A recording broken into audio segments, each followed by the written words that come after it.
Ladies, gentlemen, and my NB comrades. Oh, why are these mornings I keep forgetting to move up the mic? Move up the mic. What's good, everybody? How y'all doing this morning? It's your boy Snare. I'm out here. We're about to start some dotes, and it's not just any dotes. This is the matchup. This is the matchup. Now, if you'd asked me a while ago, this would have been one of the dream matchups in China. Unfortunately, Elephant themselves haven't necessarily lived up to this kind of billing. Let's see if today, though, they finally got it, because the ROTK project on Elephant seems to have had some measure of success. I think now we somewhat really see whether or not that success is long term or if it's just been flash in the pan moments. Search for one more Dota game. Yeah, that's a mistake. That's a mistake there, comrade. Don't do that. Lol. Alrighty. So, Elephant versus IG. Who y'all gonna bet for? Who you got? Predictions are open. The bets are open with the cloud bot, so you can place them bets, use them with loyalty points, and let's get into the game. Elephants playing on Radiant side. Tree Phoenix as their opening duo. So we have somewhat seen that the Tree in particular has, in some instances, when the team can't get access to Mars, sometimes what a team will do is that they'll get Tree and Protector as a way to secure the area for the bigger ult, like the Phoenix ult or the Snapfire ult. In particular, Snapfire was the one that we saw most often. Snapfire Tree, when the Tree was introduced in lieu of the Mars. I started seeing this in like tier 2 Chinese teams, but it can still be quite useful. Gives you that deep lockdown in the middle of the fight without having to sacrifice a hero forward, and now you have a couple of different options. So they led off with the Tree Phoenix combination to respond to the first overall pick, ET. This is now the premier support hero in China. Like, for certain teams, for IG, Elephant, Vici Gaming, and Asta, this ET hero is going to be in every game. For a lot of the other teams, it's going to be generally in the first phase, sometimes at the beginning of the second. But this hero gives you so much right now in terms of the meta, especially considering the carry heroes that are coming back in vogue. They take so much advantage of the Elder Titans, the natural order in particular, and some of the additional control you get out of this hero. Mars, of course, a staple of the Chinese region, and it's JT Mars. What must we say? I feel like, JT must be sort of like universe at this point. I feel like offlaners in general just get the short end of the stick. If there's somebody on your team that's playing a hero they don't like playing, it's probably your offlane player. Probably your offlane player. They followed up the Mars with the Shadow Shaman. There was a Leshrac pick from the side of Elephant after they banned some of the carries from Fly. Literally just Fly specials. No PL, no Morphling, no Faceless Void. They already have the Somnus Leshrac for the mid lane, and now they pick up the Yang Centaur. I like Centaur sometimes versus Mars, but at other times it gets a bit wonky, because if you're already inside the arena, you don't really feel that positive about yourself. You're like, this sucks no matter what anyway. Shinin GT, ayo, what's good, what's good? I hope you're having a good time. The one big thing as well about how they've configured this particular draft on the side of Elephants is that should the Centaur get off to a decent start, they have no way to reach this Leshrac on the side of IG. Like, at all, looking at their draft. They should maybe prioritize heroes like the Puck, the Storm, seeing as they're still in the pool. Undoubtedly, Elephant will choose to remove one or both going into the next phase here. So IG, despite having this insta-hex, some amazing control once it gets started. Once they can get a form of control on you, it's curtains, it's game. They're gonna chain stun you and chain lock you forever. IG. Yeah. They had to get the Storm now. If you left this into the next phase, it would get banned. So get out of the way, get the emo Storm while you can. And this is their only way at the moment to reach Leshrac. They also have, it's surprising, right, that we had our first 2 Phoenix, and yet we don't really see that many tools for them to deal with the Phoenix. The one thing that they do have is that they can drop the arena in front of you, and you can't pass them, so then they just sit behind it, wait for the egg to pop, and then re-engage the fight regardless.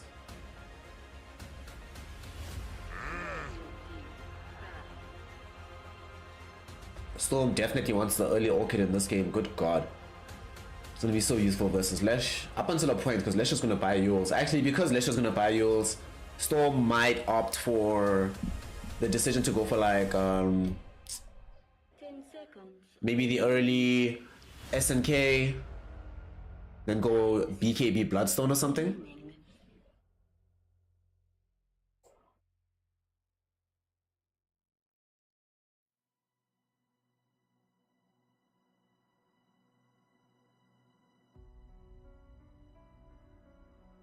Going into the final phase right now.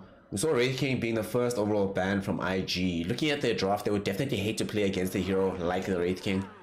Ursa banned, Jug's already banned. Are they picking Lifestealer?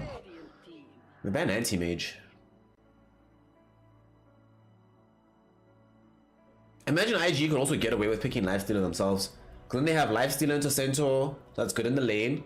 They have Lifestealer into Phoenix, which will allow them to have something else to deal with the Supernova. Lifestealer into Leshrac. Oh, Lifestealer's banned. Okay, never mind. Yeah, IG would have picked it. Now that I'm looking at the draft, it's like, yo, IG definitely would have picked it. So, a very good ban right there from Elephant.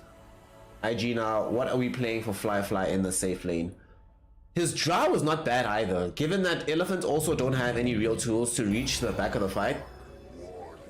Similar principle with getting the Arc Warden. This one big hero that can just take all the farm on the map without that many worries. All they have on the side of Phoenix to reach this hero is the Centaur, but Centaur will get blown up once he gets there. They have the Elder Titan and the Mars to sort of protect this Arc Warden. So at the last pick, it turns out that IG was drafting for Protect 1. Alright. So Elephant, what are we picking up right now for our boy Eurus, who at some point I would have, without caveat, regarded as the best carry player in China. Now caveats abound, but he's still pretty good. Of course, we can think about like the heroes that are amazing versus this Arc Warden. PL's already banned. Morphling's already banned. Brood, don't really think you're gonna play. Maybe he plays Naga Siren? I could see Naga Siren actually.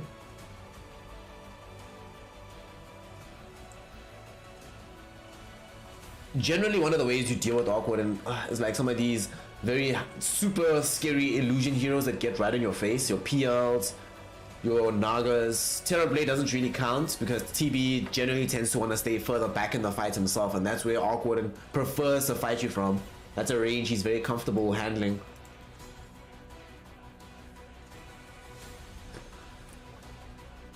Maybe Slock actually. I could see a Slock actually. Yeah, the only like real hard disables that they have against Slock is the Hex of the Shadow Shaman, but I could definitely see the Slock coming out. The only issue is playing it into ET can sometimes be frustrating. PA, okay. Shanine GT, Arc Warden is one of these heroes that can be in certain instances, depending on what the game looks like, right? This hero can honestly be game breaking.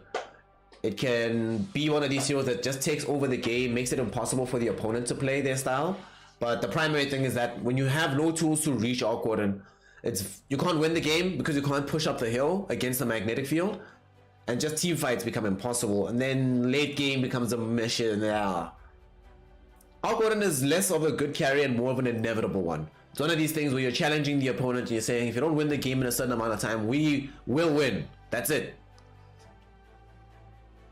Of the heroes that were left in the pool, the only ones that I personally would have wanted to see played against this Arc Warden would be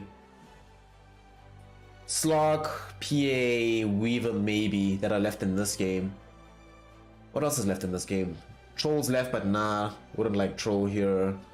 What else did they have actually that they could have picked? CK was still in the game. I wouldn't have minded the Chaos Knight. But, and Spectre maybe. But those are the only heroes that I've been like, I'm fine with this. So this I'm fine with. Elephant. The question will now be asked, have they done enough with this draft to secure themselves victory? Let's find out. Let's find out. Let us find out. Let us find out. So here we go.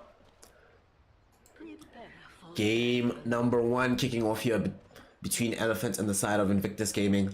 IG have been standing tall atop China since being able to win the major. Unfortunately, the results haven't put them atop China at the moment.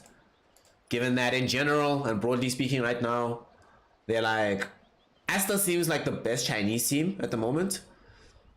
It's kind of funny. And then I'd say IG, LGD. And I'd say Asta, LGD, IG, Vici, and then Elephant. We're still not certain where Elephant actually is in that mix of the top 4. If they're even there at all. I think this game will give us the clearest possible picture as a fight will not break out down here in the bottom lane. The first person caught out was Red Panda, and he's going to end up losing his life. Yang does find the hoof stomp out onto Ali. But unfortunately, there's more than enough damage on the side of IG for them to secure that first blood. Red Panda did seem a bit surprised by what happened. Also, we've been seeing a lot more, especially in China, that this early smoke movement, instead of going like through the river, that people are fighting and engaging on Radiant side down here in this bottom lane. It's been kind of interesting to watch. The battle begins.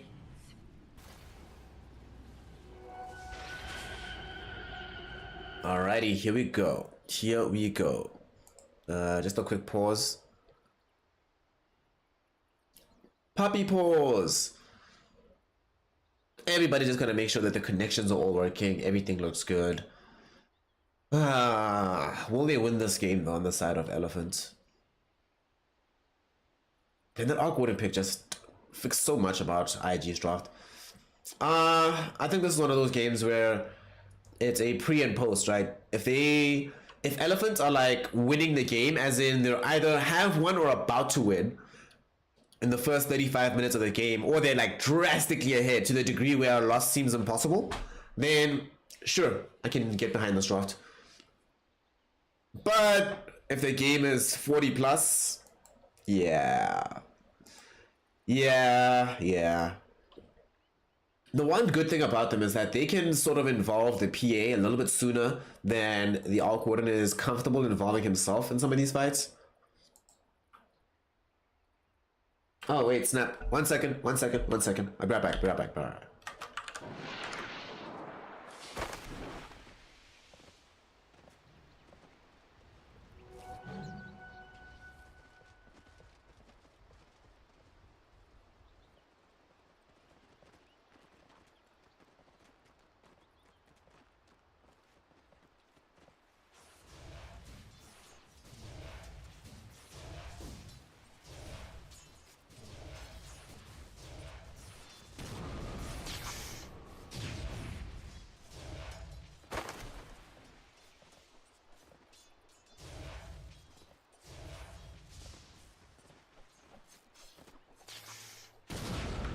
And we're back.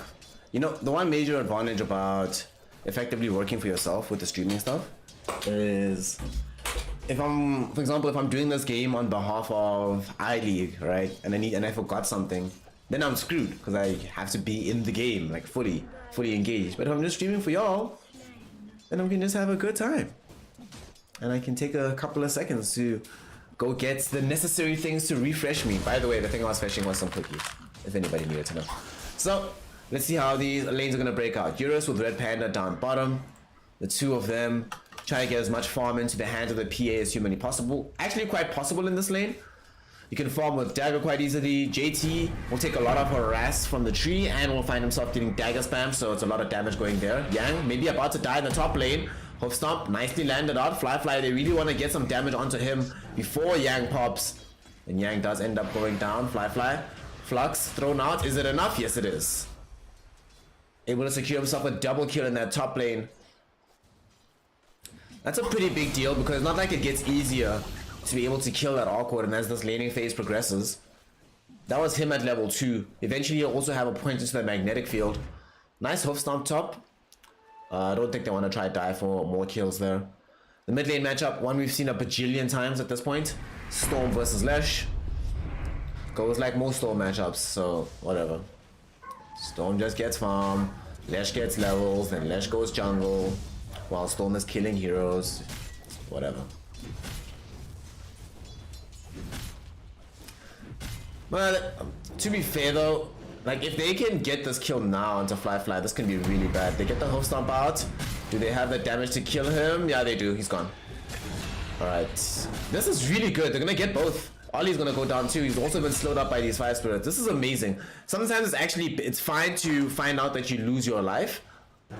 If you're gonna be able to come back and immediately get yourself in a positive position. If he's able to get this ring of health before Arc Warden can really get in his face again, then they won't really have to worry about the sustain lost and them getting that kill. So it can work out quite well. Red Panda in the meantime was walking around to try steal a bounty rune. Instead will give up his own life, which goes into the rune itself. Feels bad. Emo still picks it up. Good times. Yang got caught out. That's not a good death on Yang. The Ring of Health, I suppose he did get Ring of Health, but yeah, it's not really the best death. I feel like he could have maybe avoided that death, but it was also at like 250 HP, so I can understand why he doesn't care that much. Unlike JT down bottom, who doesn't have a Ring of Health just yet, so of course he's going to still be very concerned with making sure he uses his regen properly.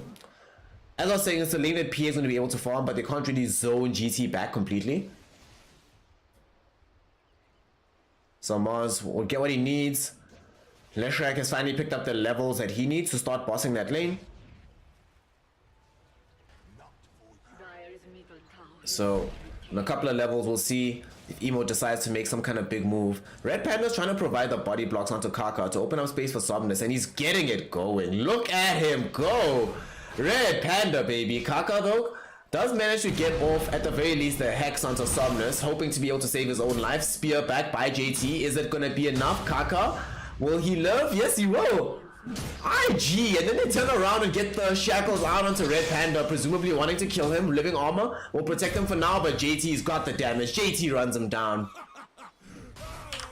It's honestly amazing. I'm actually really impressed by what I just saw right there from the side of IG. Both teams played really impressively in those sequences, but Kaka was JT. Very heads up plays from them. JT body blocking Somnus. Kaka with the Hex and then the turnaround with the shackles. Nicely done. And JT throwing the spear back onto the Leshrac to prevent him from running forward. That was really nice.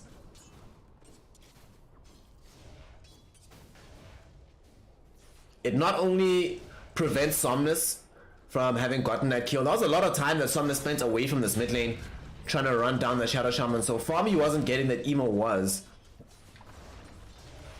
So it's more than just a missed kill. It's just so much missed gold that's left on the table.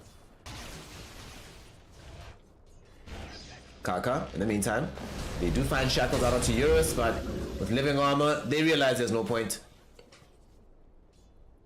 It's like, meh, just gotta let it go. And also, it's not like the old days where living armor was an instance, right? Where there were a particular amount of damage you could punch through. Now you get that constant regen. Makes life feel quite nice. So Emo's cracked 6. Now we need to see if he's gonna decide to make use of this in any particular way on the map.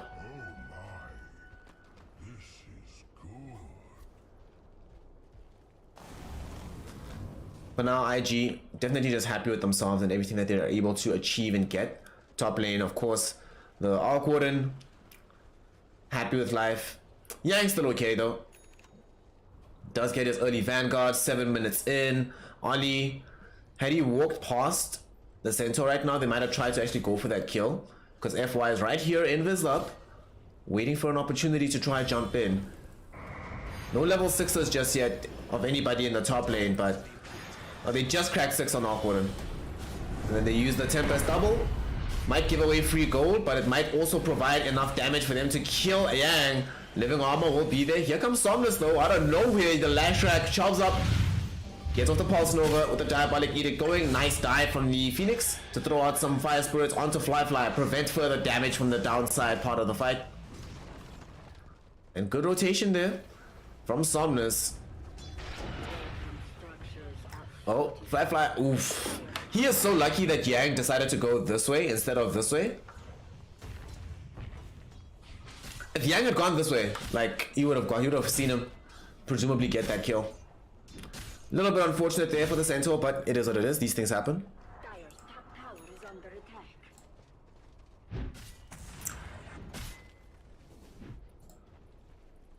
Ali and Emo Gonna smoke up right now. They have the level 7 on the Storm Spirit. The usual time we see these big rotations from this man.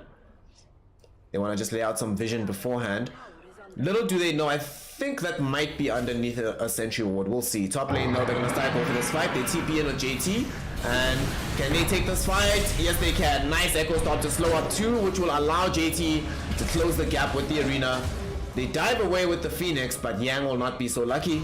And he ends up giving up his own life. Leshrac, though, running down Kaka, was hexed up, but not going to be dissuaded from picking up that kill with the Pulse Nolua Diabolic Edict. And indeed, they also, this ward, I was actually worried that it was underneath the Sentry, and indeed it was. Emo jumping up onto the higher ground, looking for Somnus. Somnus living armor won't protect you for long. There's just way too much damage right now. IG getting aggressive into the Leshrac's farm. It does cost the life of Ollie, and will it cost more? Yang able to find a stun out onto Emo. Emo though still has enough mana to zip into the river, so he's a-okay. No blink daggers means no chase, and they will not be able to run him down, although here they come. They want to try force a fight. Diving underneath the tier 1 tower is the Phoenix. Got shackled up. Not enough damage to kill FY just yet. Kaka and JT just baiting Yang deeper and deeper into the western part of the fight, and they successfully bait him there. Yang now in a lot of trouble. Does manage to avoid the range of the tier 1 tower. Echo Stop will still catch him, but outside of the confines of the tier 1, perhaps IG don't really have the appetite to still come fight, although they're rotating in Fly with the Arc Warden. Alright, 10 heroes middle, let's go. They will retreat the Storm Spirit to just refill the mana in the meantime. And that will finally be the signal. Oh no, I say that, but they just smoke back on the side of Elephant. They're feeling really desperate to go for a fight right now. And where will they go? Middle or bottom? Oh, this is gonna steal some creeps. Honestly, this is also perfectly fine. They're gonna end up losing Yang. Arena popped onto him and everything, but they still a pretty big camp. If they can keep the tier 1 tower alive and defended, you honestly are okay with this. It's perfectly fine.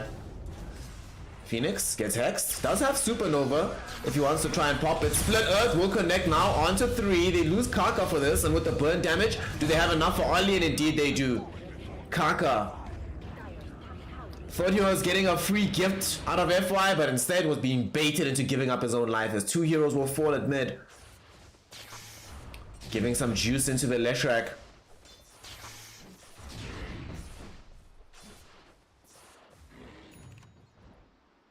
They've of course now discovered that their pretty camp has been disfigured. Feels bad. It is what it is.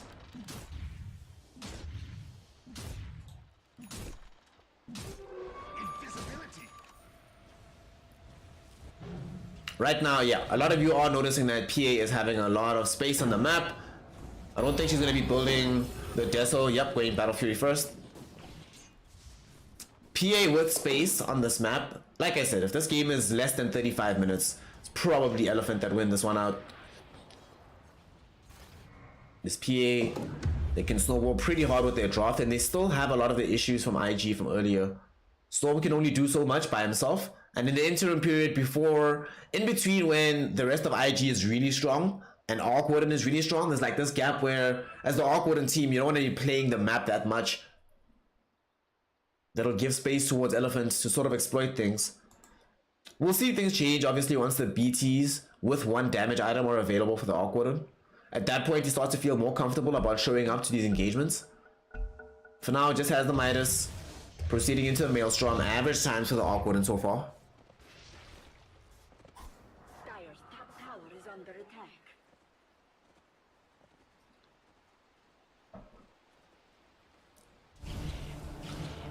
Maelstrom just stealing away this pretty big camp. It's so large. Jeez, look at this thing. There's so much farm in it, my gosh. Not the fastest farm in the world, however. They don't have the Maelstrom just yet for Fly. With that being online, it might have been a different story, but they still need to wait before this one really comes in vogue. Hey, Vasco. How you doing, comrade? You having a good time, fam?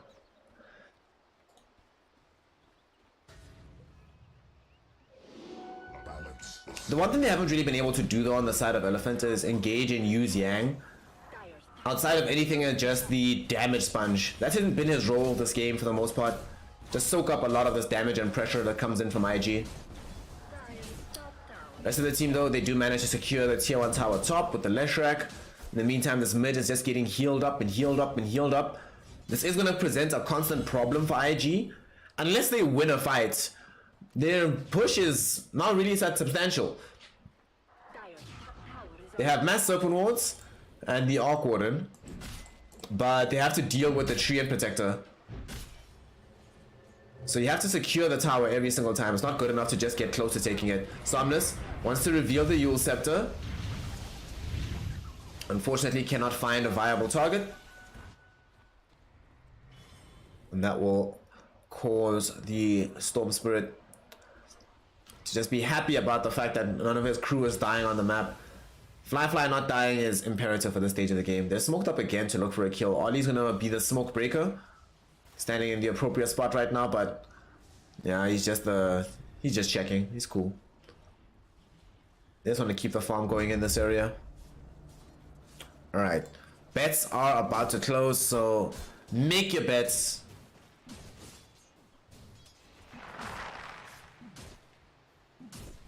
Make your predictions. I think both are closing now. Yeah, if you haven't made either, yo, it's time now. It's time now. It's time now. 5, 4, 3, 2, 1, and closed.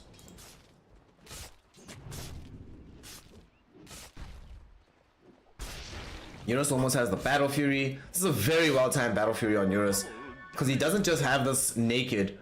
It's a Battle Fury with power trades and a bunch of levels, level 10 at this point in time. The same level as Emo just was, in fact. He's doing very well for himself on the PA. IG smoked up to try and find some kind of action here. They lay out some vision. Oh, they see Eurus. Oh, this is perfect. What a time to be alive. This is the target that they wanted. They get the PA. What a time to be alive. Will they have enough to try and steal away some of this farm? Indeed they do. They're looking for Somnus. They throw out the arena. Can they defend the Leshrac? No, they cannot. They've already lost Leshrac, and now the egg was used by FY, but in a very bad position, so he's gonna end up losing his life too. Yang in trouble because he also ran in to the meat grinder. What is happening? Elephant. Now Red Panda wants some too. He ends up also pinned to the wall. He's gonna die. It's a full team wipe. What the hell is happening? Elephant. Probably unnecessary to have to go for plays like that in that fashion. Eurus dying is Eurus. Just leave Eurus to die. Let him die, it's fine. Oh god. Elephant, break the cardinal rule of Dota to you. Never go high ground when you know your opponent is high ground if you don't have vision of the area. Oh boy. Oh boy. Richie, like, I understand that you saw that spells were cast onto the PA, but you have to also understand that this is a Leshrac. And the spells that were used, they use Mass Serpent Wards, and they use like Shackled Hex. But everything else they had, the Zips can still kill Leshrac. Leshrac is super squishy. Without BKB as Leshrac, without having the backup of like Oracle, for the longest time, honestly, on the stream, people would have heard me say that I don't believe Leshrac is a viable hero by itself without having Oracle behind it. And I was proven somewhat wrong on that, in that it can actually be a viable hero without Oracle. But god, would we not have loved to have Oracle in that fight. FY also really messed up the Supernova as well. It was just a mess. IG got everything they wanted and more out of that fight, and now, oh, they're gonna get Red Panda. Yeah, they are. They even use the Stampede to try to save him. Kaka not even gonna die from this. In fact, Yang's the one that's in trouble, because Fly here's the Tempest double. JT, 3 heroes caught inside the Arena of Blood. They already burst out FY. Yang gonna die to the Mass Serpent Wands with the ET Splitter, and then Somnus yet again just ran into the fray. What is happening from Elephant? And then they buy back on Red Panda as well? What is going on? What on earth is going on? Twice in a row, Elephant take awful fights that they have no business taking. Why did Yang go into the river there? Red Panda, why are you here, fam? He has to know that by now, because there's nobody on his team that can come in and help stand in that area. Okay, he bought some time, I guess, because now they'll keep the tower alive. Oh boy.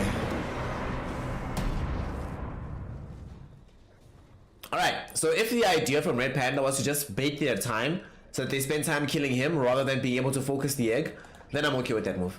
Then it makes perfect sense. Especially because upon respawn, he can port in and then just heal the tower back up to where it should be. JT, call out middle. A nice little centaur to try and eat.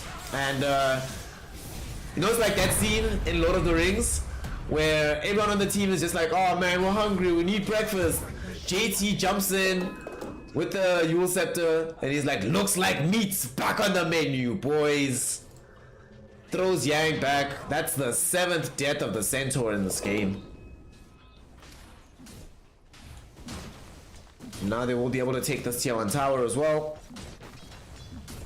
Red Panda is going to do what he can to delay this, but there's a limited amount that he can do. Although with these PA daggers and the Battle Fury, they're doing a bang up job of cleaning out this creep wave, throwing in the grasps every now and then as well. So that is enough to force away the wave push. This is the one big thing that can keep them in the game, even past bad fights. We were mentioning earlier how difficult it's going to be for IG to actually mow down these towers. And even they probably didn't envision they're going to have to commit this much effort to doing it, but they finally succeed.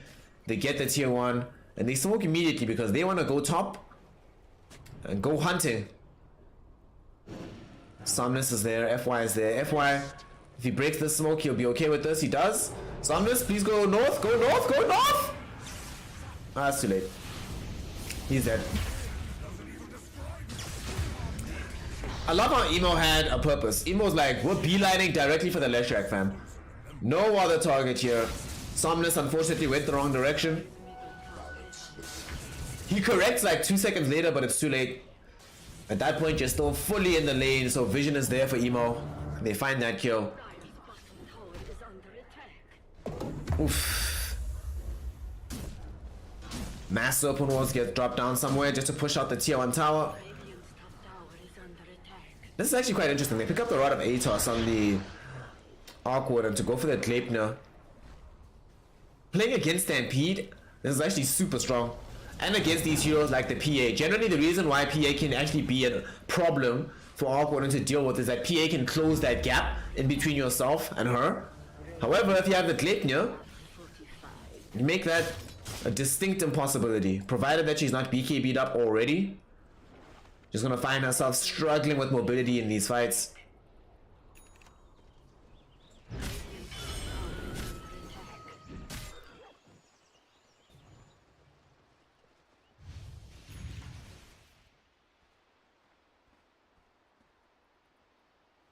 6k gold lead right now for the side of IG. And is Somnus dead again? I think he is. Yeah, he's dead. Bye, buddy. Bye, buddy. Bye, buddy. Bye, buddy. Someone on the team has to take this dangerous farm in the top lane. I would prefer if it's Yang though, especially since he already has the Blink Dagger now. So, and they need this BKB from Lesh. Like, they had to know that somebody was probably gonna die who went top.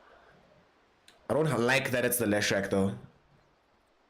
At the same time, like 8-9 death, not very useful and helpful from Yang either, but right now it does feel like the only person who is fully being prioritized on the side of Elephant is this Eurus PA.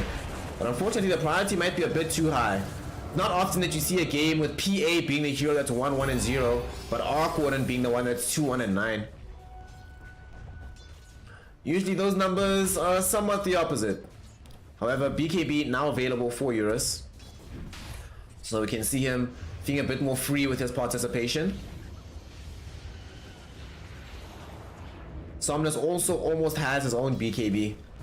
And at that point, the team definitely feels stronger about fighting. In fact, they're wanting to fight right now. They're already smoked up, heading out, wanting to reveal the BKB plus Blink Dagger. Yang.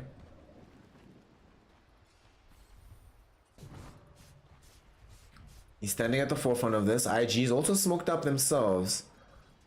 Both sides very close to each other. Elephant so close to the BKB for Somnus. One camp will do it. He does not want to be the hero that's revealed first. Honestly, I just want to see him get the gold. There we go. BKB up for Lesh. So Lesh can die now. Lesh can die now. Doesn't have buyback, so you can't die because that'll give up the Aegis. Let's see, Emo. The smoke will pop. Eurus. Oh, it's an invis rune that Emo has right now. Fly TP'd in with the Tempest double to the outpost. And Elephant probably not feeling very welcome in this area of the map, so Gleipnir does get thrown out. Okay, now Yang jumping back onto Kaka. Supernova is thrown down. Will it pop? It will pop. It's gonna stun Emo. Emo stunned. Emo has BKB, but it's gonna be overgrowth. They were so patient on Red Panda.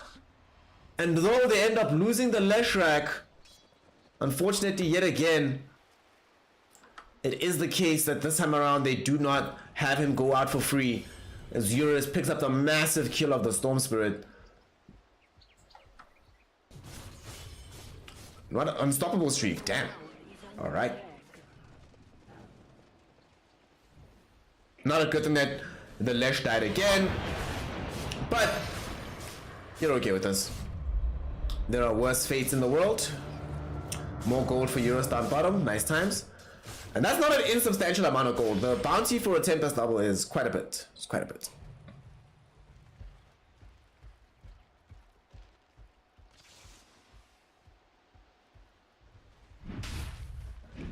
Ollie trying to go for the Aghanim Scepter in this game so that he has the spell immunity, which is crazy.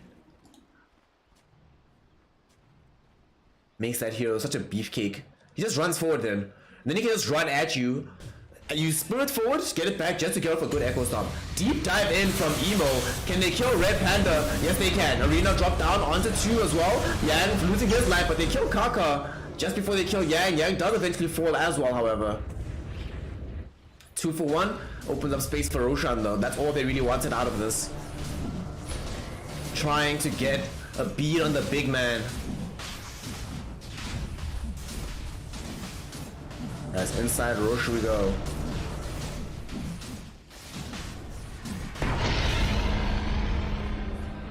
Best Aegis carrier in the game now online. Emo's out here, baby. Gonna go for this Bloodstone. I'm surprised he didn't go for the full Sergeant Kaya before going BKB Bloodstone. Like, we did discuss him going for the BKB. But the way this game has been going, he's been like, I don't actually need the Sanj. Kaya's been fine.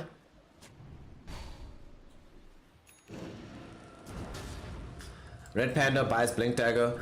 In this previous fight that's here, if Red Panda isn't the one that's caught out first, you're gonna start seeing in these fights that Emo's gonna start focusing Red Panda because he realizes that if I don't focus Red Panda, then using BKB in the fight is pointless because I'm just gonna get myself overgrowthed and then still die regardless. So big priority target is going to be the Treant Protector.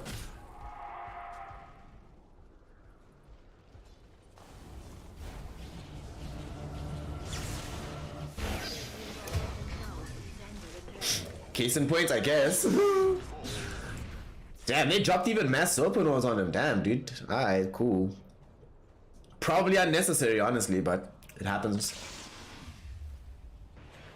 So we'll see if IG can now press their advantage. Having a slight numerical advantage on the map, and they're already positioned down here in the bottom lane.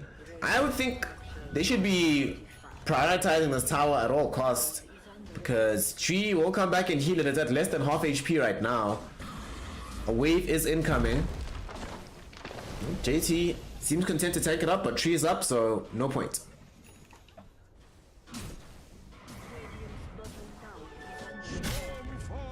Looks like they want to try and jump onto this Yang or middle. Yang will stampede away. Eurus though shows up to the fight, gonna look towards Kaka on the far side, activates BKB and is able to eviscerate him. Emo low on HP. There's a supernova. That one is very well placed. Can they destroy it though? Fly goes back to hit it. Will it pop? It will not. They destroy it. What an echo storm from Ollie, catching on the 3 with the ET splitter as well. Now suddenly Eurus wasn't able to bring down JT. He gets slept up. He gets killed. Yang will die as well. Ollie, oh my god. Remember his performances on the Disruptor yesterday, but today on this Elder Titan, what a stomp.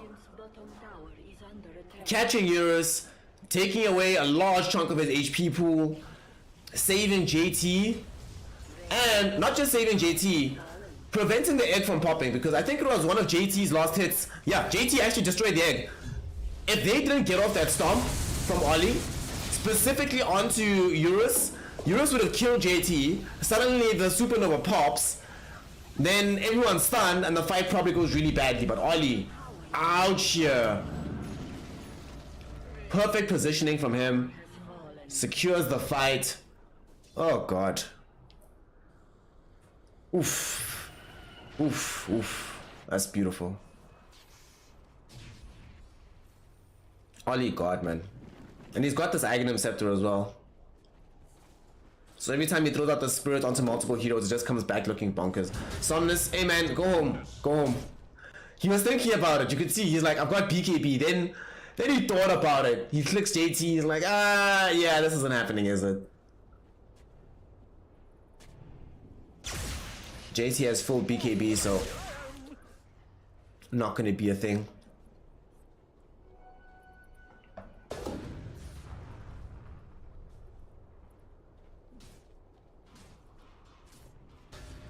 Bloodstone up for Emo with BKB.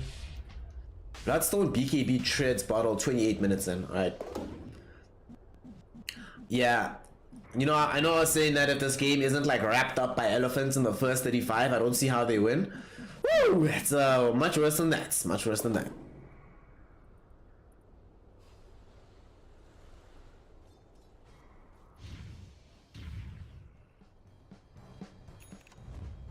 They smoke up now on elephant. They've made many of these moves. No, someone's gonna get. Okay, I thought it was them TPing middle. I was like, wait, why is FY going by himself? But then I realized there's no tower there anyway, so we couldn't make that move even if they wanted to. Somnus with the smoke, it will pop now. Do they want to jump him? Nice Sleipnir onto Somnus. He does have the BKB. Will they find a decent engagement from the side of IG? They jump now onto the backside looking for Kaka, who had the A on Dirt to keep himself alive. He's baiting a lot of the time from the BKB, and now the BKBs are down from both Somnus and Eurus, and the fight can turn. They've already been able to bring down Somnus, jumping back in. Eurus wants to get the damage out onto JT. JT used the spear to toss him back, keep himself alive. Haven't used the supernova just yet, but ET Splitter with the Echo Stop once again coming through from Ollie. Good enough to get the double kill. They take out the supernova egg thrown out by FY thanks to the fly Algor and Yang being the last of four. What they call GG. They've had enough. Oof. GG, well played is called. Elephant find themselves getting eviscerated here in game number 1 by IG. And in that last fight, man, Kaka, god, are you kidding me? Mans pulls through. He's like, you know what, fam? You know what, fam? You know what, fam? Team, I got y'all. If they waste the entirety of their BKB timing on me, then they don't have BKB for y'all. And afterwards, the fight looks super easy. Barely an inconvenience. Great game there for the side of IG. Nice, strong victory from them. Honestly, Elephant looked... Past the laning phase, they looked actually terrible. Like, not in the meme, they're not living up to their potential. No, this team looked bad. Like, past the laning phase.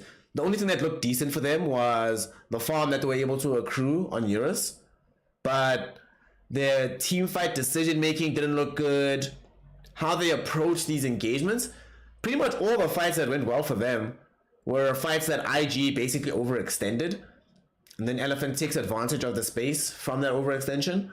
But we never really saw Elephant do anything. Like the whole game, they didn't do anything. Like, they didn't do anything. So upsetting, so weird. Elephant. Well, we had all hoped that the addition of the great one, of the king, of one of the best coaches of all time, was going to help this team. But Kipsel was here in chat the other day with one of the games for Elephant. And something that she was saying that I found interesting was that ROTK should have joined. Well, we know they wanted him to join a lot sooner, but if he had joined sooner, a lot of the problems would have gone away. Unfortunately, she was like, it might be too late because whether it might be arrogance, the team dynamic being bad, whatever negative emotional affect is making the team play badly, apparently, clearly badly, is a problem that you can't root out quickly anymore. It's now set into their character, how they operate as a team. It's in their DNA now. And it's going to be a lot more difficult to detangle than it would have been at an earlier portion in time. So unfortunately, Elephant, game 1, they get dumpstered. They get dumpstered. Doesn't look pretty, doesn't look good, doesn't look good. And with that, Elephant back to the drawing board. Let's see if in game 2 they can figure this out. Come back. Because we want a game 3. We don't want 2-0s here. 2-0s are kind of boring to watch. Especially, we also don't want a team. It only sucks to have super teams fail and have teams with names of this caliber fail. And the reason why is we know what's going to happen, right?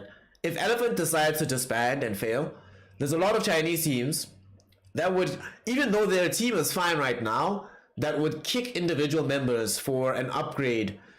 Hey, FY calls and says, hey man, you want a support player? What are you going to say? Eurus calls you up and says, yo dude, you see your carry lane there could use some work. What you going to say? It's kind of like how Ramses, once he decided he wanted to play off lane, and we back in CIS, he by himself destabilizes teams. Because what are people going to say? People don't want to say to him, nah dude, it's fine, we'll figure this out. So Elephant, they have to work, because them working is good for the rest of the scene. Because I actually really like where Chinese Dota is right now. Like, there's a nice spread of very high talent with a lot of experience. There's no one team that just looks stacked just because of their names on paper. It's because of their performances as well, the ideas that they bring to the game. So Elephant, if they stay together, that means that they get a time to develop their own thing, and other teams get a chance to develop themselves without having to play into this psychology of, but Somnus is the best mid, whatever. So let's hope that they win. Let's hope that they can make this experiment succeed and not disband, at least until after TI. So with that, we're going to take a short break while the teams get ready. In the meantime, if you haven't already, please make sure that you are following the stream. Come say hi in chat. If you haven't said so today, come hang out with the homies. Make sure as well that you become a supporter of the stream in whatever way you can, whether it be $1 through a PayPal donation, becoming a patron through Patreon, or subscribing here on Twitch. Get access to them emotes. Speaking of emotes, all right, who gets the putting in work award today? Easy decision, man. Easy decision. Ollie, yo. Ollie putting in that work, baby. Ollie putting in that work. What a god. What a man. Well, with that, we'll be back. Game number 2 will be loading up shortly. So don't go anywhere. Support the stream, and we'll be right back for some more Dota 2 action.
Ladies, gentlemen, and my NB comrades, welcome back to Snack Casting for some more I-League action as we continue along today with game number 2, Invictus Gaming versus Team Elephant. Elephant definitely on the ropes. I wonder, we have seen ROTK in the past being able to drag his team kicking and screaming back from the brink of disaster and say, guys, get your shit together, let's figure this out. Let's see if they internalize the coach or if it's going to be a situation where they just get dumpstered again. Already, I do think they're off to a better start in the draft. They still gave away the overall first pick ET, which is probably a mistake, especially with LC being available. Now, that's a crazy combo. There's still space for them to go for like the Carcass Gareth Mage too. God. JT LC is also so scary. IG, I love it when they felt like they're feeling that they find their groove again of putting themselves in a very strong pocket. And the way that they do that is enabling JT in the early game. Elephant, get the tree, get the Mars. Mars, I do think, is, in China at least, the best offlaner. I'm very surprised to see it not picked all that much in Europe. But the way that these Chinese teams can play around this hero is amazing. We don't have any damage into the arena just yet, but we'll see what they opt for. Somnus can still play his Leshrak again, but probably feeling a little bit of PTSD from game 1. Hey, Class X, what's good, fam? What's going on? What's going on? 10 seconds remaining. 5 seconds remaining. The thing that I need to see right now from the rest of Elephant here is the draft needs to be as cohesive as possible. I need to see this whole team moving around the map as one solid block and one like mass, one unit. The last thing I want from the side of Elephant is to play like a sort of split, distended game. Spectre would have been really nice. Whenever I see Elephants play Spectre, that's where they also do look quite comfortable. When Eurus doesn't have to be involved immediately, he can sort of make the call by himself as to when he should be involved in the fights. 10 seconds remaining. 5 seconds remaining.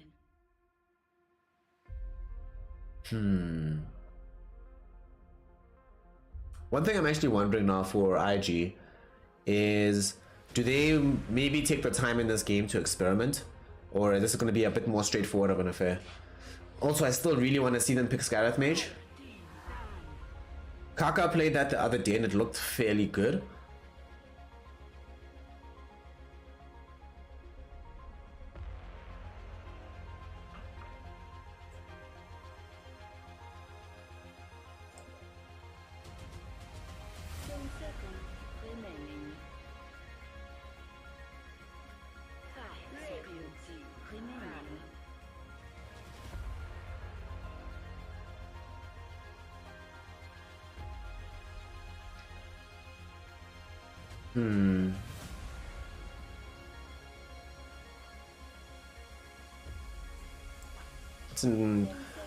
I'm trying to wonder what they're trying to pick with this Monkey King ban. It's not a hero that we've seen at all in this meta. I feel like it's been ignored entirely. Maybe, like for Elephants, I could imagine them picking it because they have 2 Monkey King players on the team. Would like to see Somnus play something a bit more active though. So maybe if he's the one that's on the Storm Spirit. Oh, it's bad from IG, feels bad. So Emo can play TA, can play Invoker.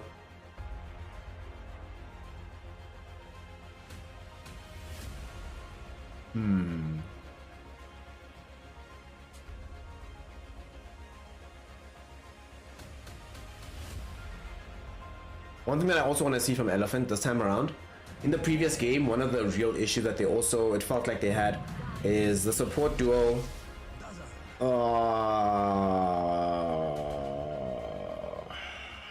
Dazzle, bro. Is this Dazzle mid? I hope it's Dazzle mid. They have lost overall pick though, so it's unlikely to be Dazzle mid. Oh man, I don't like this Dazzle pick. Because if it's not Dazzle mid or off lane, it can't be Dazzle off lane, right? Because Mars is already here. So if it's not Dazzle mid, then it's Dazzle support, and then it's like Tree Dazzle support duo. Where's the lockdown? I mean, you only have overgrowth in that instance. Damage is somewhat lacking. I don't know. Then there's just so much pressure on the mid and safe laner. Unless the idea is to just like hypercharge them and give one hero just all the heals on earth. But then if it's about healing, why not just pick Oracle? Like, if they get Leshrac next, I'm gonna be so pissed. I'll be like, seriously, why go Dazzle Leshrac instead of Oracle Leshrac? This could be Huskar Dazzle, yeah.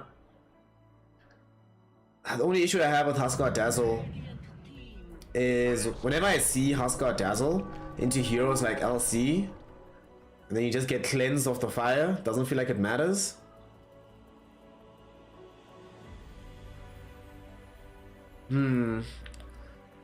Nice Raid King pickup though. They banned this out themselves on the side of IG to prevent having to play with the Mars into Wraith King. Because now there's one hero that you actually don't want in your arena ever. They've already burned through so much reserve time on the side of IG. Spent most of it. Gosh, yeah, I knew it was going to be the freaking Leshrac. Dude, why not pick Oracle? Oracle's in the game. You're looking for some heals. And you're like, nah, mate. Don't care about Oracle. Give us that Leshrac, bruh. I'm not about this, if I'm honest. The concept is somewhat similar. You know, a healing hero backing up the Lash. You're inside the arena. I was memeing about this earlier, right? But I shouldn't have memed so hard. I was like, someone has PTSD, doesn't want to play Lash. But in concept, the Lash makes a lot of sense here. When you see this Shield Protector in the Mars, right? There's an area where elephants are going to be able to control that space of the fight there, and look quite strong in that area. Leshrac inside arena, running around overgrowth, will do an absurd amount of damage. They needed some building push. Leshrac gives you building push. Alright, with Ember coming out, Dazzle mid, baby. This is debate. Honestly, I would be so proud if Elephants turned this into a debate play. Ember mid is unplayable versus Dazzle. Actually, heads up, unplayable. It can't be done. It actually can't be done. So, if Elephant was debating them here, and they're actually putting this Leshrac like in the safe lane for Eurus, Dazzle's playing mid for Somnus, and then they put like some like, maybe not Lion, maybe Lion actually. Lion was not that terrible. Yeah, some Lion hero or Shadow Shaman even as a support. The other support, I could definitely get behind that, but I don't think I've ever seen Somnus play mid Dazzle in my life, so it's unlikely. They now ban the Kaka Skywrath Mage. They look at these combos and they're like, yeah, dude, no, that's not happening for you.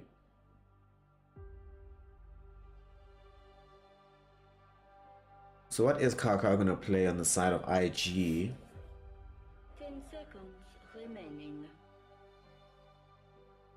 Radio team ban. His Nyx is banned. Sure, you gotta ban Kaka Nyx, yo. Do not let Kaka play Nyx. What is he gonna play here? He can't play the tree, obviously. Shadow Shaman he could go for again. They banned Grimstroke. I could see like Shadow Shaman or Earth Spirit. I like the Earth Spirit silence in this game.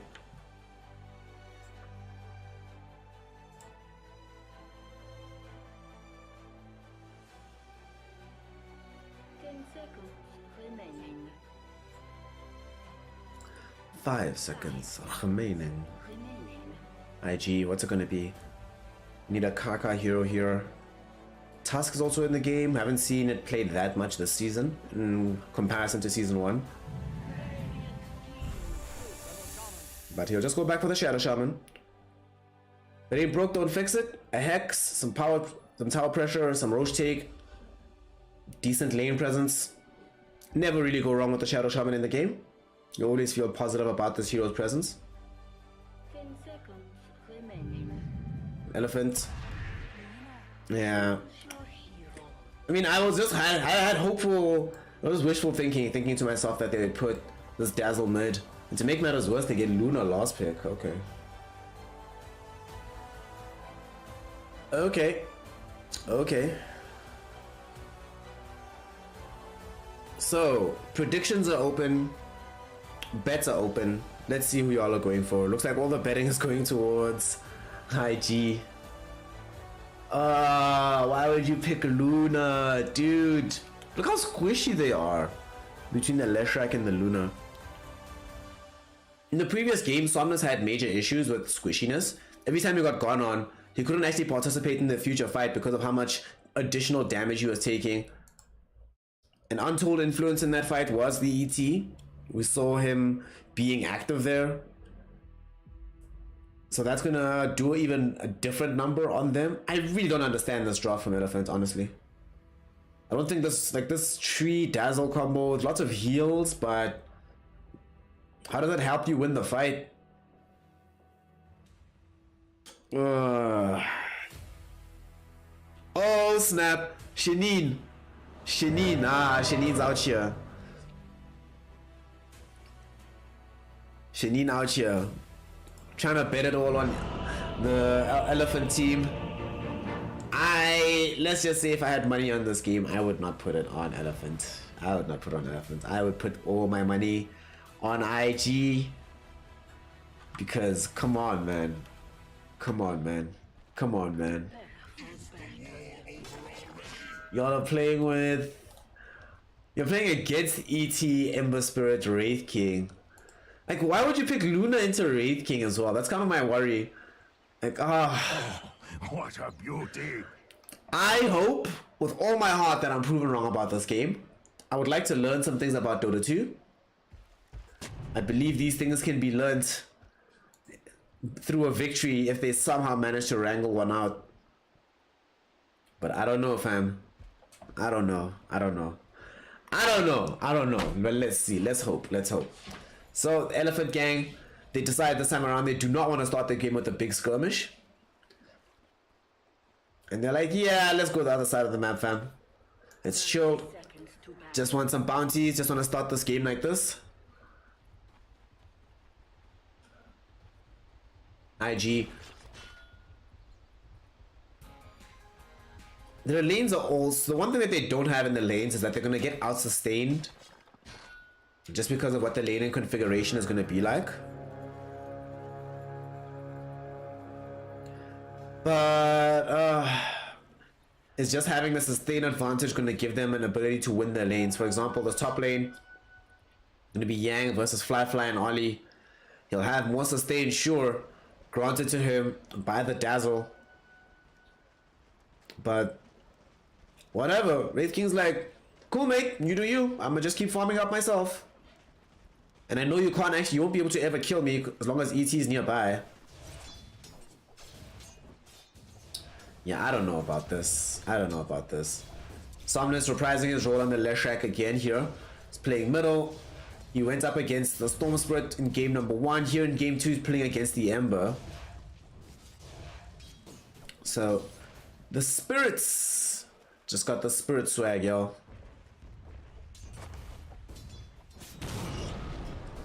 The thing about Somnus in this game is, at the very least, there's a lot more protection for this Leshrac. So, although there's still the same potential for him to be super squishy, it's not going to be as easy for them to achieve on the side of IG. He's missed a couple of CS here in this wave, which is very good for Emo.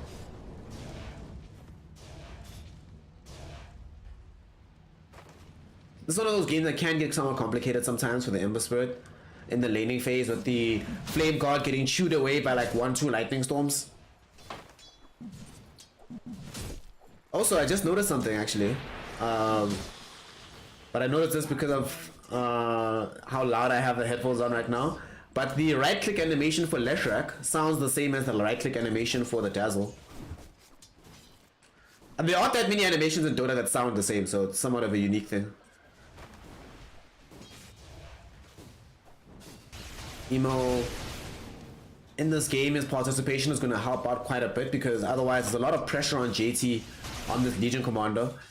Unlike with the Mars as well, as LC, yeah, you can set up for these great plays onto individual targets, but there is big counter initiate from Elephant this go around. They have the Mars, they have the Overgrowth.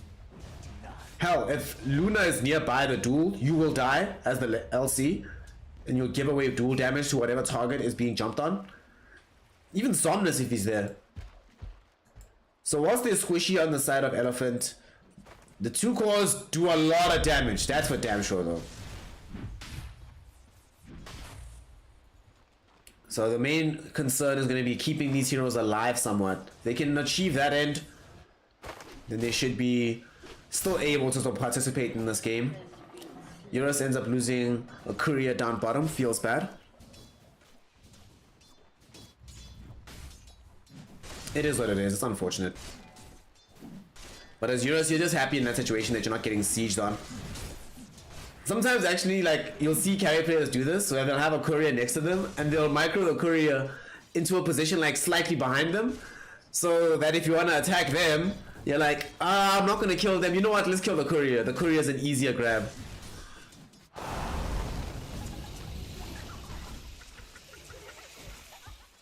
Hey, lol. I thought, yo, everybody in chat, shout out to Class X Jaeger. Homeboy has been putting in the work this side, giving me a lot of good advice, and also he has to balance loyalties because he's also a mod on Jeeves' channel, lol. But I appreciate the love, y'all. Thank you. I'm glad you're having fun.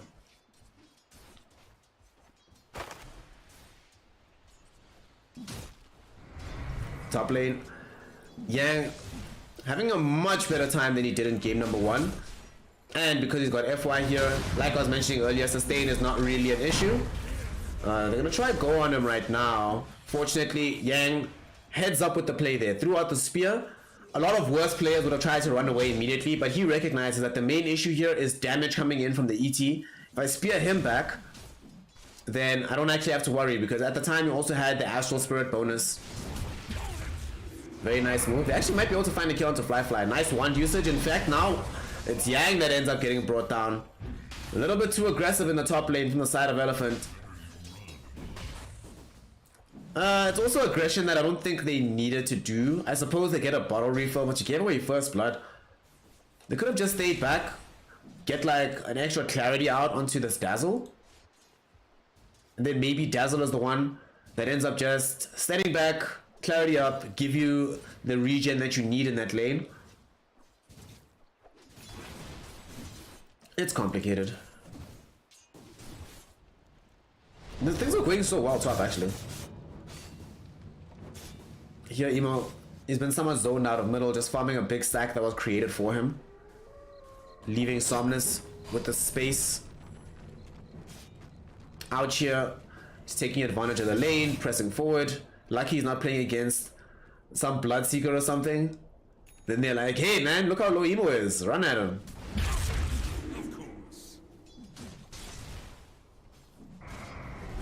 Can they? Nah. Well, they actually found the Echo Storm. Kaka's here as well. Yeah, Yang's dead again. FY, gonna try help with the heal. Somnus kills Emo though. They'll happily take that. Kaka might end up losing his own life here. Poison Touch was out onto him, but they just do not have the damage from FY to keep this chase going. Although, looks like it ticked him out regardless. Okay. Yo, you take this any day of the week. So you end up losing Yang in the offlane, right? It's the second death of the game. That kind of sucks. And you'll have CP back in like a couple of seconds, so he doesn't mind. But the big deal is that it drew several heroes top, right? So with this Kaka Shadow Shaman having to go into the top lane, he's not available in the bottom lane, which leaves a lot of space for Eurus to press forward against this LC. LC cannot contest that lane by herself. It's times when no stacking is happening in the jungle, and they managed to kill the Emo Ember Spirit. Somnus, I think, solo killed him, it seemed. So you're like, cool, we'll take it. Not exactly similar to game 1, but yet again we do see that Team Elephant have an early advantage. JT actually might die here, but fortunately does have press the attack, can purge himself off the Poison Touch. This is actually pretty great. This is one of my favorite things in the world. When you play LC, you just annoy the Dazzle. You're like, Poison Touch, baby! Sorry, but no. Sorry, but no. You're just gonna keep stacking though, so that farm can go somebody's way later. JT, what? Are you kidding me? Kaka, dude, relax. Calm down, Kaka. Just chill. Just chill. Just chill. Give us game 3. Take it easy. Dota 2 is a fun game. Kaka lately has been a player transformed. Even the games that IG has lost, it's been like, yo, Kaka just doing the most for his squad.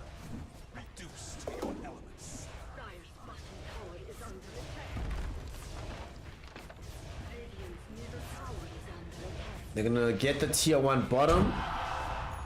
And remember that this time around they are still playing with the Treant Protector, so every time that they are able to get these pushes going, it's not just about them getting more space on the map. It's more time that it'll take IG to reach out to the other side to make their own push, which is more time the tree can spend healing up the tower and more time that the team overall can spend setting up for a fight to potentially defend a specific tower.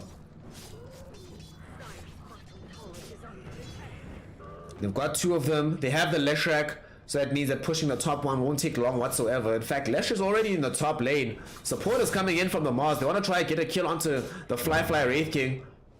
Fortunately for them, they do have an Observer Ward, but maybe they still get it. Let's see. Yeah? Okay.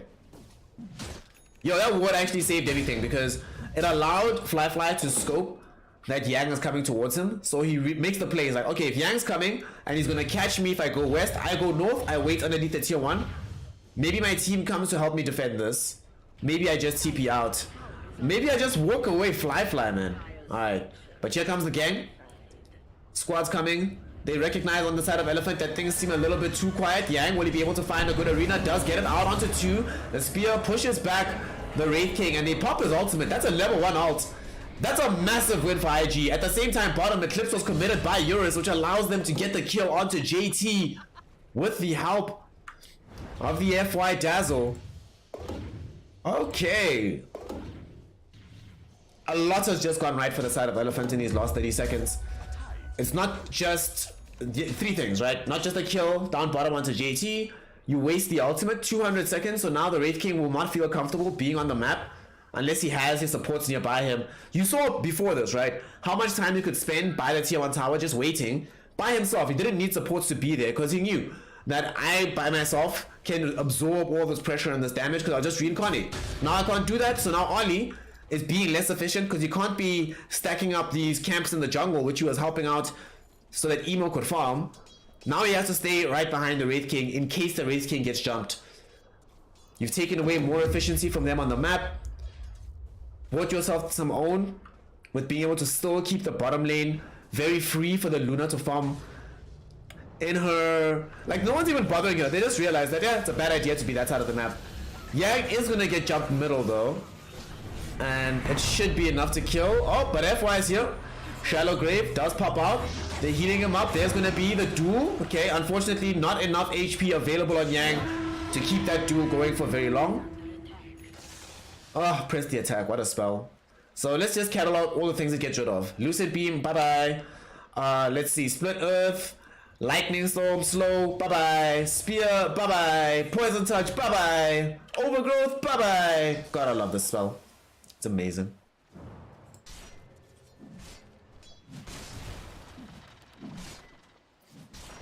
Top lane. Fly. Remember, no ultimates though. He's dead. Yeah, he's gone. And this is why it's such a big deal that he died earlier. If he doesn't die earlier and he still has reincarnation, that's perfectly fine. He can be there. It's actually not a problem for him to be in that position. But with the ulti being down, you just can't be there, fam. At least not with level 1 ult. Because now, not only does he die, they're going to lose the tower. They're going to lose some control of this area. Well, okay, maybe that's not true because there's no supports in the vicinity. So, no vision will be laid down at the very least. However, some farm that could have been picked up by the Wraith King will be lost. Dire's middle tower is under attack. Elephant! So far making it happen. I'm very glad about this. Look where they are. They're hunting Fly. And you can only do this kind of stuff. They're not even hunting him. They're just forcing him away from his farm. Can only do this with the ult down. Man, this is so... What? River God so big. Yo. Chill out, man. Oh my god. Thank you so much. River God so big. Yesterday, I know I said at some point that I wasn't sure if you're sub of the day, but yeah, today you're top 1, fam. Today you're top 1. You pulled through. What a god. Pog River God. Alright, this is the... You know what? No matter who gets MVP of this game, right? You know who gets the crown? Today's crown. River God Sobek. River God. The River God crown. What a legend. What a gang member. Thank you so much, comrade. I really do appreciate it.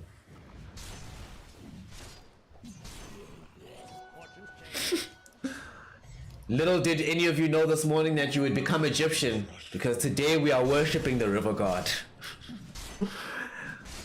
Thanks so much, comrade. Thank you so much. Thank you so much. Other side of the map now, they can finally start doing stuff like this, where Yang tanking up all the ancients, they burst down a lot of the ancient health with the poison touch, and then Eurus just able to easily clean this out with the right clicks. They've gained a lot of money from this in a short span of time. You know, I've been seeing this build, this Mask of Madness build on the Luna, and I really like it. Definitely think it should be the standard build for the most part.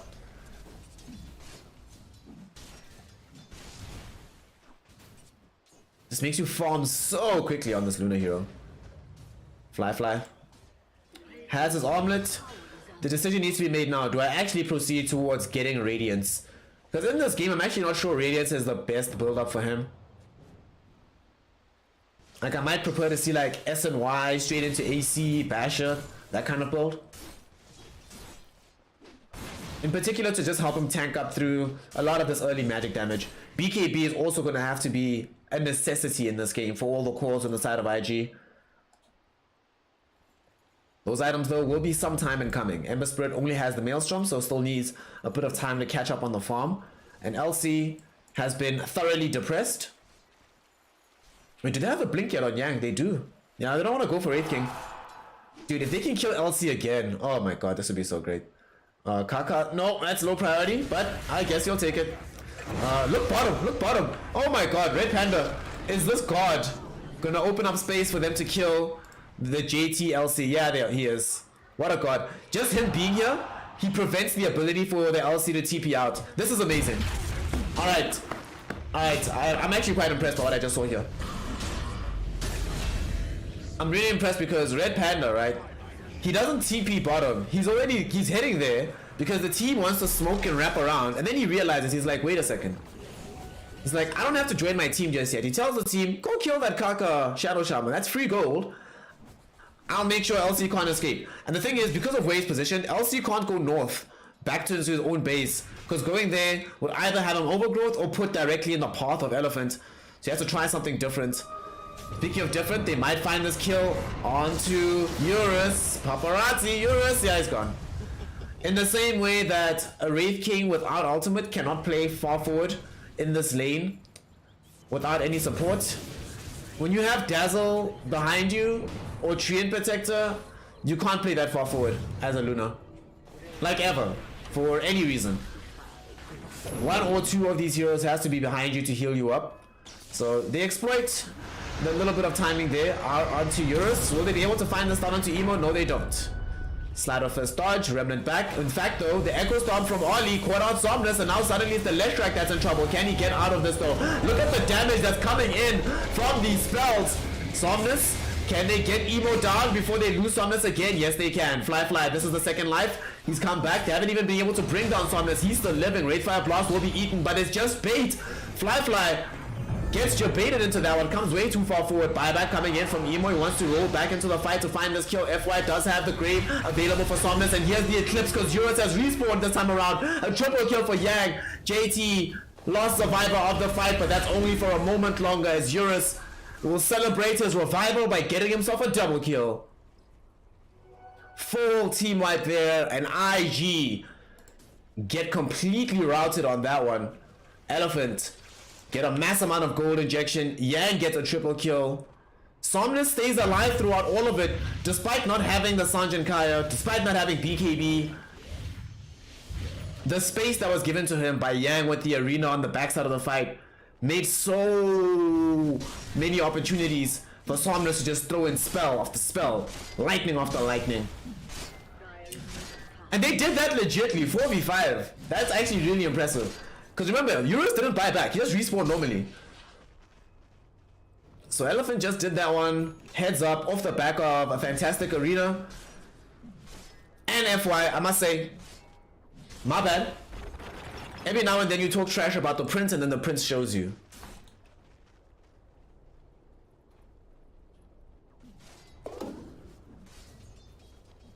I believe Yang is dead again. Oh, Fly is dead again, yeah. Oh, no, Yang messed that up. Yang messed that up. If he had Yule Scepter, he would have probably been able to get it. They really wanted that kill because they know it's still level 1 ult. He just grabbed 12 now. A little bit unfortunate in that situation, but it is what it is. Yang does get the spear out onto JT. This one is going to be very useful. Lightning Storm, Split Earth. This time around, you can't purge that one if you're the one that's done. And with the Pulse Nova, nothing you can do about that. They should be able to run him down and kill him. 7k gold lead right now for the side of Elephant. Lesh has the full Sergeant Kaya going for Eternal Shroud. I like this. I like what Somnus is doing. He recognizes that this is one of those beautiful games as Lesh, where provided you're not dying, you're winning the fight. Kaka, lol, will just die here. Feels bad. Yang is happy to use that spell. 9 times out of 10. Ollie's dead too.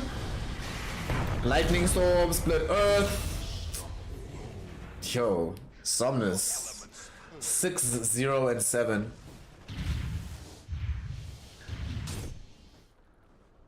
Is playing with the Dazzle instead of the Oracle as the backup, but good God, is it not working? Good God, is it not working? So clearly the principle isn't Oracle plus Leshrac equals good. The principle is Leshrac plus not dying. Whatever you need to do to make Leshrac not die is very good.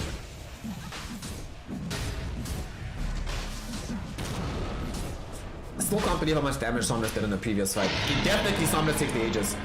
You're as eye on your own, buddy. You do you. Somnus will carry the game. Thank you very much.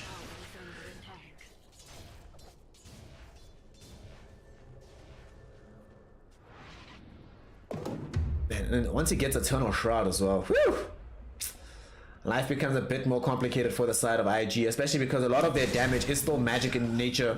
They've got the Maelstrom from Emo. He's going Maelstrom, BKB, so there's only magical damage coming in from this Ember Spirit. The same is somewhat true from Fly. He went for the Rads now, so it's a huge heaping of magic damage that's going to be there.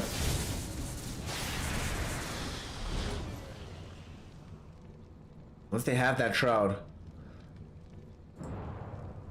I don't think he'll need BKB. It might be nice, but I don't think he'll need it.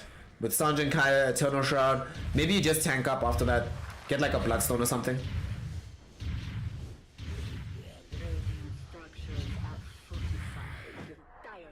Eurus is pushing and pressuring the tier 2 tower in the top lane. This will enable them to pick up this outpost and secure positioning around this Roche. Even though they did just pick it up, it's always nice to be able to ensure that by the time the next one comes around, you're already ready to grab it. So the first outpost of the game goes the way of Team Elephant. Looks like Emo and the gang want to come fight middle. The whole of your Elephant is there though. They haven't decided to smoke up just yet. Instead, they're gonna go bottom. Or rather, Euros is going bottom, but he just has his backup. FY is just here. Euros has learned from the previous death, you see. That's why players like Euros only die once in a game. Something like that happens and he's like, nah, fam. It's all good. FY, I don't care what you're doing, you're following me now. They all might lose the first Aegis here, though. Somnus in a lot of trouble. And his life will pop. Red Panda does still have access to the Overgrowth. They definitely cannot take the follow-up fight. But hashtag worth. It's a major win for the side of IG. Now, instead of having to spend the next 2.5 minutes playing shyly on the map, afraid to run into Somnus with the rest of his team backing him up, now he has to play in the same way that Eurus is, in the sense that Red Panda has to be around him at all times.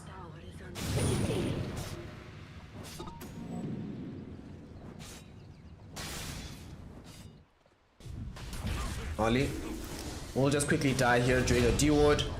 I didn't knew he was gonna die. You can see where JT was positioned. Like, maybe I try help you out, dog, but I'm actually not really trying to jump in there.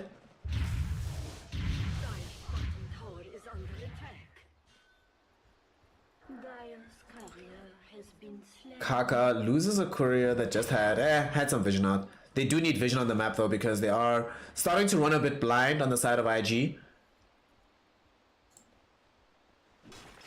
Also, unfortunately, JT 22 minutes in this game and we haven't really seen the impact of this Legion Commander whatsoever, outside of being a press the attack machine. Because of the events that ended up happening down bottom right, with Kaka being drawn so many places across the map and not being able to help out bottom, it made sure that Eurus was able to exploit that lane with FY and prevent JT from getting pretty much anything. So he didn't get the early Blink Dagger that he really wanted. It's one thing if you're playing like some Slaughter hero or some Centaur and you decide not to buy Blink Dagger, but LC cannot operate in a game without Blink Dagger. You need this item. It's absolutely essential if you're going to be initiating any fights for your team.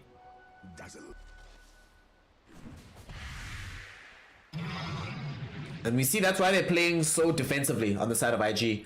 They realize they can't make any aggressive moves. The closest they can maybe come is Emo trying to go jump in for a play, but Emo doesn't have BKB. Without this item, you will die if you go in again, as evidenced by his deaths. Ollie's also gonna die again in this game. It is what it is. What can you do?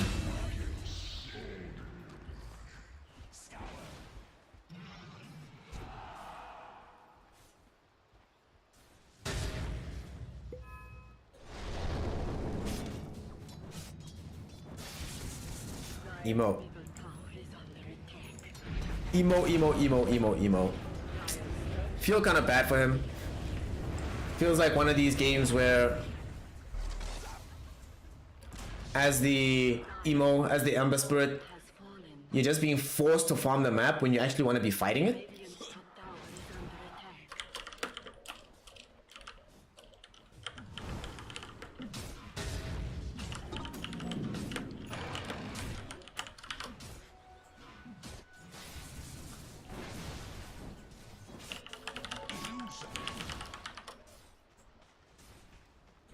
What do you even build here as the Wraith King after this? Is he gonna go AC? Let's go in BKB, okay. Yeah, he needs BKB. You all need BKBs. Unfortunately for them, Eurus is also starting to get to a point where the right clicks from this Luna are deeply problematic for the fight. Imp Claw, Manta Style, Mask of Madness. Presumably building into what, Skadi next? Or maybe Butterfly? Butterfly would be quite nice because nobody on the side of IG wants to buy MKB. They might kill Fly here, but at least take the first life. What level is he? He is now level 16, so it's a fair cooldown, but with the press the attack from JT, he did pick up the Aghanim Shard.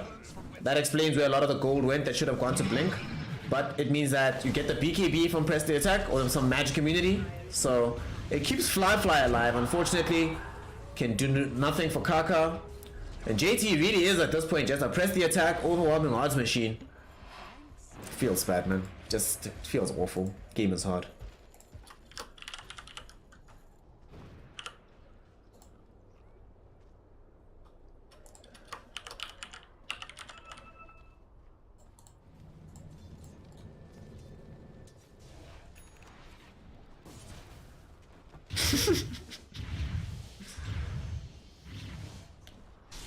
This very passive state of the game is a huge problem for the side of IG.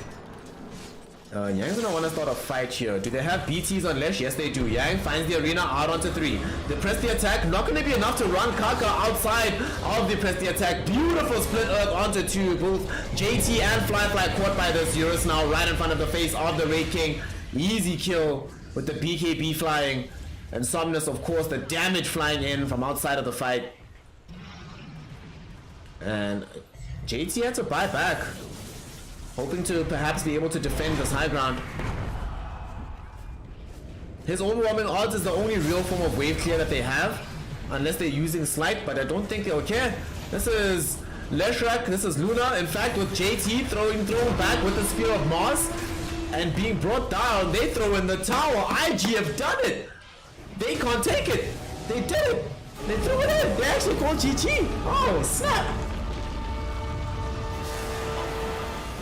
Okay, now you see, now we're talking. Elephant with A draft that you'd be lying if you said you thought would win this game. Pulls through. Hey. Elephant, give us the much needed game number 3 in this situation. And what's crazy about it is that they just look good for the money the whole game. Like, the whole game. This looked like a completely different team from game 1. Congratulations, Elephant. 53% of y'all were correct. Y'all were correct. Y'all were correct. The betting on Luna. Listen. Johnny wants to try and say that the reason for this particular victory has nothing to do with Luna. Luna eventually did start putting in this work, but honestly, if y'all will just take a quick gander at the who put in the most work poll, that for me are the 3 players on the side of Elephant who did the most. Which one of them did the most of overall and gets the award is up to y'all. But Elephant definitely had the idea. I think they saw in the previous game that there were times when damage was coming out from Somnus, but he'd die every fight, or from Uranus as well. So, let's get the full heals. FY, 0 deaths. Red Panda, 0 deaths. Somnus, 0 deaths. Yeah, I think we know who are the reasons for Elephant's victory here. Yang did what he needed to do, put his body on the line quite often at the very forefront of the fight, just to make sure that he's the one soaking in the pressure, soaking in the damage, because he doesn't mind. Once he's got Arena down, he's got Arena down. Got a lot of good ones out, but the main thing is that Elephants were just never pressured. This game felt like autopilot to me, because IG couldn't do anything. Emo couldn't jump you because he's gonna die, so he has to wait until he gets BKB. JT can do nothing because you'll just walk away from him. Only there's a limited amount of AoE stuns you can expect without setup from a hero like the Elder Titan. Unfortunately, IG just didn't have the necessary control. Fly wasn't able to do anything this game as well. This Wraith King just, it didn't work out properly. It was all locked behind the progress of JT, unfortunately, and JT was not able to do anything on the map. 1 assist, the least net worth of almost anybody on his team, has less net worth than Kaka at the end of this game. Just a very painful performance, But Elephant, thankfully, give us what we want and have given us a game 3. So, Elephant versus IG, 1 more game, 1 more hype coming up right at you. Go stretch your legs in the meantime. We'll get to a cup of tea. I know I'm going to. If you haven't already, pull through, say hi in the chat, hang out with us, let us know what you thought about the games. If you have enjoyed yourself, you had fun, consider becoming a supporter in whatever way you can. You can make the decision to either one-time donate through PayPal. Of course, if you do that, you get your name in lights. You can make the decision to pull through on Patreon. Or you can be like River God Sobek. The God. Osiris himself came through and gave us everything that we needed. 5 subs handed out. Hang out in the chat long enough, maybe River God Sobek will bless you next. But sincerely, comrade, I really thank you. And you can allow yourself to become a supporter like he is right now and get access to the young bonus content, but also the warm fuzzy feeling in your heart that comes from supporting your local streamer.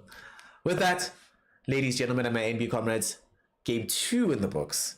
Game 3 coming shortly. Don't go anywhere. We'll be right back with some more Dota 2 action.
Ladies, gentlemen, NB comrades, and river gods, welcome back to game number 3. We're about to close it out here. I'm about to say EG. Why would I say EG? Elephant taking on the side of IG. And it's gone the distance. I didn't think it was going to go the distance personally, but IG did not manage to live up to the potential of game number 2, and they find themselves now having to play this third and deciding game. Elephant definitely looked like a team transformed in game 2. Let's hope it wasn't just a flash in the pan moment and that they can continue that kind of momentum so that we can get the tier 1 team that this team has always been waiting to be. So let's get into it. Let's get into it. Elephant playing on Radiant side, leading off with the Elder Titan Rubik. This time around they get the ET for Red Panda. They abandoned his Treant Protector. I feel like they're also just like, they're tired of playing into natural order. They're like, alright dude, get rid of it, it's fine, we'll play it ourselves. So they first overall pick the ET. The response from IG is to go Lion Tidehunter. However, because there is still Rubik in the game and you have the prince of all Rubiks, the prince of all Dota players, FY God. In my personal opinion, I think he's, in terms of like the Rubik meta, FY is at the top. The things I've seen out of FY Rubik, yeah, just bonkers, man. So he's here now with the Rubik. Can steal Ravage, can steal Finger, can steal Hex, can steal the Earth Spike. So many good spells to steal. Undoubtedly will want to buy Aghanim Scepter. Also, it means that if IG were maybe thinking about playing this Beastmaster in the mid lane, definitely can't happen now. Instant bets on Elephants, FY Rubik. Oh man.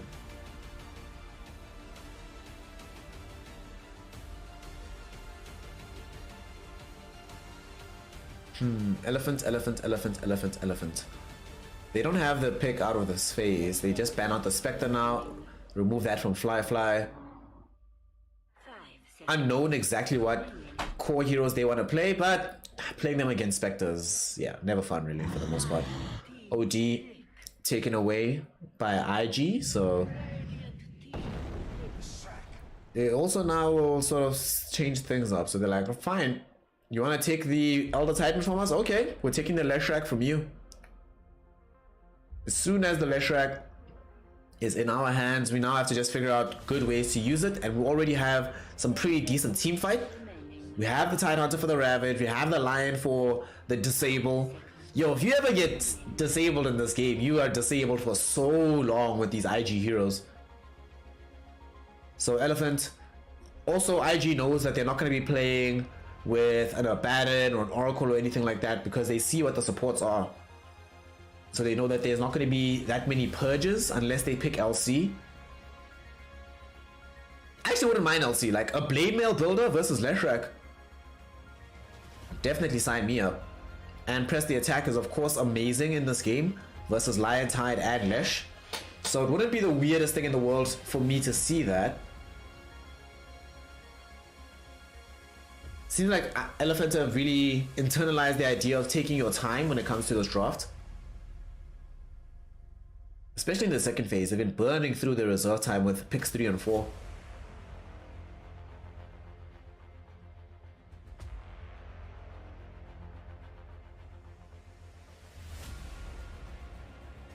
I guess they want to give themselves the best ability to be able to take fights. Yeah, okay, I'll see. Alright, let's go. Like I said, press the attacks, everything.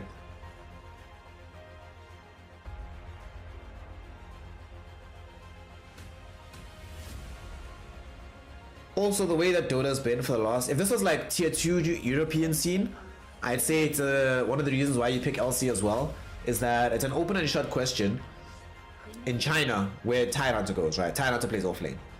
In Europe, sometimes Tide goes 5, so then you have Tide 5, Lion 4, and then still pick up the LC. So if we were in Europe, I'd be like, you have to pick it as a deny pick, but here, it just seems good. Blade Mail against Leshrac, Press the Attack against all these other spells. Yeah, life is nice. And they get the Ench right now for IG. More lane pressure for themselves. some damage against the Legion. I don't see ENG all that much in China, that is. We see it sometimes, certain teams do play it. So that probably means, I mean, this is definitely only Enchantress, right? I've never seen Kaka actually play Enchantress. Well, I don't remember ever seeing it personally. Elephant will go for the Tiny in the mid lane for Somnus.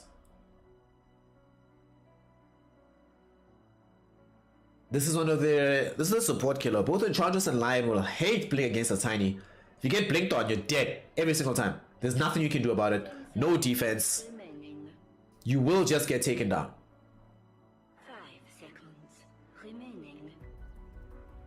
So would definitely love to see what IG do to try and defend themselves against this Tiny. And it can present a lot of problems for Leshrac as well, at least up until the point where you get the BKB.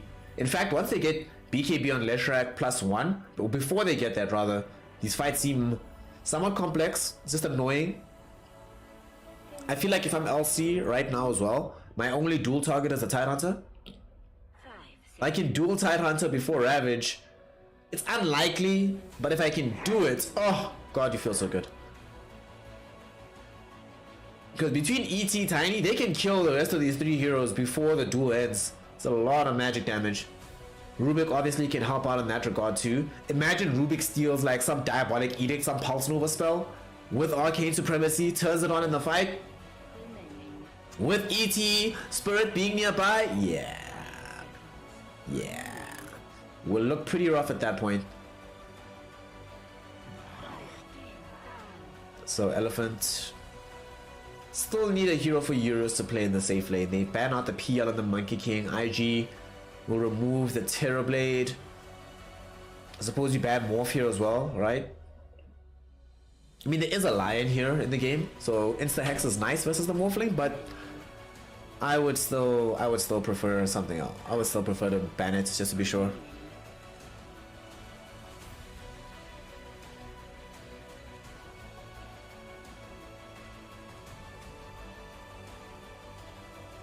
What is the final ban from IG? Troll is still in the game for Elephant for them to pick. They banned the Eurus Luna. Wow. You know the enemies in your head. You know they got your number when you have to ban Luna. Listen, I still maintain and still believe that that hero has a place in this meta, but I'm not sure it's a bannable hero necessarily. Not just yet. So what's yours gonna play? Is he gonna play PA to allow him to just destroy some of this Leshrac Enchantress heroes like with very little effort? Are we playing Troll? Oh, he's playing the best carry hero in the game? Bar none. Bar none. This is the best carry hero in the game. This right here. This right here. Doesn't get better than this.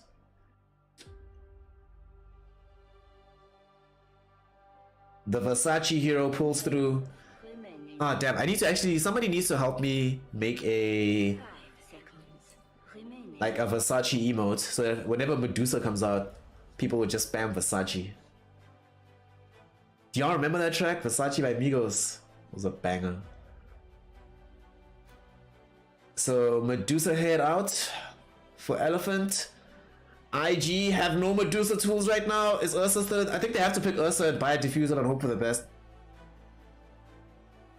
Can't pick PL. I don't think you want to play Morphling. You want a Diffusal Buyer. Can't play Slog. Yeah, I think this has to be Ursa with Diffusal for Fly.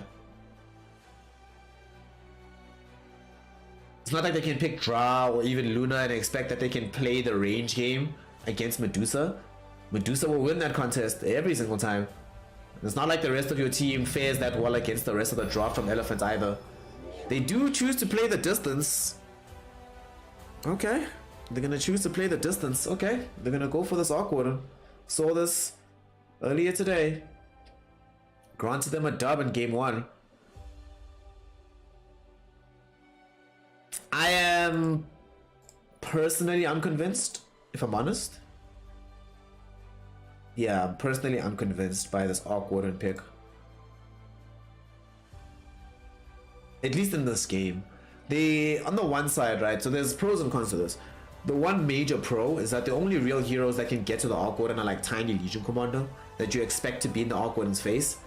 So that's one pro, right? So you can feel like a bit more comfortable if he knows where those heroes are and his positioning in the fights. However, you're still gonna have to be dealing with this Red Panda ET. Splitter is actually really complicated to deal with as Arc Warden. You can't position appropriately against Elder Titan all the time. And you have to play into Dusa. You don't threaten Dusa at all. Like, there's no threat against this Dusa. Eurus is gonna have the freest game of Medusa in the world. If Emo was still playing as Ember Spirit or the Storm Spirit, it might be a different story. But in this context, yeah, it's gonna be a fun game. Gonna be a fun game.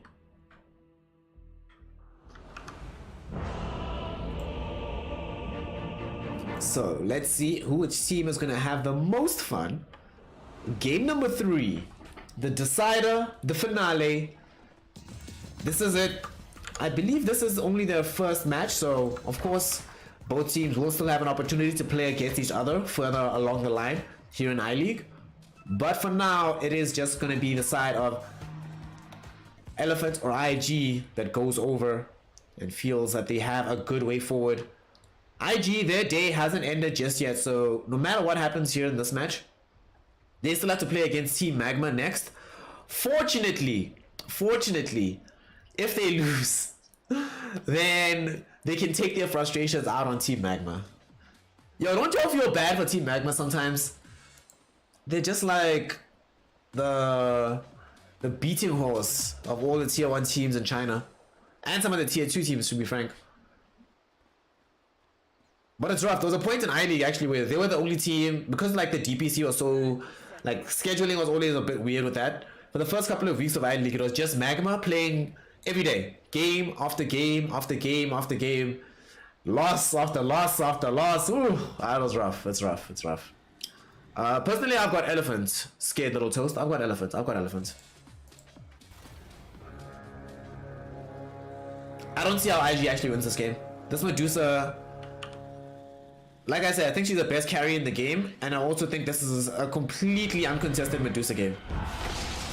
Like, there's zero effort that she'll be playing. At the same time, though, they do fail to secure this bounty rune, so they'll be starting off at a 3-1 disadvantage on the side of Elephant.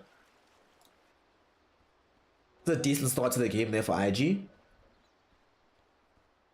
They would have preferred a first blood, of course, but you know, you take what you can get. Wait, who grabbed the other one? Is the other one still in the river? Oh my god. Or, oh no, they denied it. Alrighty, I see you.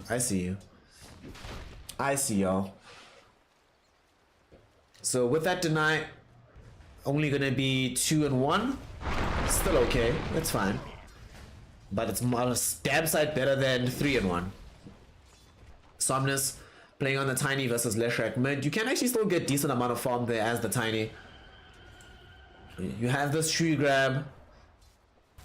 You expect to be eventually outfarmed by the Lesh, but it's fairly difficult for Lesh to kill you unless you get the stun out onto you. You show up with quite a lot of HP. Beefy boy this Tiny is. Out here in the top lane, Yang, him and FY taking on Fly and Ollie. Fly in this lane doesn't really threaten Yang. Yang has pressed the attack as well as Moment of Courage. And there's no real stuns. One of the ways to kill this LC hero is actually being able to stun it and bring it down, but when all you have is a big slow, meh. Yang is gonna have a free time top as well for the most part. FY could die once or twice though, that I could definitely see happening. Depending on like, maybe he walks into a bad flux, there's a few impetus shots, like right now it actually might be first blood. Yeah, he is. First blood. And that can keep happening, But else he'll be fine. And then obviously down bottom, Red Panda on the ET. Chill. Elder Titan, what a hero. What a hero right now.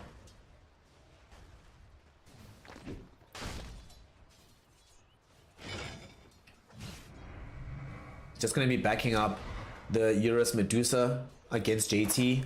JT will also get free farm in this lane because the Medusa ET don't really threaten the tide all that much. Like, he's gonna eat quite a lot of Mystic Snakes, but whatever. He's fine with it. With 2 points Kraken Shell, he knows he won't die here. That does enable him to play this lane in such a way where it's just about getting his farm when he can. Ooh, nice play top, Yang. We'll have to turn back and help them to keep FY alive. Ollie, is he gonna die? Yes, he will. They thought on the side of IG that they might be able to try and run down the Rubik using the ensnare from the Dark Troll Summoner. Unfortunately, Yang is very heads up, turns around with the overwhelming odds. Too much damage, and they're like, yeah, no, let's let this one go. Let's let this one go. And they get the Ollie kill. Did Yang pick the kill up, right? Yeah, he did. Awesome. He is level 3 now, and about to crack 4. I would like to see him put a point into press the attack. Middle. Kaka made his first big rotation. With the split earth, they catch Somnus, but it actually might not be Somnus that dies in this situation, and indeed it's not. He gets hexed again though. Oh, he got greedy. Oh, he's still alive with the one play. Are you kidding me? Alright. I gotta love these tier 1 teams. Pushing the margins, not dying. Staying alive.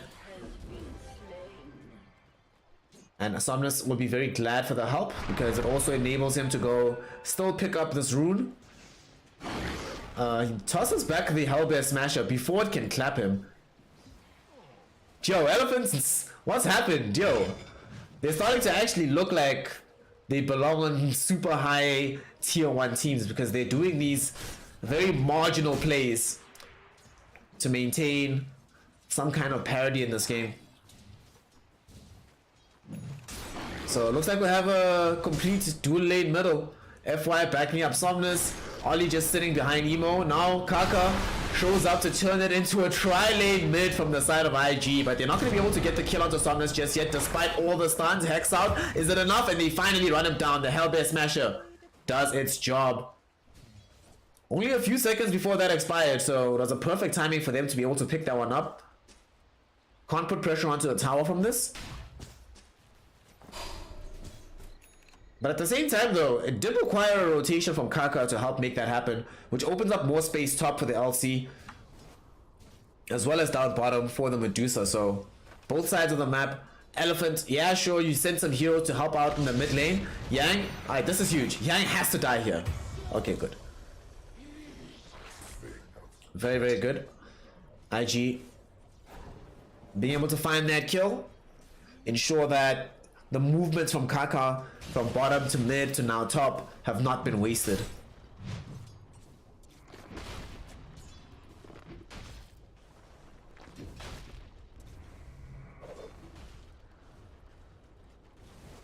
So though, at this early stage of the game, looks like the winner overall of the CS has been this Tidehunter. Down there in bottom, just enjoying life, doing his thing. Playing against Medusa, of course, as mentioned, so not a hero that can genuinely threaten him. They're putting a lot of effort to making sure that some supports are always around middle, threatening Somnus. Don't allow the Tiny to play the map safely. Feels like he's always under some kind of pressure. And Medusa alone can't deal with Tidehunter in the sense that she can farm, but you can't actually threaten that hero. So you're not paying a penalty anymore. What level is he now? He's level 6 on the side, yeah. So bottom lane is secured. Top, because LC is alone in that situation versus the Arc Warden, she can't reach the Arc Warden to deal damage. So IG are exploiting how the makeup of these lanes looks right now in order to make sure that they can have these two supports hanging out middle, preventing Somnus from getting anything done despite not losing out on the side lanes. Somnus? Oof. They're gonna try to run them down now. Fly has a Tempest double in the mid lane. And they get the damage out onto FY. Red Panda is looking for an Echo Stomp. Doesn't manage to find it, however, onto the right targets. But with the fortification being popped as well, they do manage to have this creep wave completely cleared out. So it's not even like they're going to be able to utilize this pressure. IG have been doing a good job of securing themselves farm on the map at this stage of the game, but Elephant have been doing a good job of not allowing themselves, despite being behind on kills, despite this mass movement from IG, they're still holding their lanes. Mid is still fine. Despite the death on Somnus, It's cool. Tower's not being pressured in right now. Bottom's in a similar capacity. This jungle is still stackable for them. So Elephant won't be disconcerted by this early game by any stretch of the imagination. Yang gonna run into the trees to look for Fly, get some damage out onto the man. But Fly with the Tempest double. Mid lane though. Hold that thought. They still are trying to kill Somnus. Alright, there's such a thing as diminishing returns, yo. Red Panda, can he find the Echo Stomp? He does not because there's a nice Hex. They do find Somnus. Red Panda now has to try and run himself away. Kaka can't close the gap. And they do find the kill. 4 heroes, or 3 plus a Tempest double, were present in the mid lane for this.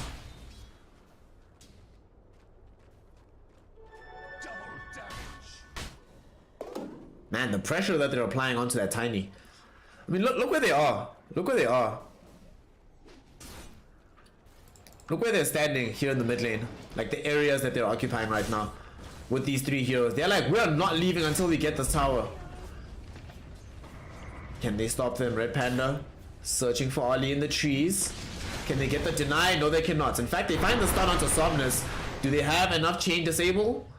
He uses the avalanche to open up space for himself. Yang also gets drawn into the fray as he TPs middle too. But not really going to accomplish anything. The tier 1 does fall. They can't really stop it just yet. So IG feeling good. Feeling very happy about this. The amount of effort and time and attention that they paid towards that tower, it had to fall. There's no way that they could have let it just keep standing. And it also limits the space of Somnus. And look how much still they're pressuring Somnus. They're like, dude, you are the problem. There is going to be the first dual kill of the game. Alright. Yeah, you see, that's one of their big issues though.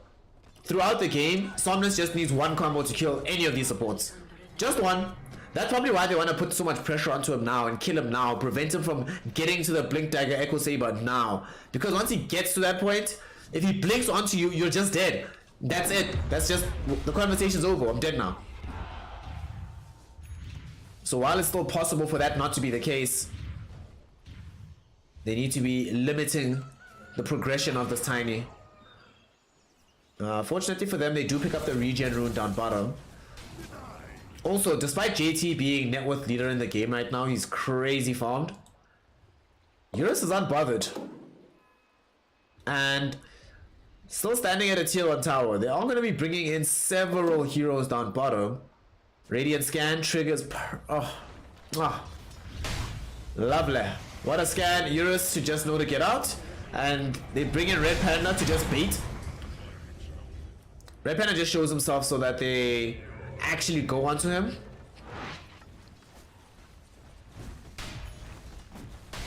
Very nicely done.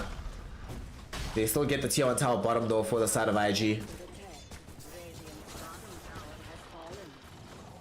Schedule toast, I'm gonna do the IG magma game next. So both of the IG Medusa doesn't have stone gaze.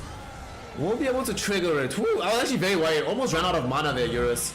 Hex was stolen out now by FY. There's the combo. Kaka's dead.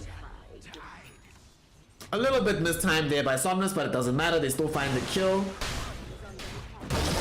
Oh, snap. Oh, boy. Oh, boy. They forced the Ravage out. JT thought he was going to be able to catch the TP out of Yang. Yang just TP'd out in his face. Gets the Ravage. They definitely saw it as well because there was at least 1 or 2 creeps still in front of the tower. So they'll know Ravage is down. Oof. Oh, I like this. FY actually ports it to the top lane after seeing Ravage being used in the hope that it might be the spell he can steal. Just gets Anchor Smash. The Hex that he had earlier is actually a little bit better than Anchor Smash, to be fair, but you gotta take these risks, you gotta take these chances. Oh, very unfortunate Ravage that's just dropped. That actually puts IG back significantly. Because the team was doing decently, and it's still doing quite well. And will still continue to get their farm, but now they look a little bit less threatening in terms of just their ability to kill everybody at once. So now Elephant will just be feeling, yeah, let's just not get too close to them and we'll be fine. Red Panda in the mid lane while Somnus and FY are on top. Somnus getting close towards getting a Blink Dagger. Right now they just want the tier 1 tower. And they know there's no Ravage. Haha, lol. Oh, lol. That's hilarious, dude. 100% no Ravage. So there is no crazy teamfight spot that we have to worry about. Feels bad, but that's what happens in Dota 2. You make a mistake, your opponent will punish you. 100% you will get punished. Yang, looking for the dual kill down bottom. Won't be able to find it onto Emo, who had... Wow, what a time to be alive. The courier with the Yule Scepter literally just arrived. Seconds ago. Without that courier coming in, we're looking at a dead Emo right now. But because the Yule Scepter arrives at that exact moment in time, survival is possible for the Lesh.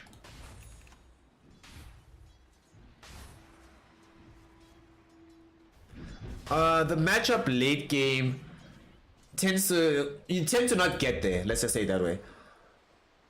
Generally tends to be the case that the Medusa team finishes the game before it gets that ultra late portion. I've actually never seen like a uber late game of Awkward and Medusa. I'm sure there are games of it that are out there.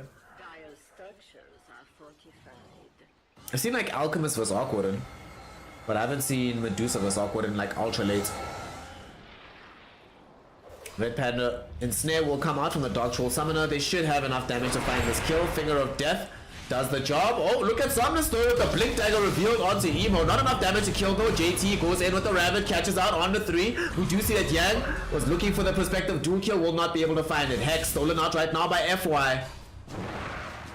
They brought back on Red Panda to try to re-engage onto this one, but that will just signal IG to get back. JT revealed the Blink Dagger in that fight.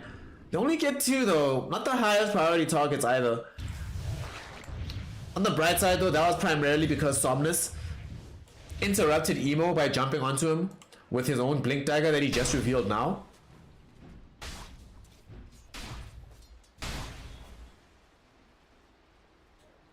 It's a fight that IG definitely win, but maybe don't win hard enough. And look at Somnus down bottom with FY. They're looking for Emo. Emo's dead. Avalanche toss. FY zaps him for good measure. That was so much damage, dude. My god. Alright, fam. Let's see. He's gonna go for this Hood of Defiance. Get some early magic resist for himself. But he might also opt for the full Gleipnir. I mean, the full Eternal Shroud for himself. Pipe is being built by the Tidehunter, so he doesn't have to worry about that.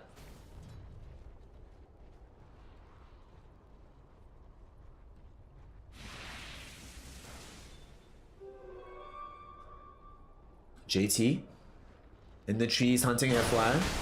FY, when will he have telekinesis? Ravage him, bro. Oh, lol. That would have been hilarious if you ravaged him. Awkward now can start thinking about building the BTs. Has the Maelstrom, has the Midas.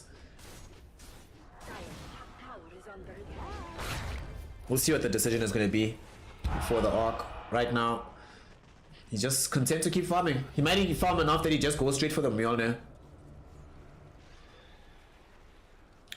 Medusa though, she is going to get to her farming item. She's going for S and Y, so a more fighting orientated build.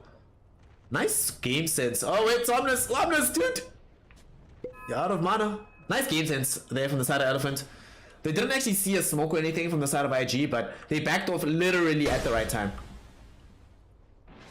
They understood that, okay, they're either farming triangle, which is somewhat unlikely because if they were farming their own triangle, then they'd be more heroes showing bottom.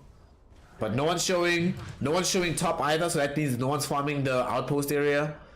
Where could they be? Somnus recognizes, yeah, they're probably coming for me. And plus he knows that there's a target on his back. It seems like Elephant is very comfortable playing like this, where they dangle Somnus on these sides of the map, where it's feeling a bit dangerous. Right now he's sitting in the trees. Oh, blink back, Somnus!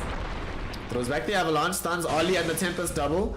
Red Panda nearby, but Blink Ravage will be able to stand out onto 4. Ravage does get stolen. Somnus kept alive with the press the attack, but he's still going to end up losing his own life. No, he won't. Yang helped out with the press the attack. There's the duel onto the Lion, and now with Stone Gaze, they have to start running themselves away. Emo, he's completely isolated. Somehow, Somnus did not die. Yang with the press the attack.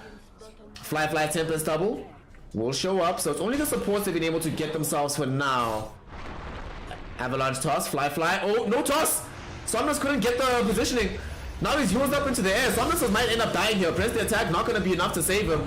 And now they might have overextended on the side of Elephant. At the same time, they're chasing down Fly inside the magnetic field. Do they have enough damage? No, they do not. Fly gets up onto the high ground. He's still alive. Emo in the meantime. All the damage from the magic directly onto Yang with the physical damage from Fly. And now Kaka respawns and gets an Earth Spike on FY to enable them to find the third back. Elephant, the fight starts so well in their favor, but not only do they overextend, Somnus, you know when they really should have backed? When Somnus missed on the toss, that was the pure back moment. Oh god, that fight really did look like this was the one. This was the turning fight. Ravage stolen, the Ravage keeps the Tiny alive. Eurus gets off the Stone Gaze on the back of the fight, and they bring down 2 supports, and they get bonus duel damage. Everything possibly that they could have wanted happened for them in that fight, but they just chase a little bit too far forward. Get really hard punished by IG. Oof. Oof. Yo, if they lose this game, that toss is gonna hurt him. In his soul, he's gonna feel that toss. Like, that's one of those replays where you're gonna watch the replay over and over again, stressing yourself out, just hating life, being like, yeah, that happened. Yeah, that happened. Yeah, that happened. Yeah, that happened. Feels bad, man. IG. Looking hella strong right now. They are everywhere. At the top of the net worth piles. Only really Eurus on the Medusa that's able to keep pace at the moment. Somnus has not made that much progression since picking up the Blink. Once the Echo Saber, should still have it at a decent enough timing, but not a stellar one. Oh, right now, yo, IG looks so good right now. One of the big problems is that Elephant just don't have damage. Medusa's not at a stage yet where she's actually dishing out damage. So all their damage is magical in nature right now. They have to get the full burst from the Tiny. It's the ET Spirit being in the middle of the fight. It's the Rubik with Fade Bolt and whatever stolen spell is online. It really doesn't help their cause when they are in this position where they're just waiting on more damage. It's going to take a while though. They can still get there. Like, the game is favored IG right now, but it's still like, I wouldn't give it a massive advantage for them. It's like, what? I don't have Dota Plus right now, but I imagine Dota Plus would say it's like 45, 55, maybe close to like 58, 42. I know a 7k gold lead seems like a lot, right? But against Medusa Troll and ET, yo, you can end up with that lead evaporating really quickly. Honestly, if IG was playing slightly worse, just slightly worse, they'd be really far behind. One of the reasons why they're still able to maintain this kind of position is because even when fights look like, or situations don't look good for them, in this game at the very least, they've been able to recover them magnificently every single time, never allowing themselves to stay in a disadvantageous situation.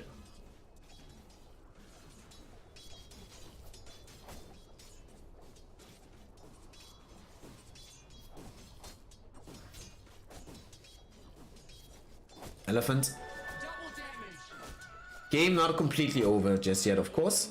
Bottom lane is just being pushed out by Ollie. They have to play very carefully though. Kaka. Lol. Somnus is in his usual spot of the dangerous part of the map. Red Panda is with him though.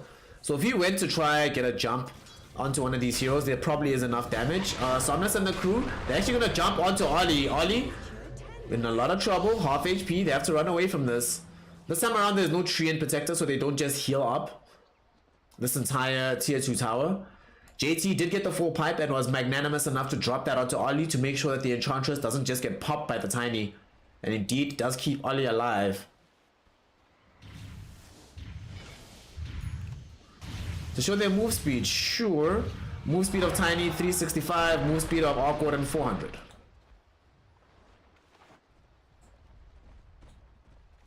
And they're going to utilize that move speed to get out onto the map. Ravages back online. The scan. Nice. Eurus might still get caught though. Just leave the fight, guys. I don't think you take this one.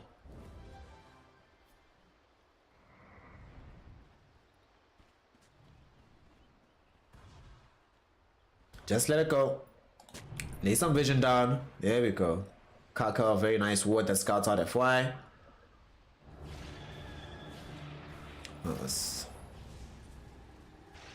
Somnus does finally have his Echo Saber. Now the question is he gonna go for BKB next or something else? Maybe an Aghanim Scepter so he can get the tree volley. Bottom tower is under attack. Because there's a lot of damage that can come out of it, but for now they're just gonna watch the tier 2 fall. JT linking forward onto Yang, but JT is so beefy right now, building into a Heaven's Halberd as well. Has a Ring of Aquila for bonus stats, 2k HP, 16 armor with Kraken Shell. Yeah, killing that person, not happening right now. So this game is honestly all on Eurus, at least from this point onwards. We've sort of gotten past the stage where their team is hyper terrified of Somnus. I mean, consider it, right? They already have the Pipe of Insight on JT. Leshrak wants to build Eternal Shot maybe at some point. Already has access to the Hood of Defiance and the Sange. So Somnus isn't that scary anymore. You've itemized to this degree and you've been able to keep him from jumping you. So he's not gotten that like massive burst of experience. Hell, even look at his levels. Like lower than most of the core. It's only the LC who's lower than him. All the pressure on Eurus. To be fair, there are certain carry heroes in Dota 2 who, if you put all the pressure on them, can win the game. It's like Terrorblade, PL, Medusa, Spectre. These kind of heroes can Faceless Void, can solo win you the game. We'll see if Dusa can pull that off in this particular instance. Skadi 1,000 gold away from her. Erstwhile, the Arc Warden has Gleipnir that we saw being purchased up in game 1. He's going to now start moving towards a Skadi of his own. The one big thing about the fact that both Somnus as well as Yang on the Legion Commander haven't had the best of games, it means that Fly can feel a lot more confident in how he plays. Because the heroes that actually threaten him aren't the heroes that he has to worry about anymore, because he already has this Gleipnir. And neither of those heroes have access to BKB just yet.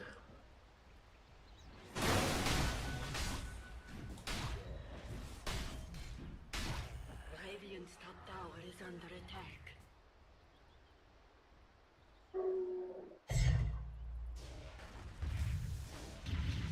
A tide to the impurities. They might decide to try jump JT, but yeah, that's not a very attractive target. And they actually get scanned out. JT realizes this is a trap. So he'll bring in some reinforcements. Ollie just comes a bit closer. Now there's a Halberd as well on JT. Alright, so Halberd, Pipe, Possess Mask that he's not using, Soul Ring.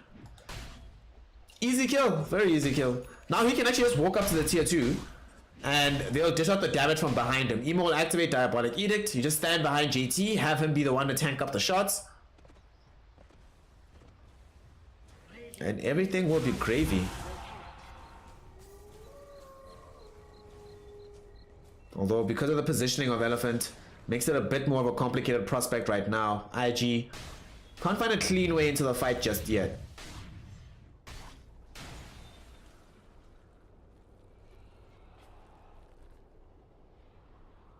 Eurus wants MKB after the Skadi. Needs some way to help him deal with the evasion of the Arc Warden as well as of the JT's High Hunter.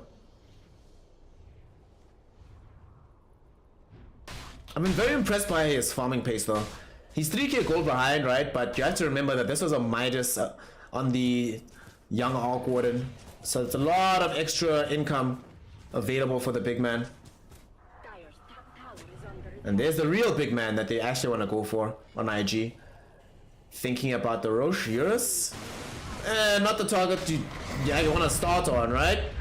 And Gleipnir does land out onto him. They have so much chain disabled, but there's a 4-staff. Still not at a point where he's really under real threat. Still will have access to the ult. And bonus gold picked up by the Tempest double. That's nice. Who picked it up? Yang got the bonus 300. That's nice. Cool.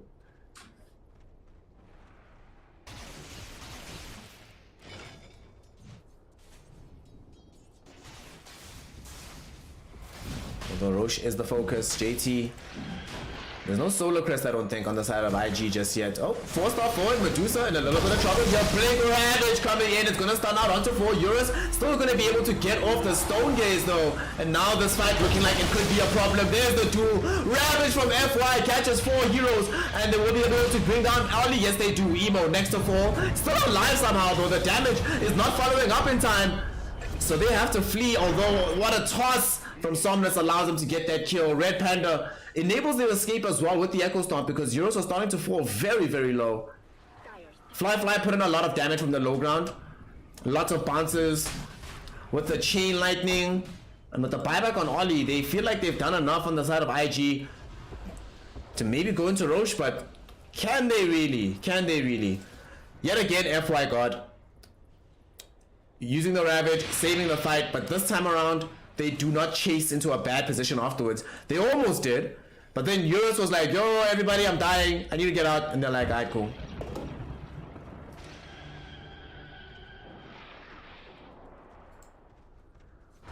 LC, because of the game that she's having, very similar game to what JT unfortunately played in game 2. So that does mean that we'll just have to go for Aghanim Shard before Blink Dagger. Blink Dagger seems long in coming in this game.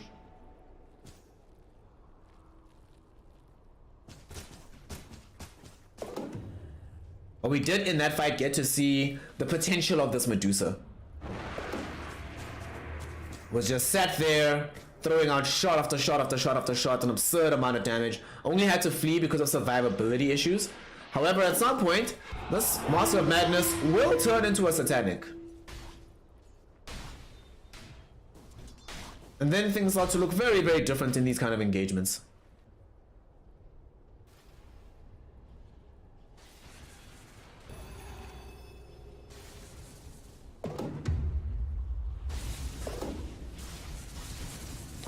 They get a Psychic Headband on IG, so that probably is going to go the way of this Lion. Let's actually take a look at these neutral items. Nothing on Oli right now. Lesh has a Pally Sword. Ironwood Tree on the Lion. Over Destruction on a Fly. And of course, Tide's just been sitting with this Ring of Aquila like the whole game. Red Panda has a Trusty Shovel. Fairy Trinket on Rubik. Ooh, that's nice. That's nice. Also going to be buying the Shard now. I suppose the reason why you actually want this, right, is lots of times he's actually able to position himself in a fight that he's able to get off 1 or 2 spells after the Ravage before one of his cores dies. So if you can reposition the Medusa with Lift, as well as having 4-staff available on the... I think it's easy that 4-staff? No, he has 4-staff himself, yeah. There's so many saves that you can put out onto this Medusa, but he opts for the Blink Dagger first, so he can actually steal the Ravage and then turn it around with Blink Ravage. Alright, so just a regular FY build. Spider Legs for the Legion Commander to give some more mobility in lieu of having Blink Dagger. Elven Tunic for Tomness, and then the Pally Sword definitely belongs in the Medusa.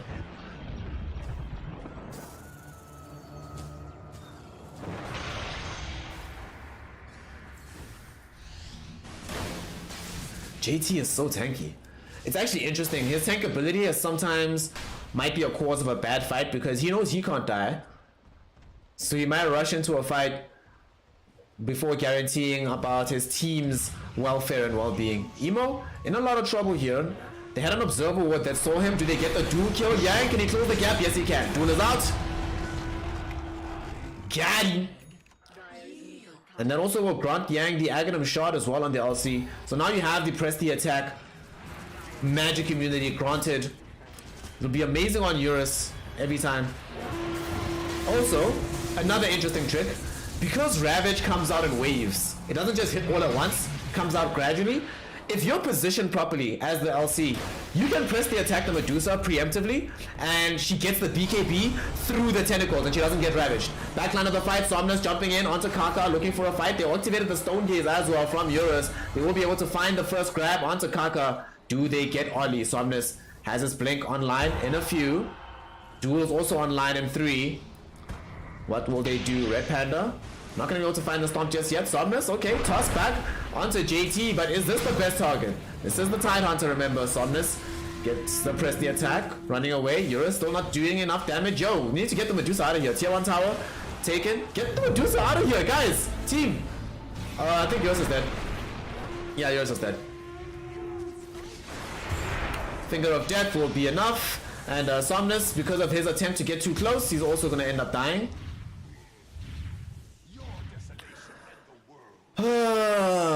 Sigh. That's Roche.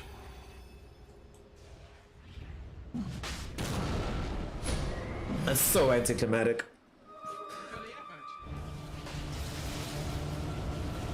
Elephant, come on, guys.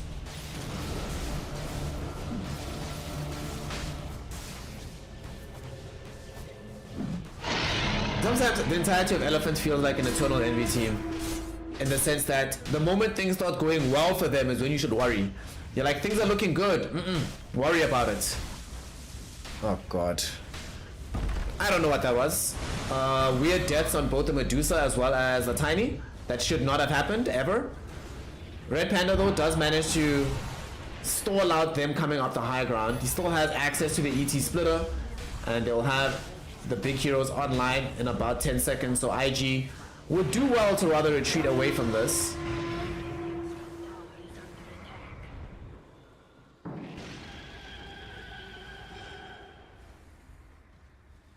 And we're also starting to see that it's becoming a major problem, the fact that they can't reach the Arc Warden. So normally, right, if it's in a real big late game scenario between Arc Warden, say, and Medusa, one of the things that will often happen, or that could happen, is that Medusa is big enough that the enemy team can't fight into her, right? And IG have Arc Warden that's big enough that you can't fight into him. Then there's a sort of weird stalemate. Unfortunately, because of JT's presence, JT can soak up so much damage from the Medusa that she just runs forward. He just goes in, and he's like, what are y'all gonna do about this? I'm going in.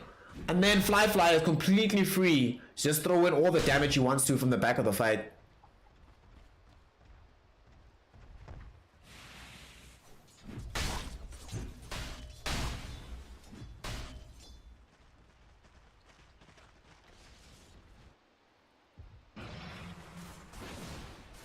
Oh boy, oh boy, oh boy.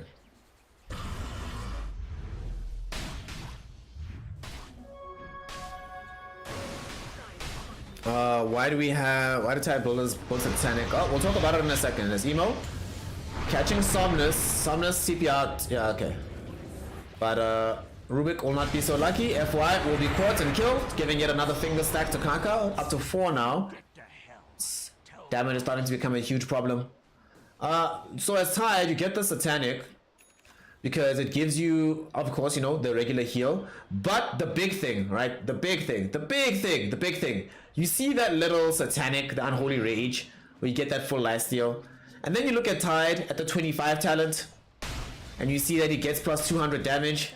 And then you also recognize that in this game, if Tide is in front of you, right? One of the reasons it's so important to keep Tide Hunter alive is that it's not like other offlaners where him just being alive is just beef. If you stay alive, you're throwing out anchor smashes constantly. And Medusa in particular, if you can get to her first, cannot deal with anchor smashes. She's gonna take a lot of damage here, but whatever. Like, look how much damage she loses. 90 minus 93 is no joke. They're trying to force her to use Stone Gaze, but she's a bit too tanky. But what you do is that you minus away a lot of this damage from the Medusa, knowing that she's often building pure stat items. She's not building your just plus damage items. Therefore, a bigger percentage of the damage is taken away from her. Oh, nice Glipner down bottom to catch Red Panda. Can't TP away. Emote closes the gap. Easy kill on the Leshrac.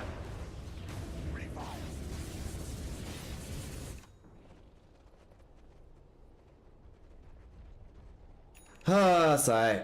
Somnus is regretting having picked Tiny. Then look at RTK and be like, dog. Personally, I don't actually like mid Tiny, but I've been seeing it so much, I just have to become accustomed to it. It's sort of like the offlane Mars, like just by itself, raw, without any decent combo.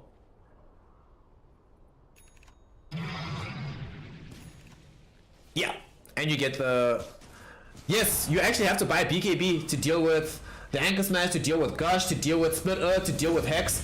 Think about how much time Eurus is spending in these fights, not hitting anybody, because he's always just being consistently stunned up.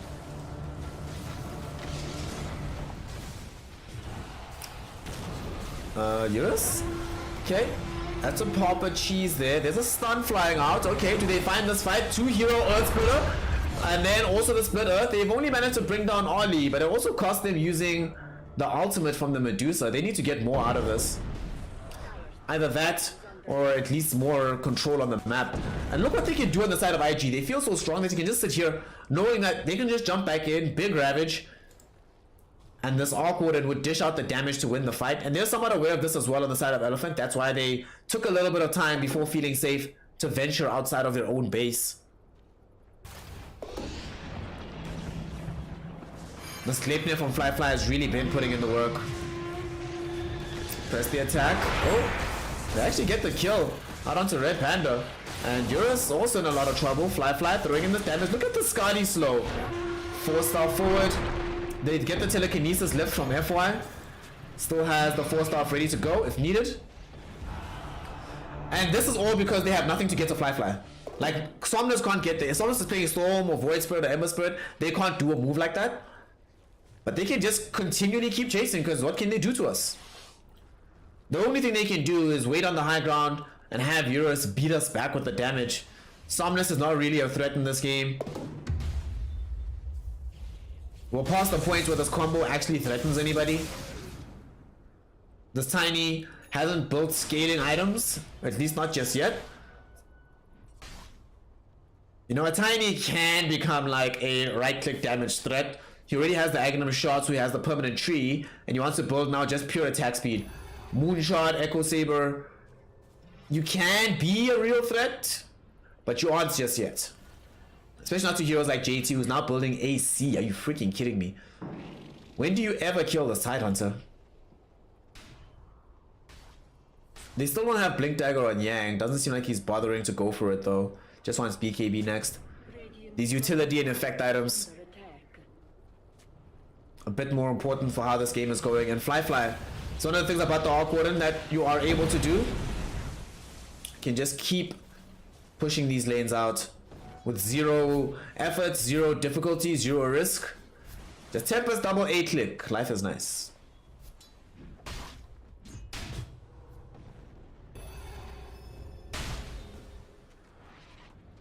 Emo goes top. They smoked up as a team, so that means if this fight starts now, they won't have Emo nearby. Kaka looking for a stun onto somebody. Somnus trying to find somebody out. Yang will find himself getting stunned. Aeon Disc will pop on Kaka. Red Panda taking too much damage from the Tempest double, and he will end up going down. The Medusa trying to dish out the damage to win the fight, but there still will be a big Ravage on the back of things, and JT notices that it got stolen by FY. He wants to kill the Rubik before it's too late. FY stays alive, gets off the stolen Ravage. It only stuns JT though, will Kraken shell through it. Buyback came in from Red Panda to try and help out with the rest of the fight. Yang though will go down, taking too much damage here. Ollie threw in some more damage with these big old impetus shots. JT is completely out of mana, but here comes Emo onto the high ground. They're looking for Yang. This was a buyback on the LC. They do want to kill him to make sure they take away this Ag press the attack, which is allowing Eurus to do this. This is what they wanted. This is the only way they can win this game, but JT just so damn tanky. They just have to toss him away. Somnus is like, I can't deal with this. Fly does die right before the Spark Raid can connect onto Somnus. JT got Echo Stomped. Yang looking for a dual target, not going to be able to find anybody just yet. Eurus looking for Rapier. There's no other option. Ain't no other option.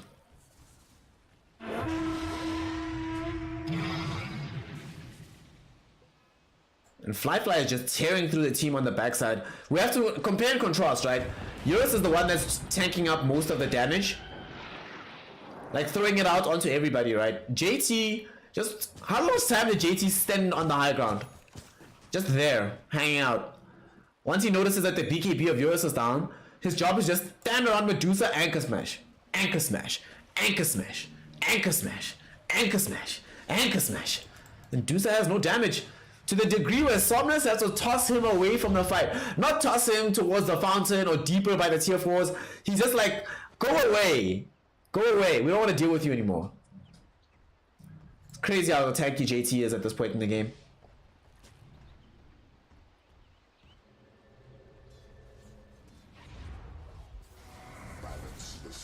They smoke again on IG.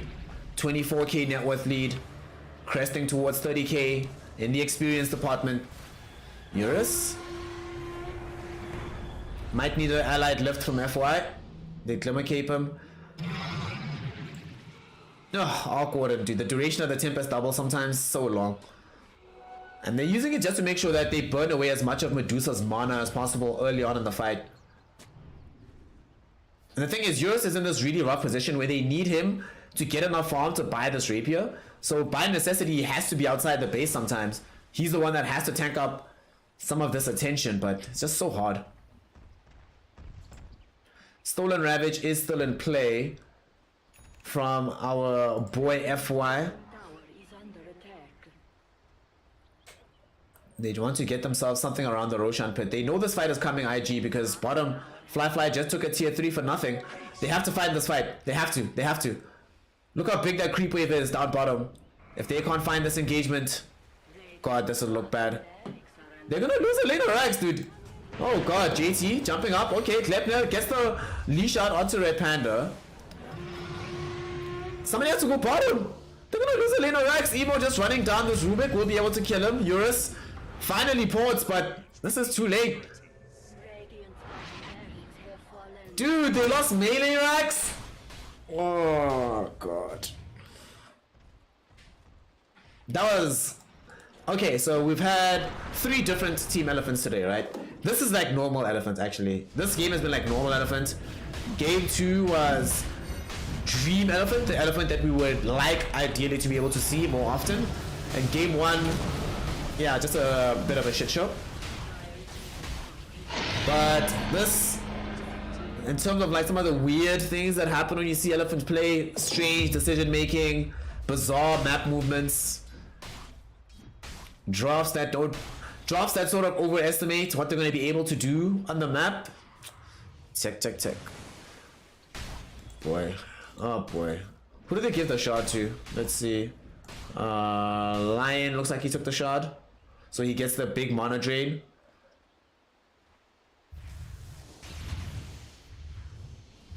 The Aghanim shot on the Arc Warden gives him the pushing magnetic field. It's sort of like an anti-black hole. It like forces you out. Oh boy, mid lane now being sieged. Oh, top lane, excuse me. Bottom still being sieged by a massive creep wave, but looks like they've gotten the tier 3 with no diff. With the magnetic field up, it allows them to help push onto the melee racks. So that's 2 lanes of racks effectively that they have to play into. Alright, there's 1 fight left. Eurus has the rapier. This is it. Somnus jumping forward, gets hexed instantly, so can't even throw out any spells. He does not have buyback either, so can't afford to die soon. There's a stone gaze though. This is huge. It caught both Emo and JT. Emo tanking a lot of damage here, won't die. That's the first life. What can they do upon the second? Somnus jumping in, BKB with the damage going forth. Kaka, mana drain onto the back of the fight, using the Aghanim shard to make sure he takes everything away from the Medusa. Somnus in trouble, forced off away. There's going to be the Ravage from JT. It's not going to get stolen either. And they burst away both Somnus and Yang. No buyback on either of them. That's going to be megas. That's game over. It's game over. There's absolutely no way they'll be able to come back into this one. Although, nope, they don't even try. Don't even try. Yeah, GG.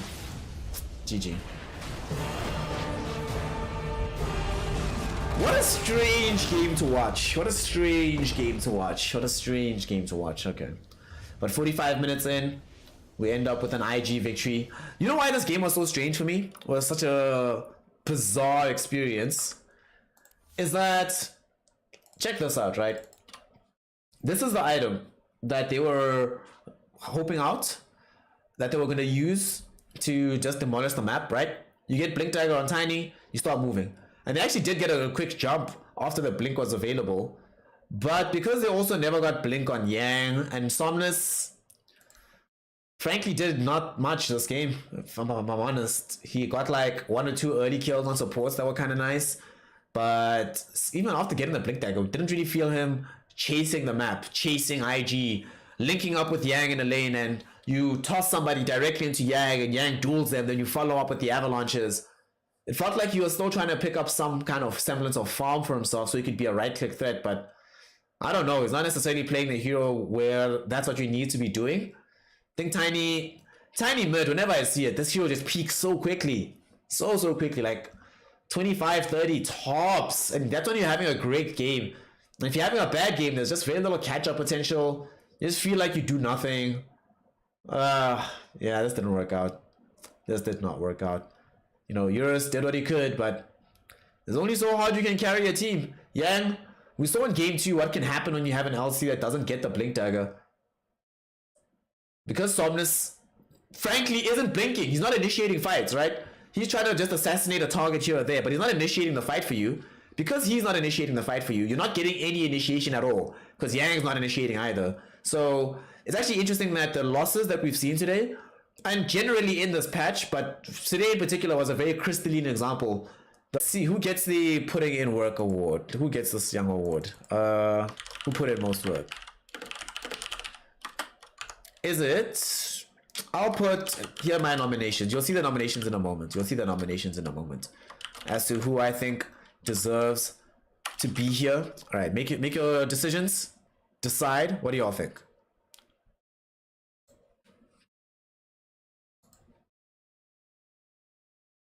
Personally, I also think that I don't think Red Panda is garbage. I just don't think it's clearly not working out in the sense that he's not the 5 position to play with FY every game. There are games where he is and he looks amazing in those games, but as an every game thing, yeah, I don't know. But like I said, I hope this team does not break up. They need to stay together. The longer they stay together, the more stable the scene is, in my opinion, and the better things can be. So IG, oof, y'all, everybody who voted IG got themselves gang points. So who's getting the putting in work award though? Let's see. Who are y'all voting for? Kaka seems like he's the man that's getting everything. Yo, JT held it down, but Kaka. Actually, I feel bad. Yo, now that I think about it, nah, sorry, I'm canceling this. I'm canceling this poll. It can't be Kaka. It has to be JT. JT just did the amount of times where it's basically him at the front of the fight, anchor smashing, putting his body there, being like, you can't pass me. Hell, one of the great situations that we saw a fight where Ravage was stolen from him, but he forces FY to use the Ravage only on JT Tidehunter so that he doesn't have it for the rest of the fight by threatening to kill him. So no, it has to be JT. Damn, what a performance from the side of IG. Fortunately for us though, not the last we get to see of IG as they get to continue playing. This time was a tough match. They went the full distance, 3 games. Now though, they get to cruise because they take on Magma next. Honestly, the fun part about seeing teams play Magma is to see what kind of strategies they feel comfortable trying out. Because I see some wonky stuff because Magma is the perfect trading dummy basically. Well, we'll see what they're going to be able to achieve in that series. But for this one, they'll just be happy to have walked away with a victory. And with that, congratulations to them. We're loading into the next game. I'm going to take a young break while we're waiting for that. Go make some tea, refresh my voice.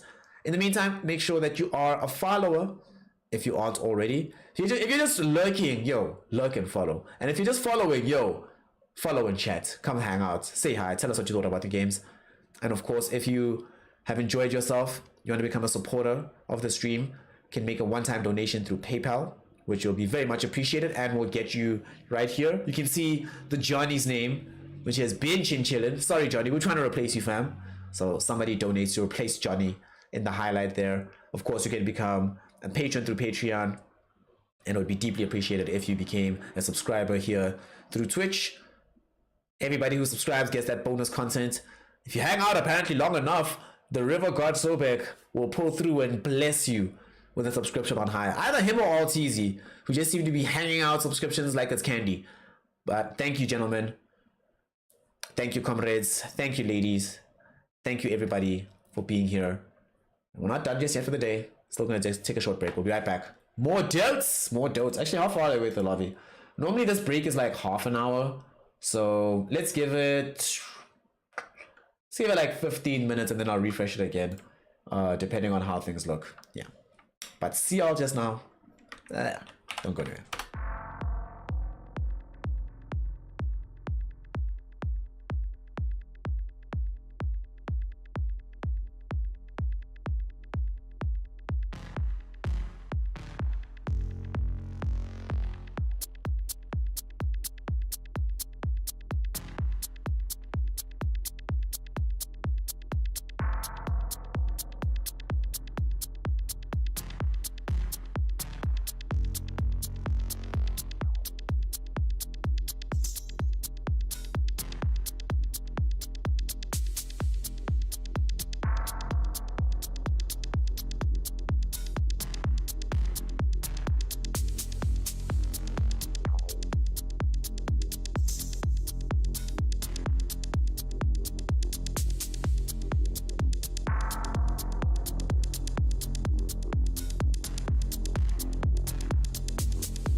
10 seconds remaining. 5 seconds remaining.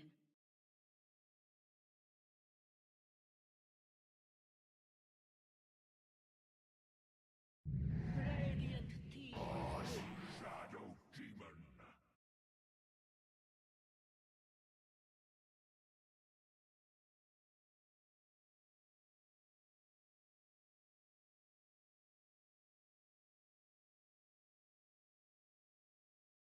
10 seconds remaining. 5 seconds remaining.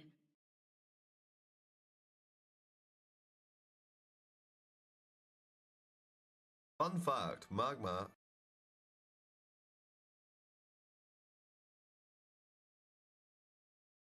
Dire team.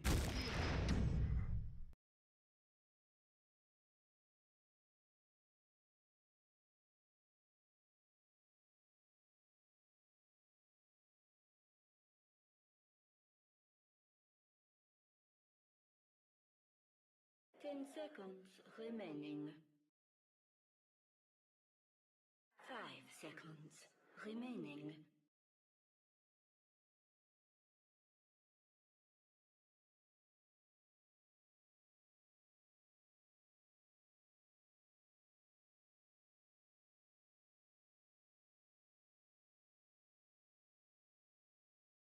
Dire team.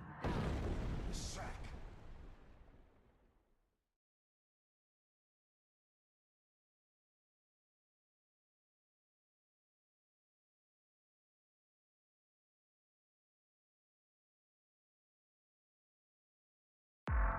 10 seconds. 5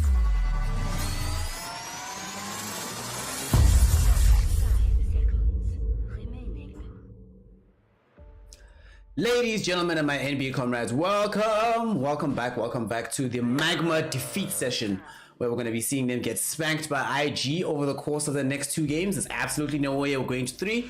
It's going to be, yeah, it's going to be fun to watch. It's going to be some degree of domination, to be fair, but sometimes that's quite enjoyable. It's quite enjoyable.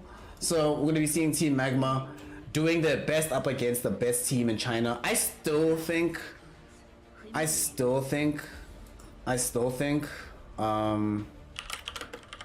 IG is the best team in China overall.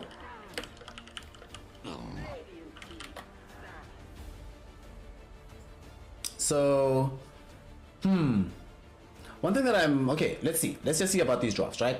One thing that I want to see from IG is whether or not they're gonna do weird things to try and experiment and figure out exactly where things are going, or if it's going to be the case that they're just going whatever, play a normal game of Dota 2. Thus far it looks fairly normal. They've played Darkseer on JT a million times, Kaka's played Nyx a billion times, Ollie's been on the Shadow Demon, Emo just played the Leshrac. As well, for Team Magma, things don't look as easy. We still don't have a Shylock hero just yet. Remaining. This game's gonna be so rough, dude. Oh man, this is not gonna be easy by any stretch of the imagination.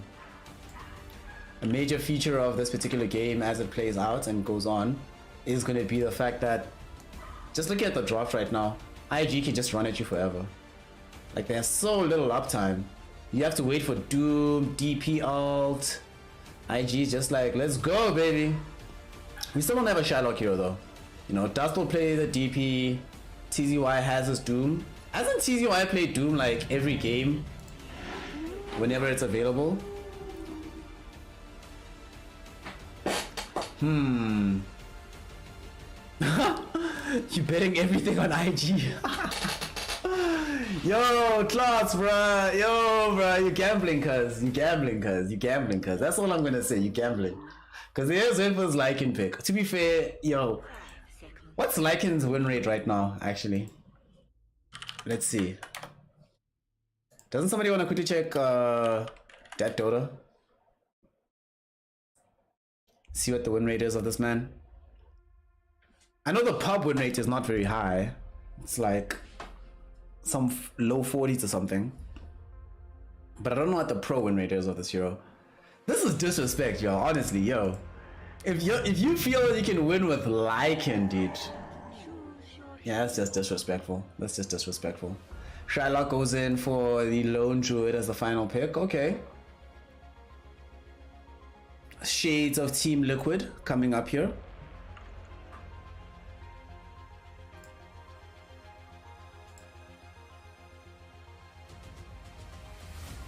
Also, everybody, how about this, right?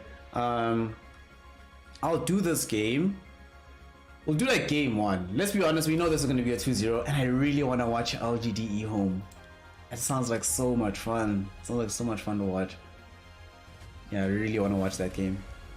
So we'll finish this game and then we'll... Okay, how about this? We'll see how deep the stomp is. To see if we want to bother with game 2. If it's a major stomp, it's like whatever. Let's all just hang out and watch LGDE home.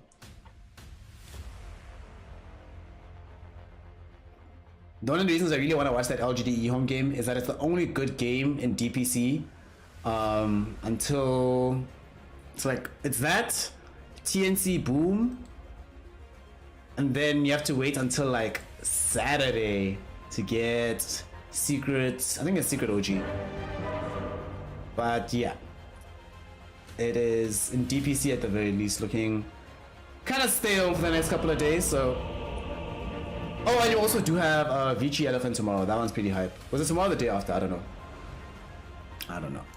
Anyway, here we are, game 1. So let us ask a question. I think we all agree that they're going to lose on the side of IG, on a Magma, right? That IG is going to stomp them. We all have that same intuition. How long do you think the game will be? So let's run a poll right quick. Actually, yes, that's going to be the actual prediction now. How long do you think the game will be? Well, it's too late. You're already betting for the game. But how long will this game last? Let's run this poll.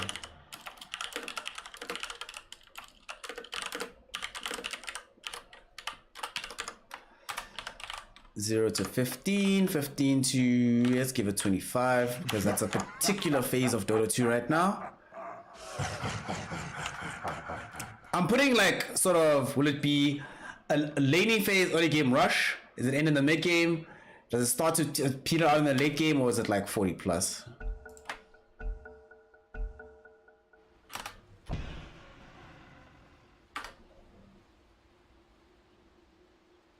Alrighty, we'll leave this one up for a few minutes actually.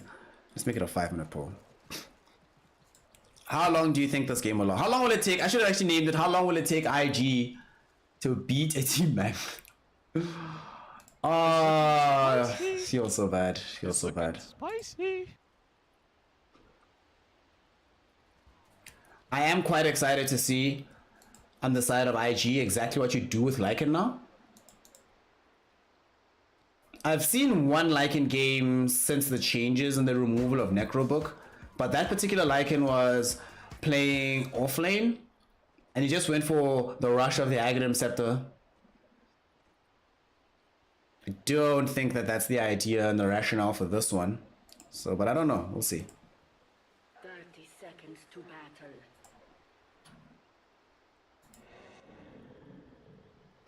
So unfortunately for y'all, there's a lot of clicking to do. Click your prediction, click a poll, just all these different things. Oh snap, hold on, one sec again.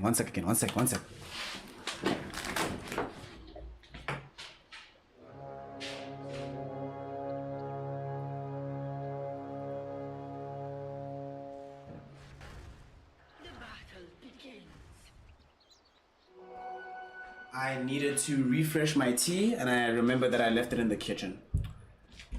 Unfortunately. But we're back. We're out here. We see that the game has gone underway. Shylock, he's gonna play mid actually with this lone druid.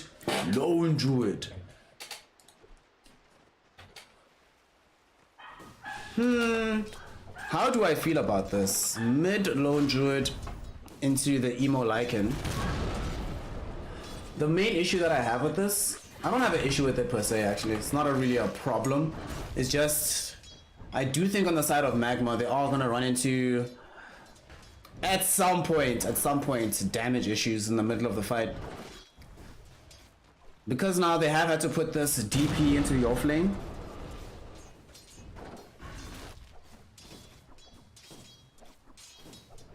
they laning this?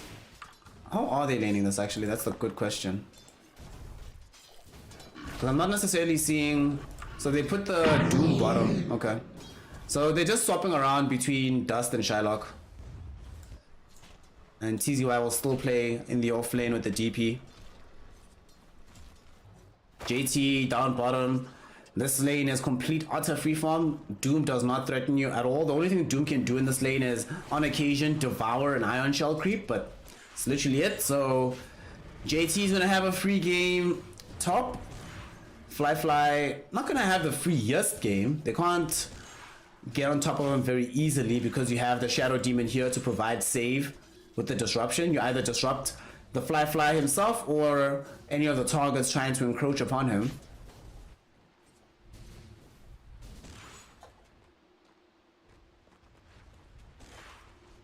Most of the damage though that they find on the side of Team Magma will come in the midst of their team fights. In the team fights, when they're happy to expend these spells, when they use the exorcism, when they have finger up, can Cat get the courier? Almost, but he doesn't get it. When they're willing to expend everything, a lot of damage does come out from them, but we need Shylock to get a lot of farm on this bear to make sure that they have a better source of sustained damage in the midst of these engagements. Also, I'm wondering what build we'll see from Dust on his Doombringer. We'll see. For now, they'll just be happy on the side of Magma that they're getting farm.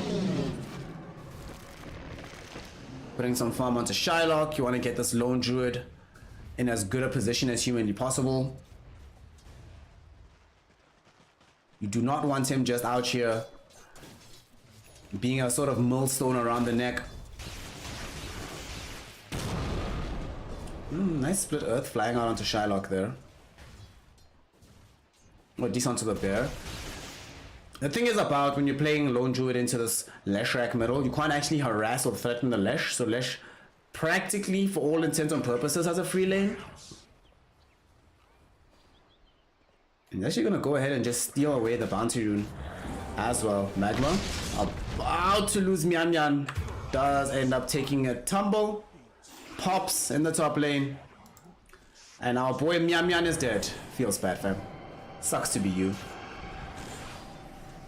TZY gonna get some of his HP back by Spirit Siphoning through Ollie.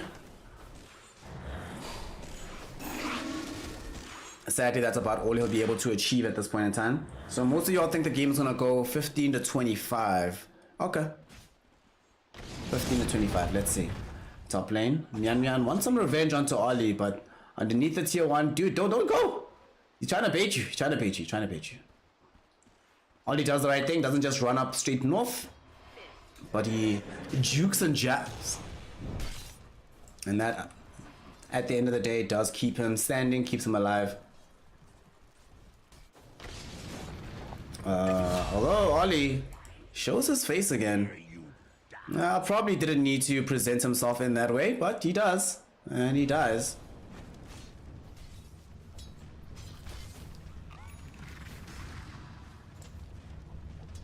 Bit unfortunate that set of circumstances for him, but what can you do? It's just the nature of the game. What is Dust supposed to be able to accomplish in this game on the Doombringer, I wonder? Kaka's actually gonna die here. And Kaz, great time for him to show up using this Mist Coil, also throwing it out onto JT. That allows him to get that kill as well. Alright, that's pretty interesting.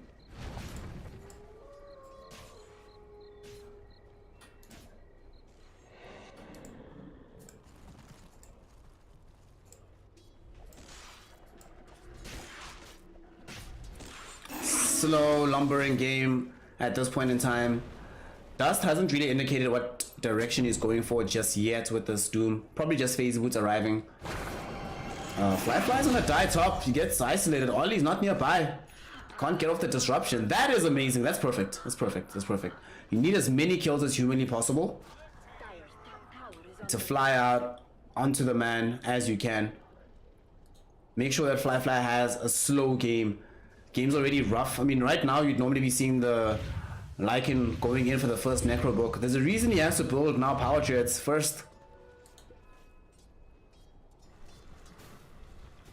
I really do not have an idea of exactly how this game's gonna pan out because of this Lycan. I mean, I know IG's gonna win. That's sort of whatever at this point, right? It's pretty much a guarantee. Radiant structures are fortified. So that's gonna happen, but beyond that, I'm uncertain as to exactly what's gonna take place in this game.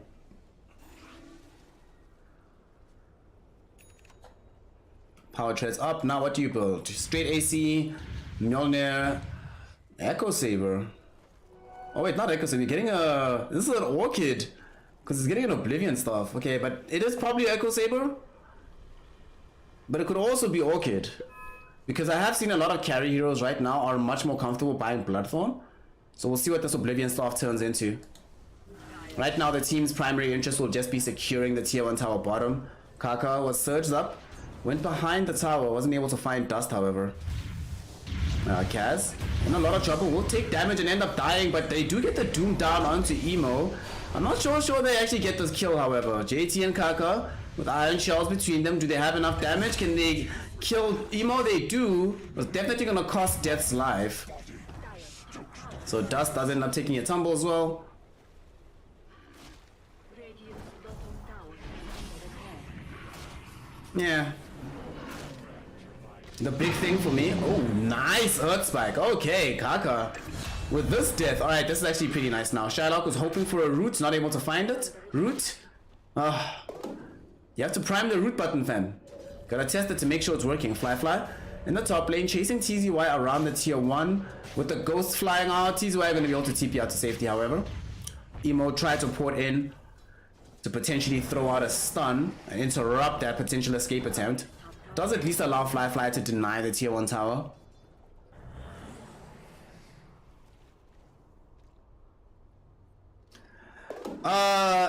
Go to the doctor. Snap, I hope you're okay, Johnny. Hope you're okay, fam. Take it easy, cuz. Be safe. IG will definitely win this. Yeah. Right now, Magma is 0-8, I believe. Let me actually check what the score is. I think it's 0-8 in I-League. It is 0-8 because I was actually costing the game that brought them 0-8. They've only won 2 maps in the entire time that they spent here in the I-League.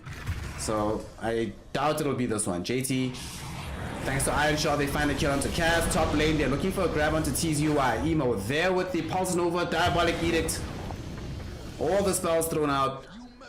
More than enough damage to get the jump and grab and kill onto TZY. Looks like they also want to try find a kill onto Dust here. JT with Kaka, they drop down the wall of replica. No vacuum even required. Kaka does end up dying underneath the tier 1 tower. They can't juggle off the aggro in time from the tier 1. So he will tank the pot shots, but happy to go down in that situation.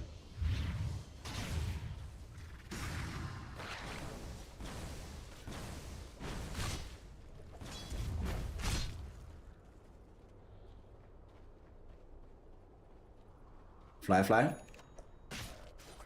Indeed is going Orchid. Okay. And not Orchid, Echo Saber. Why would I say Orchid? I suppose I'm fine with that, depending on what item comes next. So, if this is now the direction of Lycan being like a right clicker.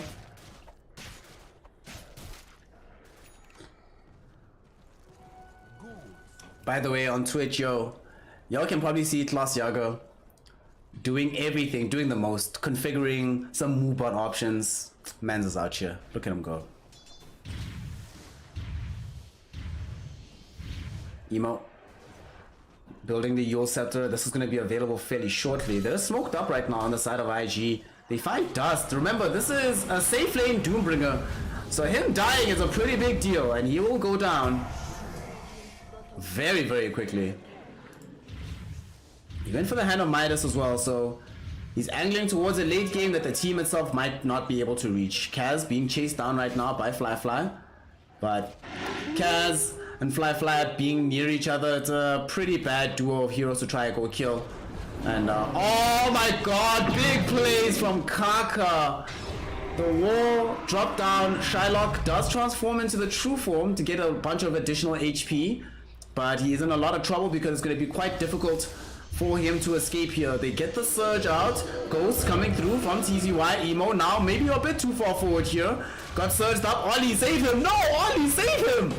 Ollie decided to go for the disruption, not onto the Leshrac, and they end up unfortunately losing out onto the Lesh. TZY turned that around using these ghosts. Alrighty. They came so close to being able to kill this lone druid, but unfortunately it turns out that they are the ones that instead find themselves losing crucial heroes.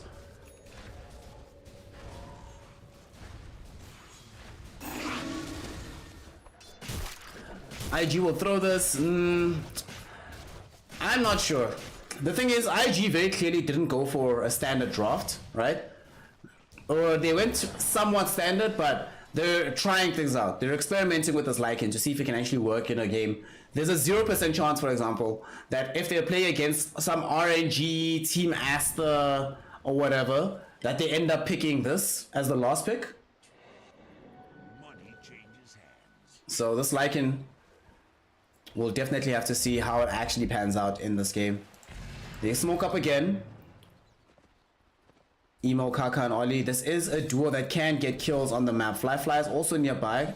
Kaka's opening up the proceedings. Oh, nice. Vendetta using the Spike Carapace stun through the Scorched Earth as well to ensure that they get the stun out onto Dust. Dust is still living though. Will pop towards the Demonic Purge though from Ollie. And at the same time, Lion getting brought down low here in the mid lane. Although Fly getting rooted up by Shylock. Is he gonna die? Yes, he will. Got way too greedy. Thought to himself he'd be able to go in and bring down that little bear. Unfortunately, life is not so simple, and he ends up dying instead. It does seem to be the case that the true win condition for IG is going to be Emo on the Leshrac, and Fly is honestly just an experiment.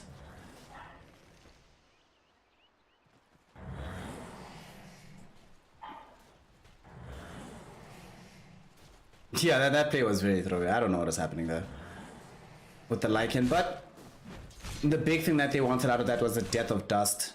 And it's still time that Emo is spending in the jungle by himself.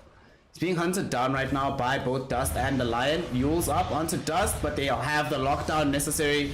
Doom is thrown out. Definite kill. They even throw out the Finger of Death as well to make 100% sure. Whenever they throw out all their spells, the target will die. The target will definitely die.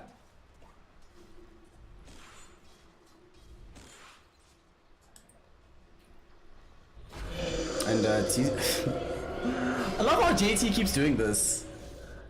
He missed the vacuum though, but he just keeps doing this, like just dropping the solo wall onto these cores, forcing them away from the bottom lane. He's like, if you're bottom, you're in my hood. Please leave. And they're like, alright, cool.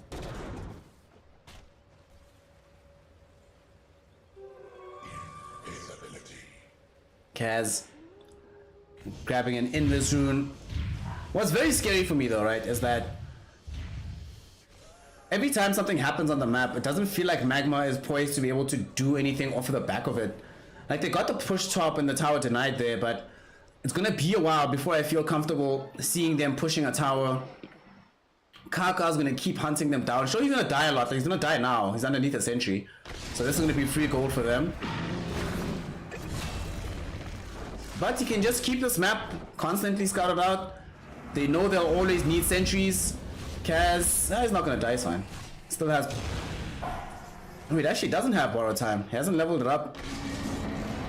He has skill points just waiting in case he needs to. Ollie just ends up going down.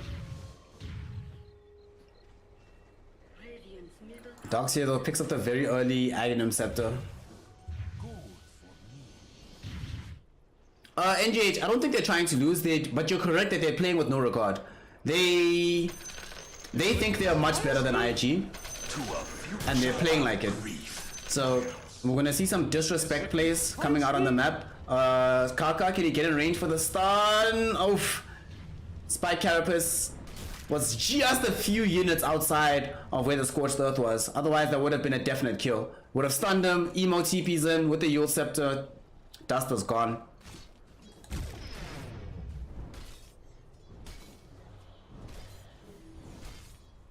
Dust has a lot of farm going for the early BKB. So phase BKB probably into Shivas.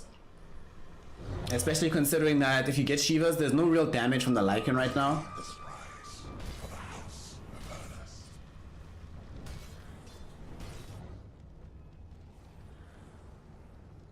A lot of options for him. Does have the full BKB now though.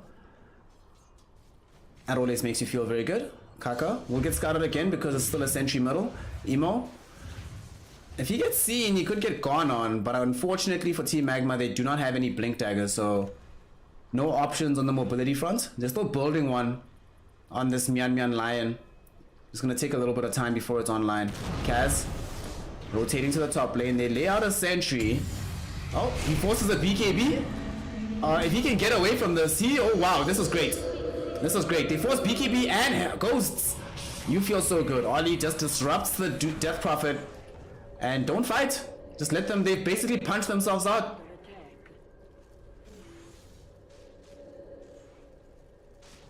And you manage to defend the tier 2 tower without even having to actually take a fight. It's just that Magma knows that with the spells they've committed, they have to leave.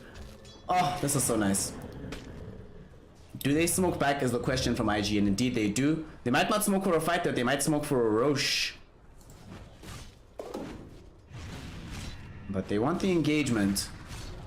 Kaka doesn't have Vendetta right now. The smoke is the first one that pops. Kaz, awful target to jump on, but if you can get this Lion, you feel very happy. Kaz, oh, they disrupt Kaz to prevent him from using the Aphotic Shield to dispel the split earth that would land onto the Lion. Now they have a 4v5 advantage. Shylock trying to put damage onto Ollie. Instead, he's the one that's in trouble right now, trying to get back onto the high ground. Using the bear to put damage back onto Kaka with the Spirit Siphon as well. They're able to run back the next assassin. Fly turning his attention towards the bear, able to kill it. And with it being gone, does he want to try get further into this fight? Fly definitely overextends there, ends up losing his life. In the meantime, a Doom flown out onto JT. And this western part of the fight looks like it's very favored for the side of Magma because they force back IG. Kaka can't participate anymore. JT looking weird, but now borrow time is gone. Maybe they want to reinitiate with Emo. Finger of Death went out. Nobody dead just yet. Only now does Kaka end up taking a tumble. Fly just does not seem to want to run. Yeah, okay, fine. I think NG 95, fine, you're right. Fly is trying to throw the game. Fly is trying to throw the game. Honestly, the rest of the fight I'm completely fine with on the western side because they bait out yet another exorcism with Doom, with BKB committed and all that good stuff.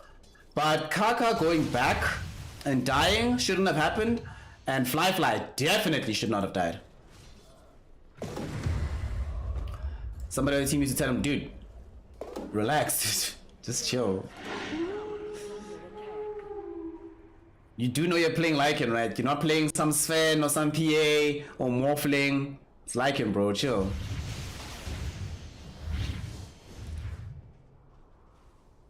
It's only a game. It's only a game.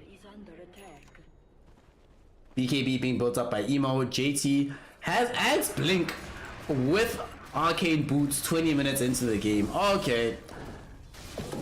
Nice farm on the docks here there. What is worrying me though is that Team Magma, despite, you know, frankly, Fly feeding away his life more than once, despite the fact that these fights have looked not nearly as coordinated as we normally like to see. I mean, it's very clear that IG aren't playing with the same respect, for example, that they gave towards Elephant in the previous series. Despite that, it's only a 1k gold lead for the side of Team Magma.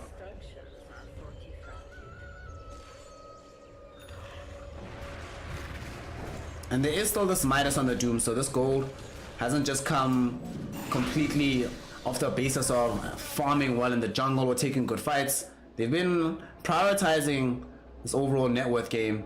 Kaka, Impale to interrupt Kaz from being able to take the outpost. Now he's gonna force the issue. I definitely agree with this decision. Force the issue, dude. Yeah, don't leave. Force the issue, and then you get the D-ward, even better. There are times where it's worth your life to give up if it means buying time for your team to be available to defend a crucial piece of real estate. With Roche still being available, losing an outpost while the Roche is still up is devastating. But they have double damage now. They're gonna try sneak a Roche of their own. there is unfortunately no medallion. So it's not the fastest Rosh in the world. However, even in the days pre-Lycan building Necrobook every single game, Rosh and Lycan, same WhatsApp group. He also has the Echo Saber to make this faster. Looks like there might be some degree of awareness on the side of Team Magma that something's coming, but it's too late. They've been scanned out as well. There's the D ward. Emo will just pop the BKB2 to make 100% sure he's able to get this and walk away safely. Probably unnecessary here, but why take unnecessary? Why take a risk when you don't have to? You know, they get a quick kill onto Kaz, so Emo feels that's fair, right? A BKB charge for a support life, yeah, I'll take it. Now here they are up the hill. Must start taking away some ancient farm. What does Shylock have inside the spear is the question. Let's see.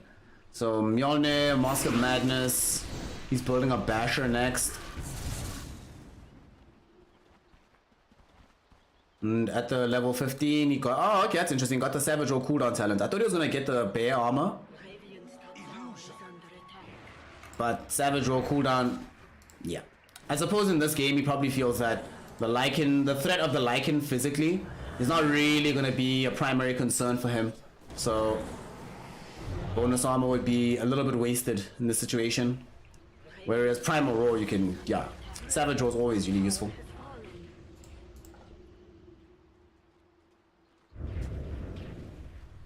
Emo, what is he going for himself here? I think Hex would do well. Hex or maybe a Shivas of their own.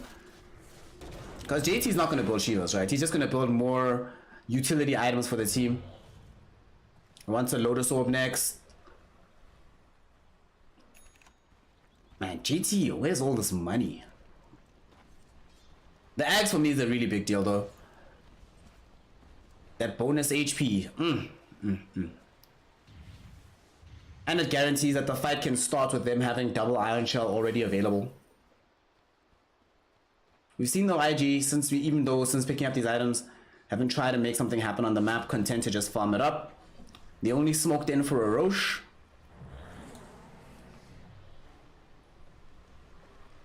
Emo is indeed building his own Shivas, gets the plate mail to make sure that he's tanking up.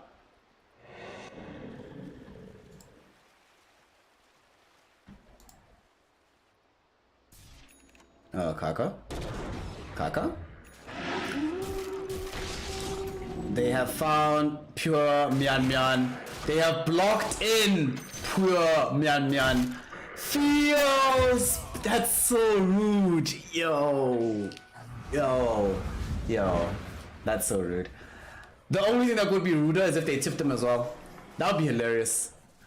Oh, they did tip him. There we go. They tipped Mian Mian. How many of them tipped him? Let's see. JT tipped him. The whole team. That's what I like to see. Whew, that's painful. That's painful. Death like that definitely affects your morale, even if you're not feeling like you were gonna lose the game anyway. Kaz will get disrupted. They're trying to buy time for this Leshrac to close the gap. Emo is coming, but so is the Lycan of Fly. So there is no escape for Kaz. This is a hero that can spend a lot more time in the fight. Okay, Split Earth connects onto 2. The ghosts have also been committed by TZY. Earth Spike coming through as well from Mian Mian onto 2. Finger of Death onto Ollie, but he stays alive using the Ghost Scepter. Dust looking for a Doom target. Doesn't find anybody viable, but now that they've gotten the first life of Emo, this is the perfect person to Doom up. He activates the BKB, but they still have the Doom down. There's going to be the Impale Vacuum Wall. It's going to be onto 2 only, Shylock and TZY, but they are still alive. Essence Ring now popped by Shylock, keeping him in the fight. Mana being drained away by Mian Mian from the Lycan. And with all these spells everywhere, somehow, someway, nobody dies. It all started off with an initiation on Kaz, but they just all just back off. It all pieces out. It's only Emo's life that gets taken away, but it's just the Aegis. What's gonna go down in the next minute or so regardless. I do think IG would have preferred to get the kill so that they could go on to the tier 2 with that Aegis. But they'll take it. They'll take it.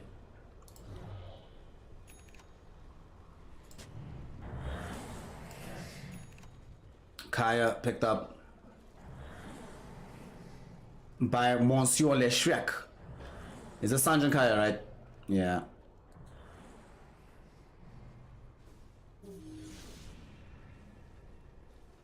Great item that.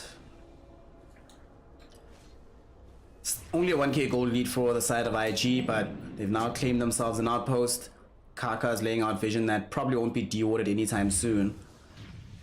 The big deal though is I'm not really feeling Shylock scale that much bigger. At least not yet. He has the capability. Ollie is gonna die first. There's a nice vacuum. Impale comes out, does catch out onto 2. Kaka, can they throw out enough damage? Oh, Lotus Orb bounces back the finger towards Mian Mian, but he's still happy enough to help Shylock securing the kill onto JT and ending the mega kill streak. How much gold did Shylock get out of the one? 8. Oh my god. Got almost 900 gold from that one fight. It's looking spicy. Oh lord, that kill was funny though. They finally find themselves in a position where they feel comfortable pushing down onto a structure. It's actually weird for me how little real estate they have, considering they have DP and Lone Druid. You would normally imagine that this team is just claiming all the towers super early on. They do finally get it. We also see the Shivas is complete now on the Doombringer. Really big in this game. Shivas, Blink with the BKB phase boots and Midas still to boot. Certainly no pushover. Kaz. Ooh, Impale from Kaka doesn't connect, but not gonna be so lucky with the rest of the team as they not only get this kill, Emo pop BKB for this. Dust is coming in on the other side of the fight. They get the Doom out onto JT. They do finally kill Kaz.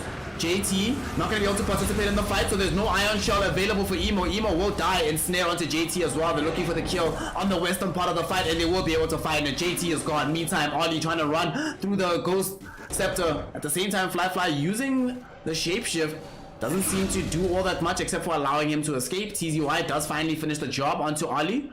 Ghost Scepter notwithstanding. And IG just committed way too many resources to killing that Abaddon. Afterwards, the rest of Team Magma can show up, just clean up house. The Doom onto JT is really what created that fight for me, because then there was no Lotus Orb for Emo. You saw where Emo's position, right? One of the reasons he's so happy to use his BKB there, because he knows he can go forward afterwards into the fight, but he'll have backup from the Lotus Orb, he'll have backup from the Iron Shell, which will give him HP as well. And he knows that Ollie's going to be there to disrupt him if need be. However, when a Doom comes out onto JT and then Ollie dies almost instantly afterwards, yeah, it's very hard. Impale gonna come through, catching out onto 2 after a lovely little vacuum. Magma, I've already lost Mian Mian. Fly, will he be able to get more? These body blocks from Kaka. My god! Relax, Kaka. I thought we spoke about this. It's only a game. Relax, dude. Just calm down.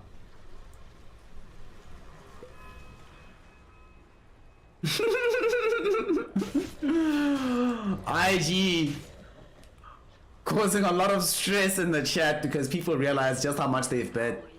I still think they're gonna win. They'll be fine. Don't worry about it.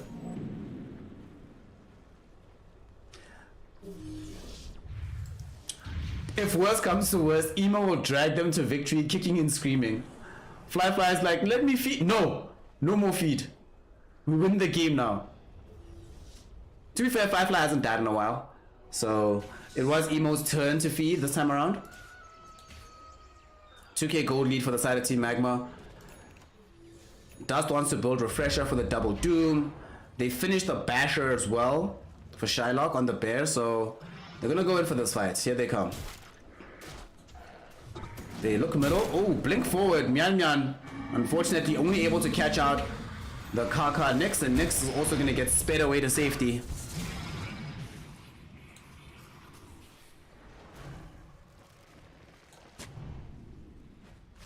They desperately want to find a target, especially because this Roche is going to be up in not too long of a time. In fact, the illusion from the Shadow Demon was literally 2 seconds too soon. Roche is back.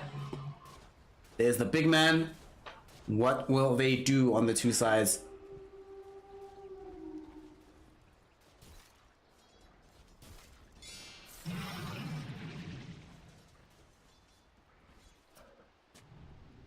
Kaka. Oh. Let's find the Imperial here. With the Demonic Purge out as well. Yeah, Lion's gone. Alright. So... Emo just gonna use BKB every time now. It's down to 6 seconds. Who cares? Just use it. Now they want to try to control this area so that they can go for this upcoming Roche. Dust. These are the Shivas on the high ground looking for the Doom. Ooh, JT with the Lotus Orb makes himself a very unattractive Doom target. They do find the kill onto Kaka, however. Does he have buyback?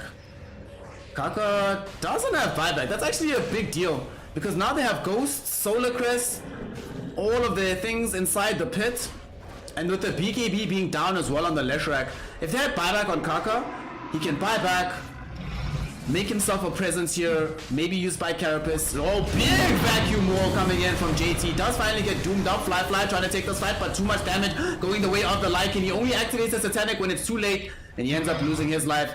No buyback available for the Lycan either. Emo, will he survive? Emo. Emo will live. TZY in the meantime runs down JT. Okay.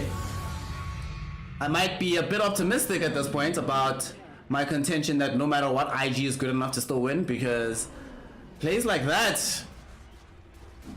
Also, if they lose, 100% on Fly. Some of the decisions that the carry players made today have been a little bit shocking, if I'm honest. For example, here, like he waited until he was at less than 200 HP before activating Satanic. I feel like you have so much HP as this hero, it should not be that difficult to pick the right time to use the item. Also, why would they go for that fight without Kaka? Kaka actually also got buyback returned seconds before. Also, JT got doomed. He gets a big vacuum wall, gets doomed. He ran away from the fight, as you should, because you're doomed and you're not going to contribute. But then he came back to it just to die. Yeah, IG. I don't know what's happening here. Emo gets a Shiva's guard at the very least.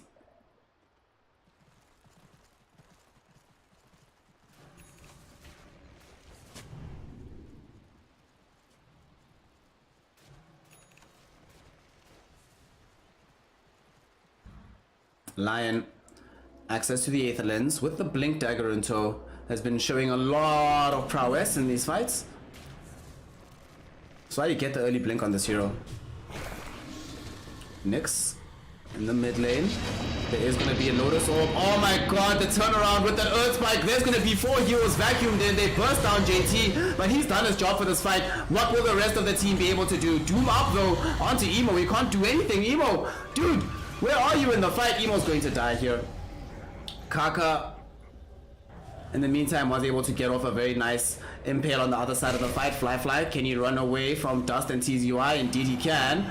Turn the Satanic on, putting some damage onto TZY. This will allow him to at least get back all his HP, but will it allow him then to actually do anything here? Oh, Spike Carapace done. There is too much damage from the Ghost though, so TZY will end up assisting an ultra kill. Will they give Shylock the Rampage? Oh my, oh they call it! Oh no! Oh no! Shylock with the Rampage. Oh god. Oh god. Oh god.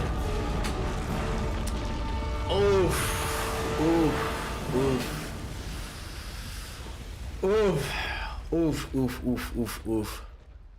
Ouch. Ouch. Ouch. Team Magma. Surprise us all. Surprise us all. But IG threw that game.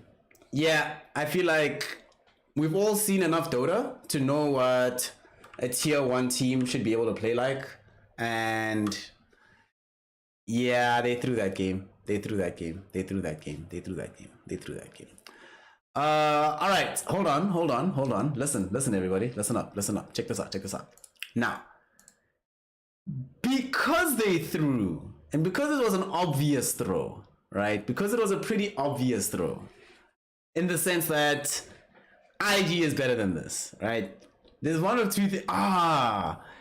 So when it comes to the Cloud bot bet, Mr. Class, you are fortunate, comrade.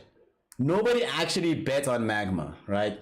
So I feel like I'd feel bad with taking all the points, given that the game was a throw.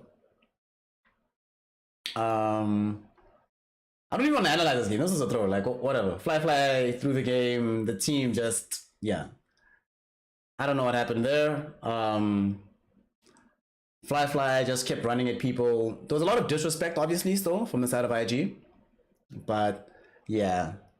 I don't know. I feel like this is a very weird match. This is a very weird match. So, what are we doing, everybody? What are we doing? Are we going to be kind enough, right? Given that this was obviously a throw, are we going to be kind enough to just give everyone their points back? What are we doing? What do y'all think? What do y'all think? I'll give back the cloud points because, yeah, I feel bad for people all-inning. Yeah, I will refund those. But some of you did actually bet on the prediction. And so there were 3 of you. Oh, shit. All right, we're gonna leave this to democracy. Let's see. Let's make a poll. Should we give back? Yeah, I'll refund those ones, but I don't know about these ones. All right, let's do this. Should we refund because of the throw?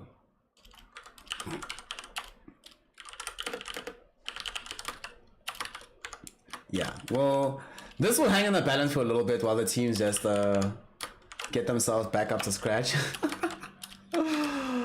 Oh man, that was hilarious. This was hilarious.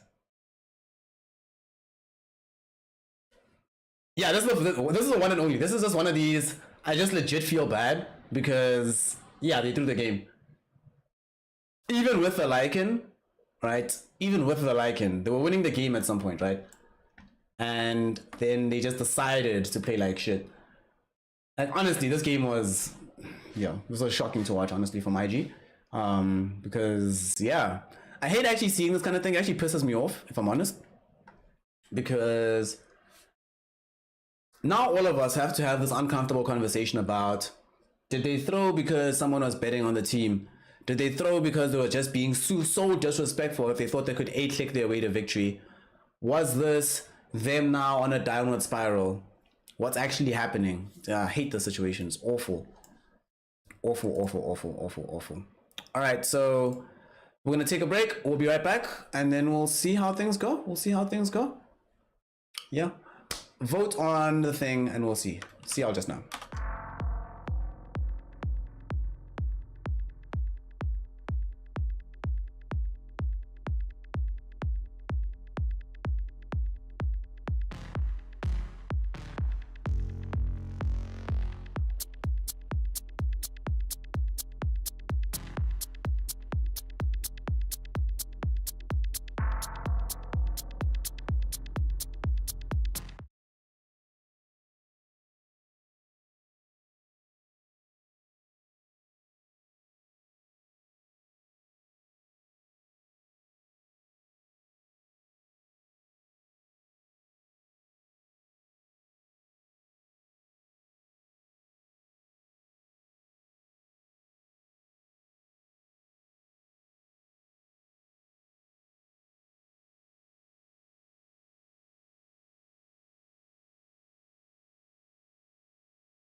10 seconds remaining.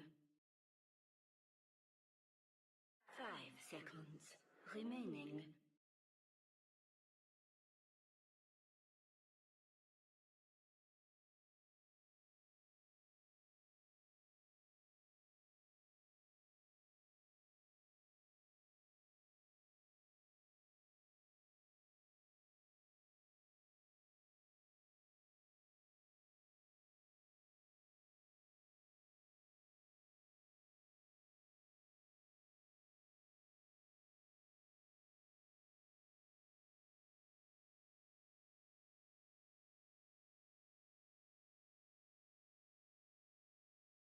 Dire team.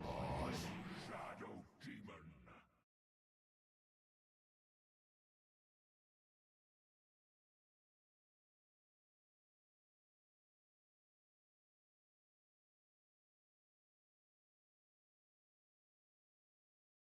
10 seconds remaining. 5 seconds remaining.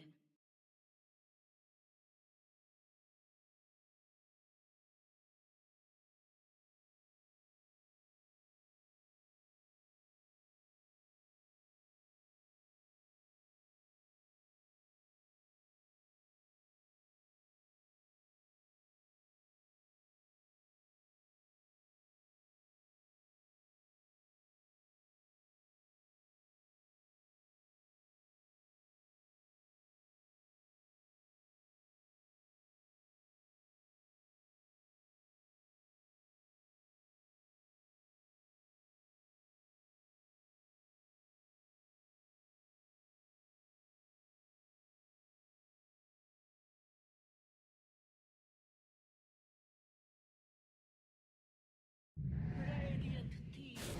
Drow Ranger.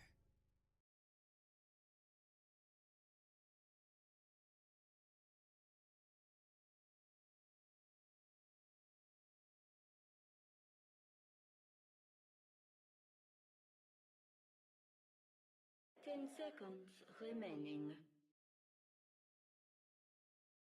5 seconds remaining.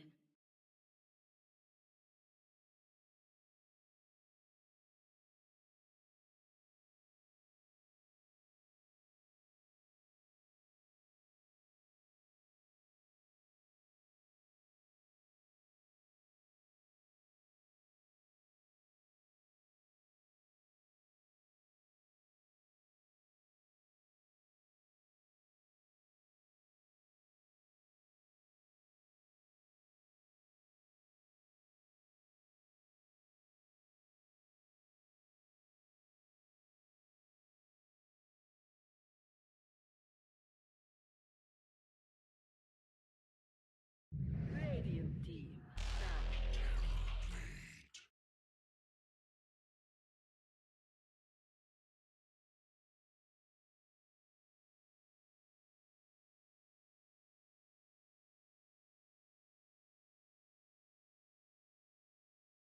10 seconds remaining. 5 seconds remaining. Dire team ban.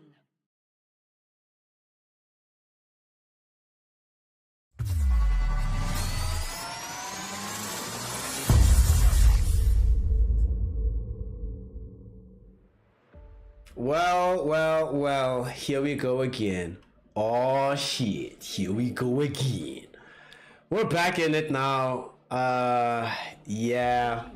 Alright, now, the previous game was obvious throws, so what we're gonna do, we're restarting all the betting and stuff, right? But now bear in mind that IG has shown that they can throw. They've shown that they can throw. That was a shocking game from game one. I don't think any of us are really happy with what we saw. Let us hope that it's a bit cleaner in game two. You can already see that they're actually going to win this game. Drow Axe Tree, it's like an actual draft now. Like Tree Phoenix, Axe Drow. So they're actually going to play Dota. They're actually going to play Dota. They just won 3 games. Yeah, dude. Ugh, IG. IG. This game, Team Magma. Remaining. The thing is as well that's kind of bizarre about game 1. I was actually thinking about this, right? Excuse me. I was thinking about the game and I went to just consider what I just saw. And what is disconcerting for me is when I consider the draft we saw from Team Magma. I've seen Shylock play Lone Druid before. I've never seen him play it in the same circumstances that we saw in that game. It was a bit of an atypical draft from them, even for them. So I'm trying to ask, did they know about the... I don't know. You know what? Task offlane or ET offlane? Let's see. Which one are we getting between the two heroes? Queen of Pain comes out in the bottom of the draft here for the side of IG. So Emo Quap, something we've seen him have a lot of success with in the past, of course.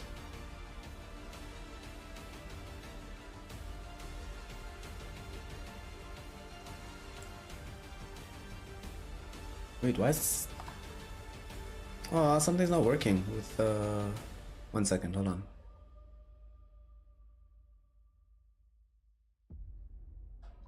One second.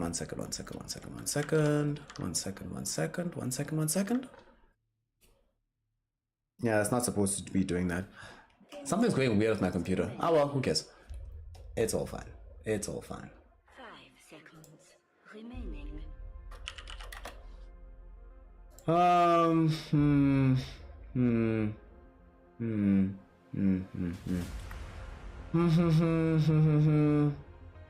How do I feel about this? TZY Tusk. Dust is playing the mid lane DP now. Definitely a much more standard affair in terms of how they've put together this draft on the side of IG. They don't have anything strange or weird. Hey, Sheppy! What's good, fam? My mans. Big Sheps.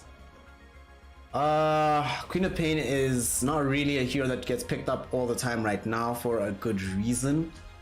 Generally, so there's two kinds of heroes, right? There are these heroes that happily reach onto the far side of the fight and then create chaos from that side. Your Quaps, or your Pucks, your Storm Spirits, your Void Spirits.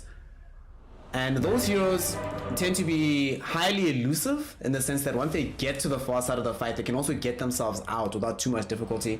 So they spend a lot of time on the map drawing attention towards themselves. Queen of Pain, and the other style of hero that we often see is your Leshrac style hero, for example, or a DP. A hero who, by dint of just staying alive, and Lina also, just staying alive and throwing out spell after spell after spell, you do so much damage, an insane amount of damage. Queen of Pain occupies this very unfortunate niche that lies smack bang in the middle, where it's like, you dish out that damage, right? But you're not highly elusive. You're like, dude, you're very elusive, don't get me wrong, it's a Queen of Pain, but once you go blink into the fight, you blinked into the fight now. You dish out a ton of damage by staying alive, but not as tanky or have as many survivable options as a lot of these other heroes. It just is the issue with Queen of Pain isn't that the hero itself is bad, it's just that almost every other hero you'd want to pick in the mid lane that's viable to pick in the mid lane is better. I'd rather play Storm than Quap, you know? I'd rather play Puck I'd rather play Puck over the Queen of Pain. I'd rather play Void Spirit, rather play Ember Spirit. But that doesn't mean it's not pickable. It just means that the priority list, it's fallen fairly down. And the main issue is that, like, squishiness, yo. In this meta right now, being able to sustain and survive. How we saw in the previous game when TZY on the offlane DP was able to help Shylock get a rampage primarily off of the back of a very tanky DP just surviving for so long in the fight.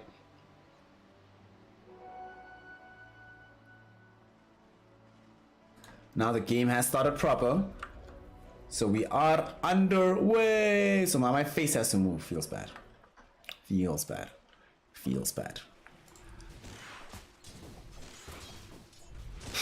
know, days like yesterday when I'm crazy. I was so tired yesterday because I hadn't gotten any sleep. And there was some point I was like, I should just leave this camera off. But I know y'all are gonna complain. Feels bad, man. Feels bad. Emo in the mid lane on the Queen of Pain. Is a favorable matchup in the lane here. Because you can also start building like Shadow Strike, and DP can't really punish you with the Spirit Siphon. So we'll see what ends up happening there in that mid lane. Down towards bottom. Shylock on the TB. Taking on JT and Ollie. Is top just supporting the Draw Ranger because they just want to make sure that they get as much farm onto Fly as possible. Not a lot of kill threat bottom for the side of IG. Kaka and the Phoenix will of course do what he can, throwing in these Fire Spirits when appropriate. But for the most part, it's just going to be about farming for both sides. Shylock, of course, does have meta. They have Astral Spirit. They have Kaz just being here. So TB should be able to largely get all the farm he needs. Also has Reflection, which can defend him quite a bit up against the Axe just running into his face. Ayy. Dude, class. Real talk, fam. Real talk. After the Twitch payout comes through, remind me to give you a moderator fee in putting in this work. Emo is dumpstering, yo. Okay. Look at the, for example, the CS difference in middle. Stuff like this that makes me feel super confident that no matter what in game 1, that IG are going to be able to pull through with the W. Dude, 13-3 versus 5-0. My god. Yeah, but you can't. The thing is, now that you have the 2 points into the Shadow Strike, this can't be punished anymore. Emo, when he doesn't want to get Spirit Siphon, he'll just blink away, but you can even tank the full Spirit Siphon now. You know, this is only level 2. Oh my god, Emo's gonna... Woof. Yeah, that's gonna be a fun place to watch. And JT as well, getting his farm bottom, span through a lot. They're gonna creep skipping effectively as well. Emo stealing bounties. Top lane, Drow is getting her farm. That's the important thing. Drow must farm. Drow must farm. For IG, that's what matters. Getting this Drow farmed. If she's farmed enough, you make Terrorblade's life a living hell at some point. Nice gust flying out onto TZY, and a lot of damage is flying towards him. Tag team though, use onto Ollie. Who's gonna die first? There are some Shadow Poison stacks that are out. Fly will be putting out enough damage onto both TZY to have him run back. The neutral creep! Oof, oof, oof, oof, oof. Oh, Big Shappy! Big Shappy! Shout out to you, comrade. Shout out to Big Shappy. Thank you, comrade. I appreciate it, bro. There we go. There we go. I didn't see the guitar. I really like that little emoji, that little guitar thing. It's so cute. Could watch that all day. Somehow the neutral creep prevents that first blood top onto Mian. So the Shadow Demon will end up surviving. Fly, content with the circumstances, given that... Remember, this is off-lane Tusk. So if Tusk is not getting these kills, it means that Tusk isn't farming right now. In contrast to this Draw Ranger, and you're always going to be able to out-farm this Tusk. And as the lane goes further, it becomes more difficult to even stay top. And now Mian and TZY might be in a bit of trouble. Kaka is here, eye shots laid out onto Ollie. Nice Echo Stomp from Cat to try and buy some space, but unfortunately, it will not be enough. Fly will still secure first blood by bringing down the Lion from the previous game. And Mian had a great game on Lion. Shadow Demon start, not so hot, as he gives up the cut. Ollie, oh, they actually, Kaka's still here. They might try for this kill. They get the gust out with the slow. Fly, do they have enough damage onto TZY? There was a multi-shot, but now they're gonna turn around, snowball back onto Fly. Do they have enough damage? The tag team was out, but the living armor from Ollie keeping Fly alive, and now TZY will end up losing his own life anyway. tried instead to get a turnaround play there. Only delays the inevitable. They did come close, but unfortunately, living armor a bit too strong. Unfortunately, this does mean that they had to bring in all their heroes. I'm really angry actually right now about game one. I think given what we're seeing from IG, we can definitely with 100% certainty say that the game one was a calculated throw, because they're doing the same thing that they were doing against Elephant, which is draw Elephant away from. Well, Elephant did this to them as well, but they did this to game 3 against Elephants. Draw them away from a lane where they can have any kind of impact. For example, the Axe has had. He's been alone down bottom, right?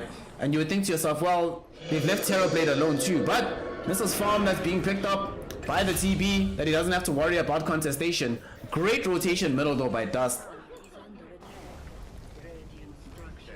No points into the silence, but they still managed to bring down the Queen of Pain with the ghosts, and they're going to be able to put some pressure onto the tower whilst they're at it. I don't think they take it though. Like the full tower. Oh, they actually got the full thing. Okay. I actually got the full thing. We see here on top that is just farm. TB is now in the jungle. That will leave JT alone to make sure that he can pressure this lane, however. So that's going to give him... He already has Vanguard pre 7 minutes. He's going to have Phase Boots pre 10 and then have Blink Dagger pre 14. Good times.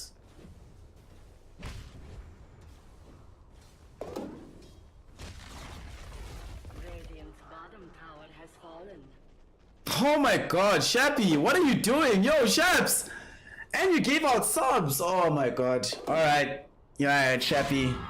Shappy. The Shapmeister. Thanks so much, comrade. Yo. Farmer Fat. Farmer Fat and River God Sobek. Today, the homies have pulled through and put in this work. Thanks so much, comrade. I really do appreciate it.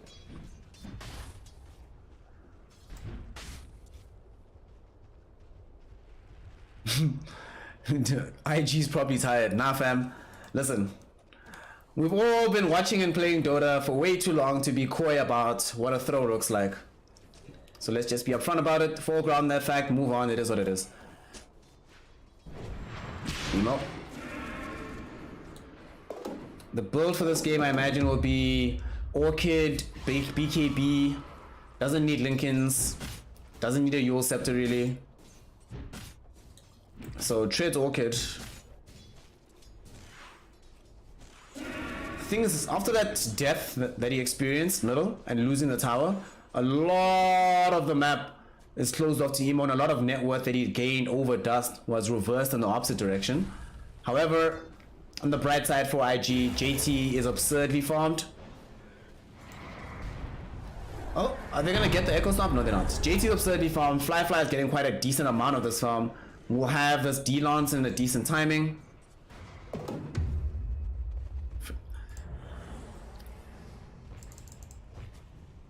This is what you are here, Farmer Fat, Mr. Shappy. That's what you are. That's what you are. Straight up king, bruh. Straight up king. I'll take that. Radiant's middle tower is under. Alright, so I'm going to be ending submissions for bets and predictions in about 45 seconds. So get ready. Prepare yourselves. Ollie in the top lane. They're trying to get a grab on to the Treant Protector so they can turn the attention towards the tower. Although TTY also in a little bit of trouble bottom. They might lose this off-lane Tusk. Snowball back onto a creep. JT knows what's up. Battle Hunger, they chase him, and here is the chop! Got him. Got him. Got him. And they don't get the tier 1 tower top at the same time though on the side of Team Magma. Despite having these ghosts, it looks like the interference that was being ran there by the Queen of Pain was sufficient. She was just bothering them in their faces. And it ends up with a case where they end up just having to go away. Nice. Being able to defend any kind of significant push versus a Death Prophet makes so much difference. It's kind of like when you're playing against Ursa and you prevent that hero from grabbing the first few Aegises. Just makes your game seem so much stronger than it would otherwise.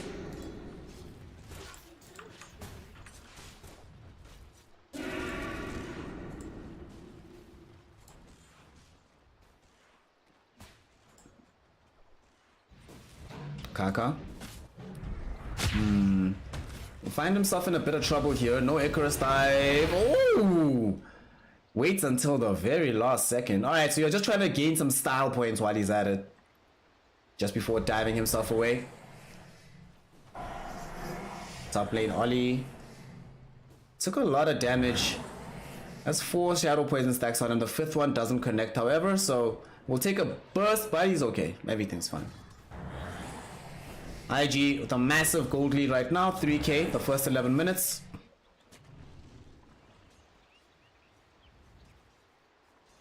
Emo though still not looking that great in this game. A lot of gold that he needs to claw back. They'll need one big kill, I think, in order to be able to help them feel like Emo is actually strong. TVY might be that target, and indeed he is. Gets bursted away by Emo and Kaka down bottom. And Kaka is still going to be able to come back top, but now that Supernova has been used, not the most likely defense to be made use of here. Nice silence. Overgrowth from Ollie. If they had Supernova, God, man. Kaka's kicking himself this much. Because if they had Supernova with Overgrowth and he TP's top there, they can actually probably defend that tower again, because the threat of the egg popping would force back Magma a little bit further. Then IG can come back, TP in and defend it, but it's also only so many resources you can commit to protecting a tier 1 tower top. Still would have been cool.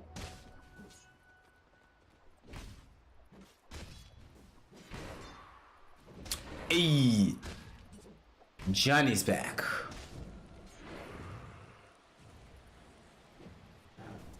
Nah, dude, I'm just gonna. Here's what. Yeah, just give him points, dude. Just give him points. Give him points. Give him whatever he wants. Farmer Fat wound up in the VIP today, so everything's good. Mid lane. They are smoked up on the side of IG behind this Queen of Pain, hoping to go in for an engagement. Since they do have the Blink Dagger even faster than what I thought. Ollie in the top lane, gonna use the Ghost with the Demonic Purge.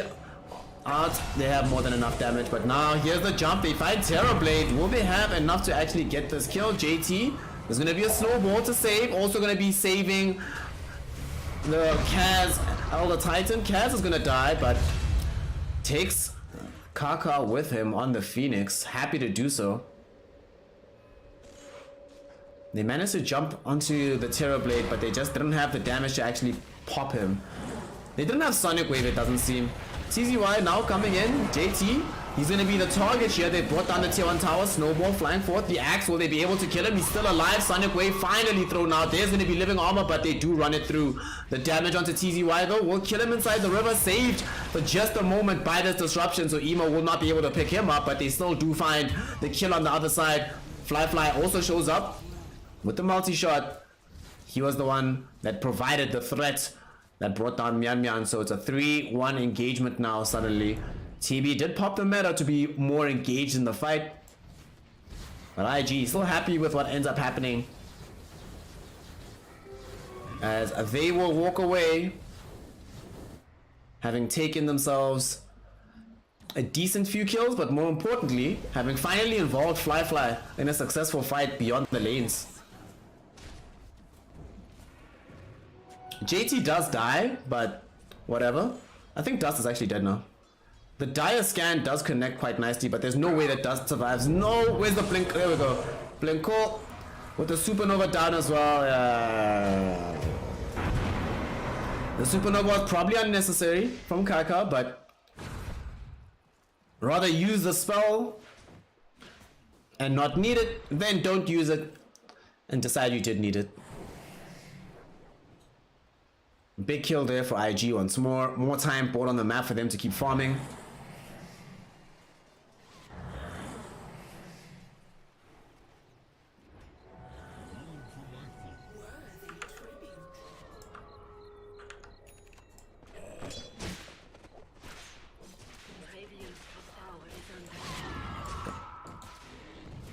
I really like this.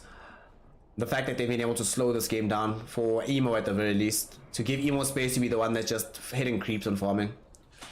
Orchid now available at long last with power treads. I mean, it looks like it was a somewhat slow build up, but The results arrive just as needed. We'll also see they get the grab out onto Dust in the top lane. They will be able to find the kill. Kaz now also in trouble. Will they slow him down? They decide against it.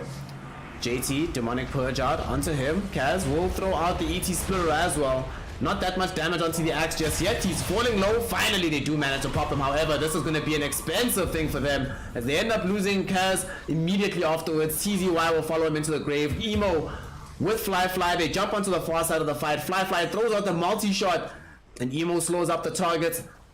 And before they know it, 4 heroes have fallen here in the top lane. IG playing like normal. And when they play like normal, it looks like this game will be over in the next 5 minutes.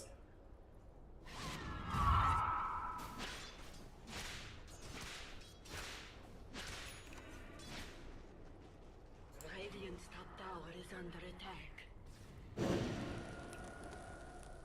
Kaka, Big K, has a Heaven's Halberd being queued up with the Keen Optic already available. Is Shylock dead? Nice. He is dead. Yeah, he's dead. Emo's body blocking him. They silence him up. Emo is dead. Soul Burn is gonna kill him too. Yep. And now because the Supernova is gonna pop onto the Shadow Demon, maybe they kill him. But here comes the Ghost from Dust. JT is being left behind. He's the one that tanked the Demonic Purge. So 2 ultimates made use of to bring him down. Kaka. Okay. That was so weird. I think Kaka might have assumed he was on the high ground with the dive. Kaz will end up dying regardless. That was a very weird position. They chase Kaka, they end up dying on Kaz there. And only JT was given up for the side of IG, so...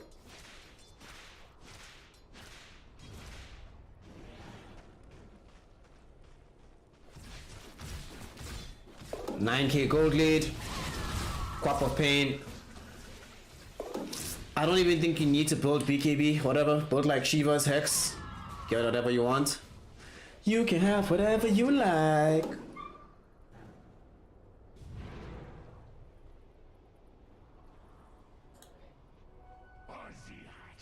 The gap between them and Team Magma is so large right now. TZY is about to die. And Fly can't kill him. A lot of rhymes right there. But they actually don't have enough. Fly wasn't right clicking. He thought there was enough. He probably thought that TZY was on like a sliver of health. Okay, TZY does end up living there somehow.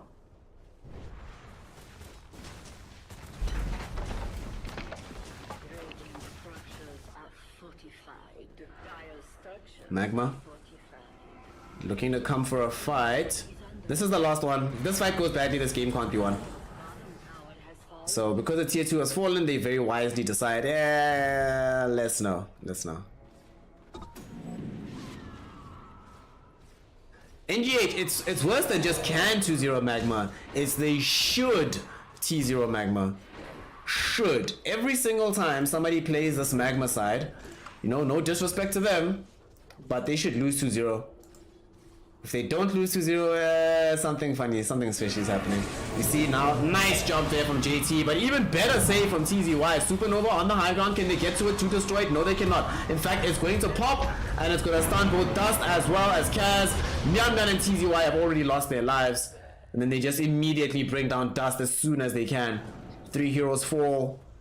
Roche is open, and that's the beginning of the end. This game... I forgot the poll results are, but it does seem like it's definitely going to be over in the next few minutes.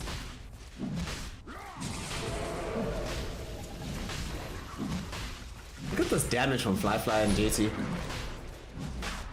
JT's taking no damage from Roche, and Fly able to just eviscerate it. Has the full Hurricane Pike, Yasha. Actually not even that big, honestly. Like this Fly Draw Ranger. Can and will get bigger as time goes on.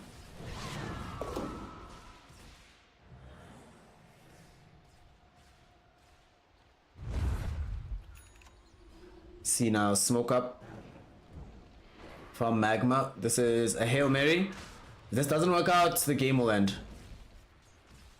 To be fair to them, they are playing with the Drow Ranger in the bottom lane right now, so...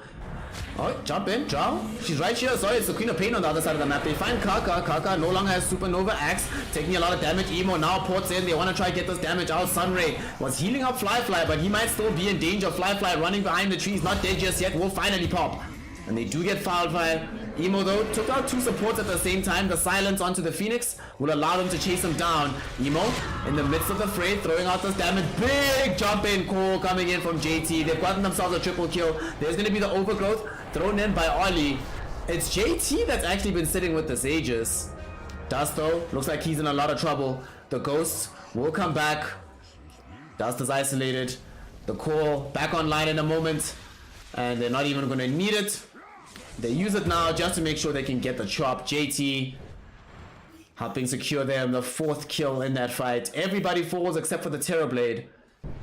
Despite that though, because of the worth of the Drow and the Axe. Oh, specifically the Drow, because you know, obviously Axe only had an Aegis life to lose. But just because of that worth, they end up trading almost evenly just for the Drow's life. That's how far behind they are on the side of Team Magma.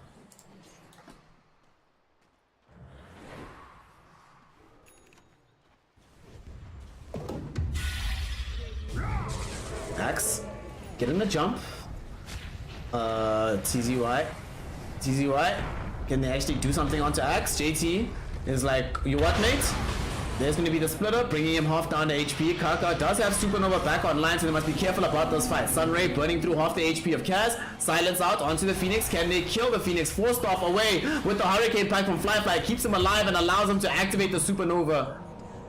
So TZY just dies. Kaka keeps living. And Fly just keeps attacking the tower. He's like, cool, mate.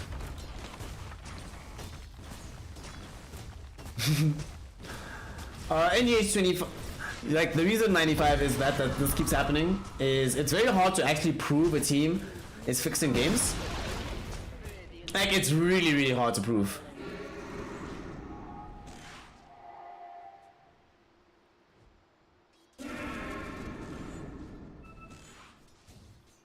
So unless you have the appetite to go investigate, that's why you'll see sometimes a team will get banned for something that'll happen like a year ago. It takes a long time to do that kind of investigation.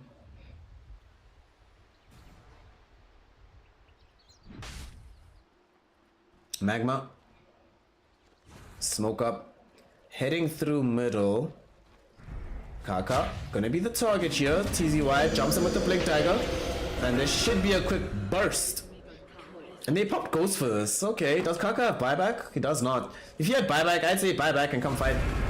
But also, I see Trees bottom. He's pressing out that lane. He's at a tier 3 tower. Meh. Do they care that much about coming to stop this? After they've glyphed, they put their living armor on it as well to make this take a little bit longer. But they will still be able to get the tower at the end of the day.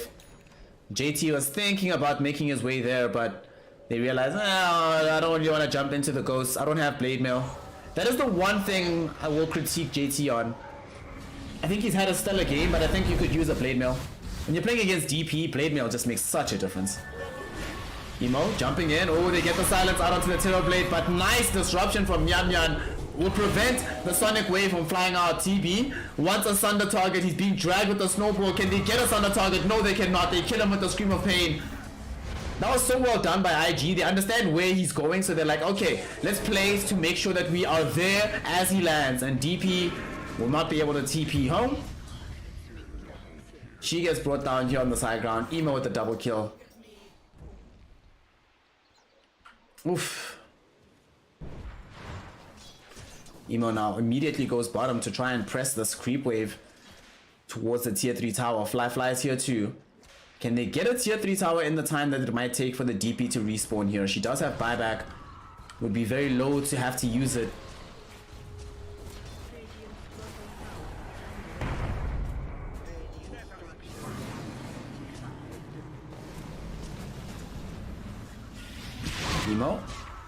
Emo?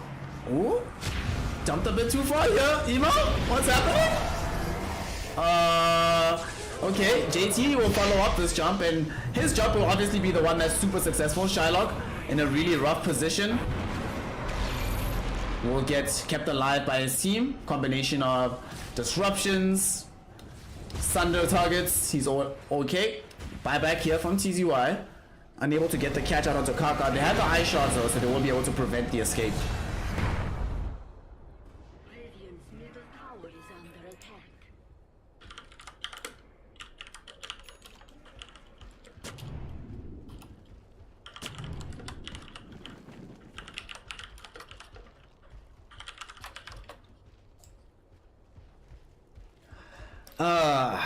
Yeah. Well, actually, check this out. That makes sense what just happened, right? Because maybe IG is feeling to themselves, if we go here on this high ground and we take this fight, then we win the fight, then we take the racks, makes us look a little bit too good. So you know what? So it looks like it's in character. I'm gonna be like I was in game one. I'm just gonna dive into their faces without a care in the world, die, and then stall out the fight. How about that, boys? The team is like, guy, we understand. You gotta do what you gotta do.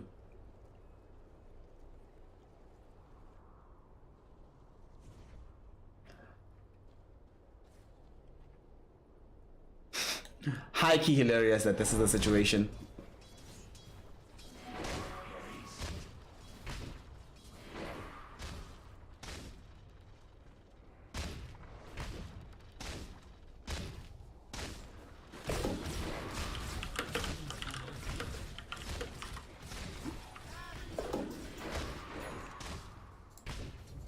JT is doing his thing, other side of the map, farming it out. Farming it out, enjoying life. DP now has picked up a BKB. That is going to be a very useful item, because now at the very least as the Death Prophet, you're no longer afraid of being silenced up. Can deal with the damage from the Queen of Pain except for the Sonic Wave. And you don't have to worry about being gusted. Gust is so annoying. Drow though is getting to that point where the physical damage from this hero is definitely unignorable. Emo in the meantime is building towards a Shiva's Guard that we discussed earlier. Excellent versus Terrorblade. Illusion heroes broadly, but against Terrorblade in this game you absolutely need this item. Emo's having a pretty exhilarating performance, 12, 2, and 8. And death number 2 probably shouldn't have happened, but okay. Elven Tunic picked up by Radiant side. They have a Titan Sliver on the Terrorblade. That is lovely. Who do they give the tunic to? DP or ET? Or none, because nobody wants it. DP is happy with her Vambrace. ET is happy with his Aquila. Tusk has no real usage for the tunic, so meh.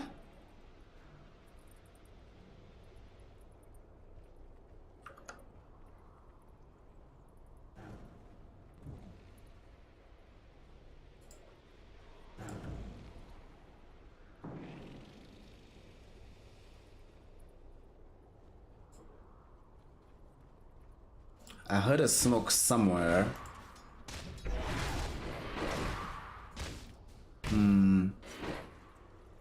Magma moving as a unit. I'm actually a little bit worried. Like, I'm not even memeing. I'm a bit worried about the fact that this lead is somewhat plateauing from IG. They're not getting further ahead, and they can still take fights from Magma. Watch, Kaka's gonna die very quickly. Oh wow, we got the dive off. Where was the silence? Okay, so Kaka lives. Now they have to take the fight.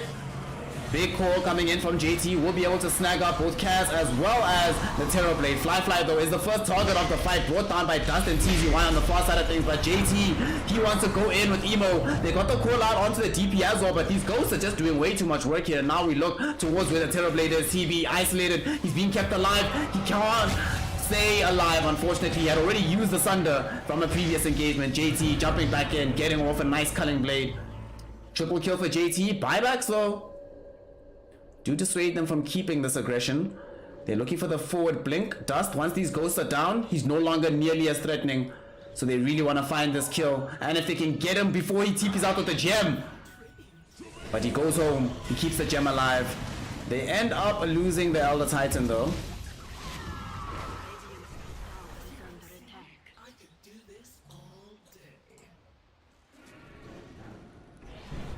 So nicely done. Very nicely done there.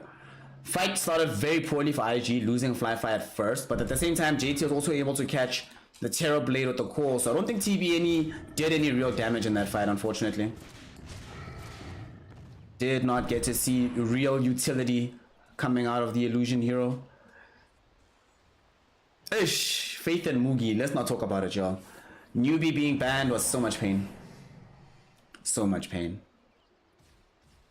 But that's the thing, Farmer Fat. If you get caught, you don't need to get caught. That's why Emo dives into the base to make sure he dies and looks like he's having an off day, so he doesn't get caught. Roche getting taken right now by the side of IG. This should be fairly easy for them to secure. Still have the overgrowth. Emo just jumping on the high ground to just force them away from this area. Does have BKB already threw out the Shiva's guard. I feel bad for Emo in one respect though. Because of these constant usages of the disruption that have come in from Mian Mian, half the time the real target of the Sonic Wave never actually takes the damage because they just get saved. Feels a bit bad. As a consolation, you know, his team gives him a cheese. They're like, you know what, fam, you've had a rough game. Here's a cheese. Enjoy life. The jungle has everything Axe desire.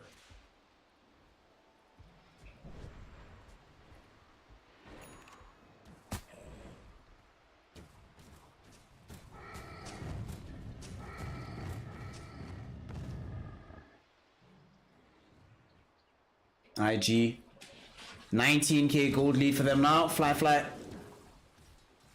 almost, I think he has a butterfly finish, probably flying in on the courier.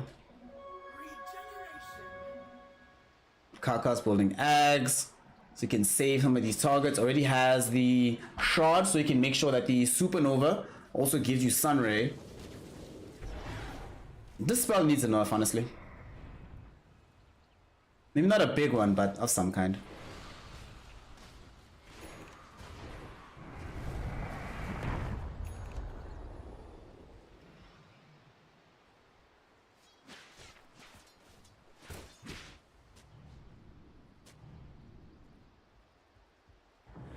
Movement. The gang is moving in right behind in the smoke. The smoke does pop, but little do they know that it's because of the perfect positioning from TZY on the high ground, and it will lead them to have to just take this tier 2 tower. Ali and Kaka are still invis on the high ground with the smoke, waiting for a chance to jump back in. Emo? Be careful, my friend.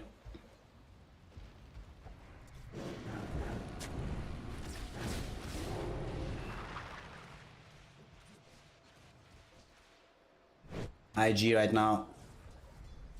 The whole map is their playground. Fly wants BKB. Emo has the full Shiva's Guard with a Bloodthorn to boot. Jeez. A full Bloodthorn. 34 minutes into the game, okay. This is great for if the Terror Blade does ever get to Butterfly. Because then you don't care, right? Just Bloodthorn him. Then everybody can dish out that damage. Now that I think about it, right? Since this is still one of the few items in the game that can give you True Strike, like genuine True Strike, I'm very surprised we don't see it more often in late game scenarios versus heroes like PA.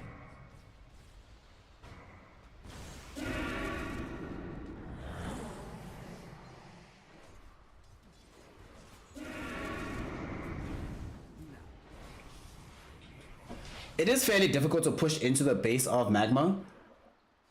They've got a lot of spells to make that particular effort harder. In particular, what they keep doing is that they'll throw out the Astral Spirit because it walks with the natural order. And the main problem with this is that because it gives that basically armor, that magic bonus, it allows Cryptstorm to effectively like one-shot a wave. Like one shot, couple right clicks, wave's gone.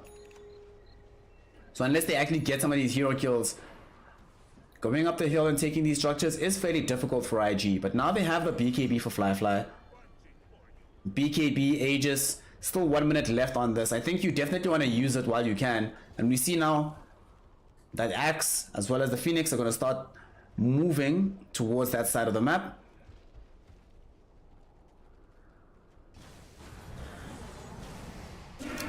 Queen of Pain is bringing in a creep wave through middle.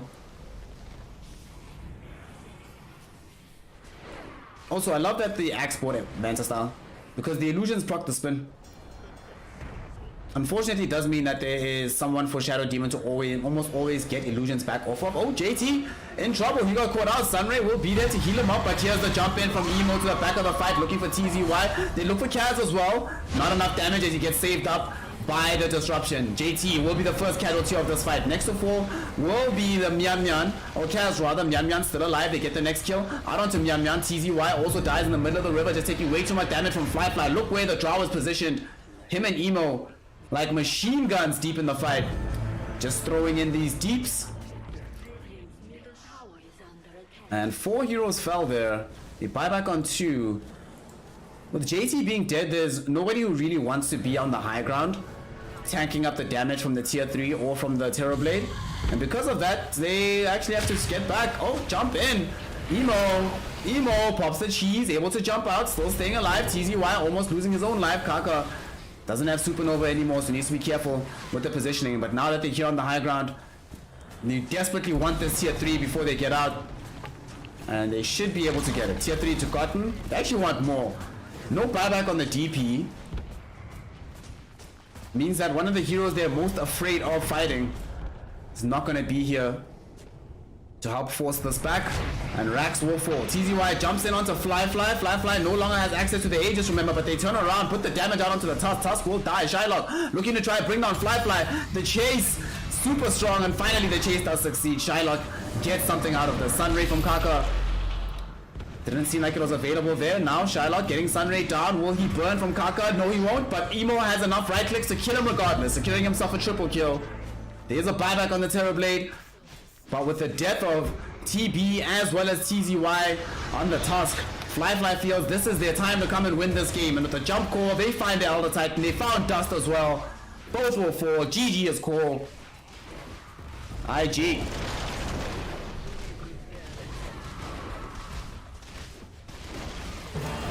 Pull out a victory here in game number 2.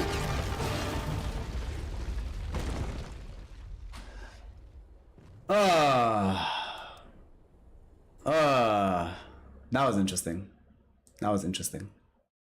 So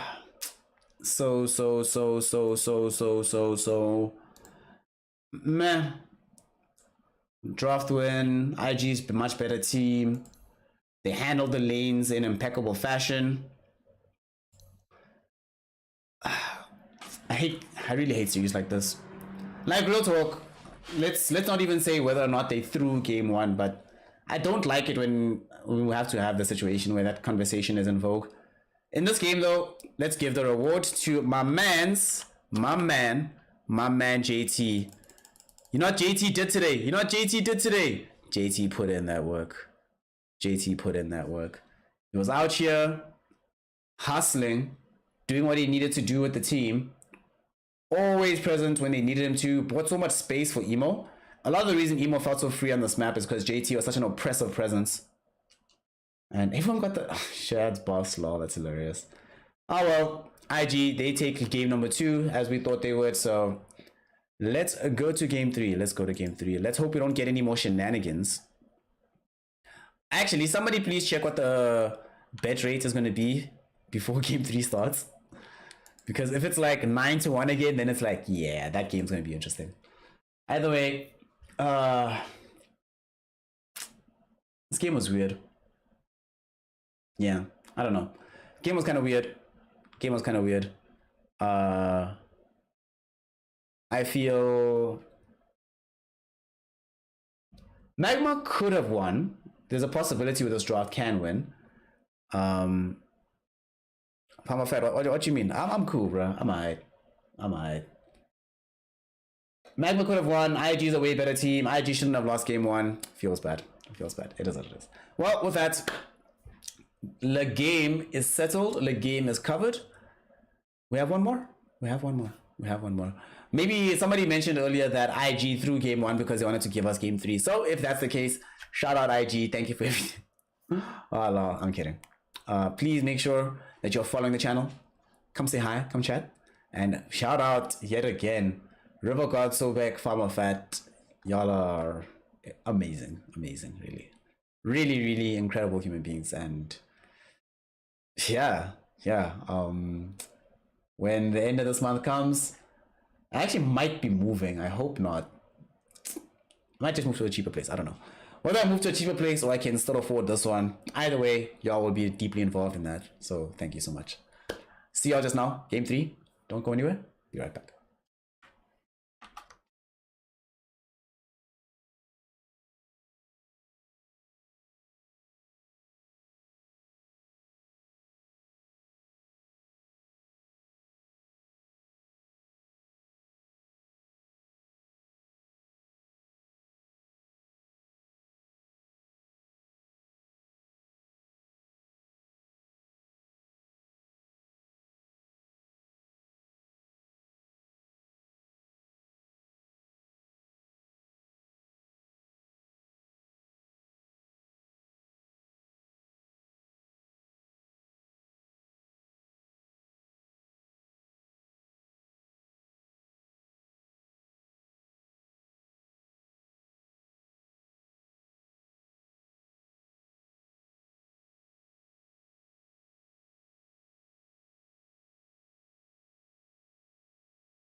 Radiant team, ban.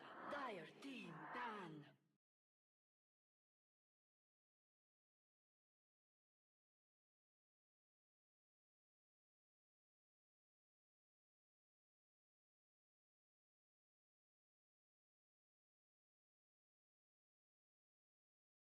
Ten seconds remaining. 5 seconds. Remaining team, ban.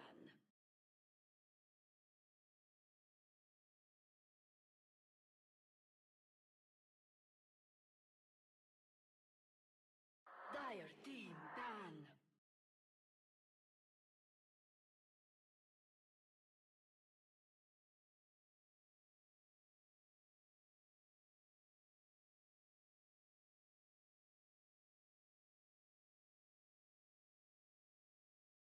Ten seconds remaining. 5 seconds remaining.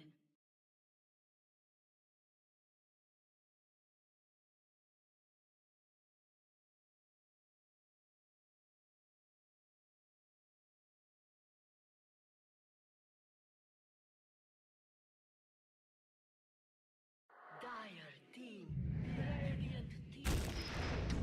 Dire team, pick. Dusk. Radiant team, Void incarnate.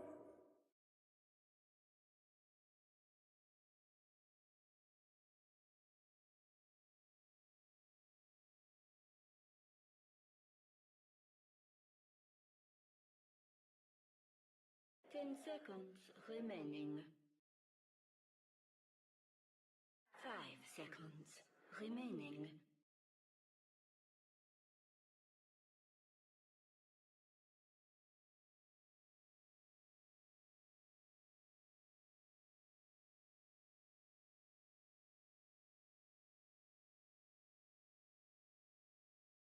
Radiant team. There is profit.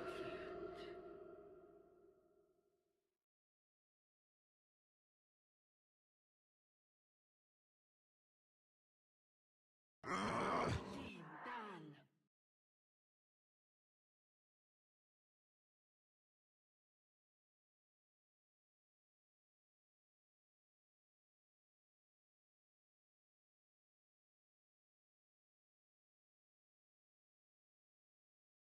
Ten seconds remaining. 5 seconds remaining.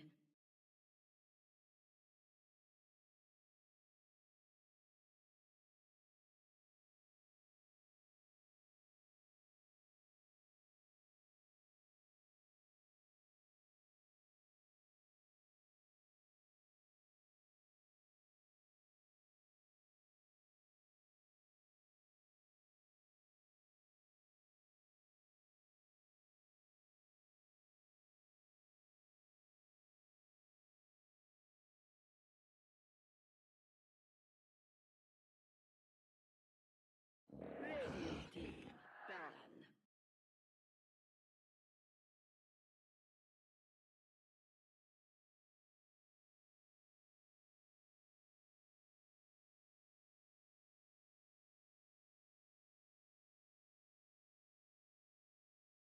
Ten seconds remaining. 5 seconds remaining.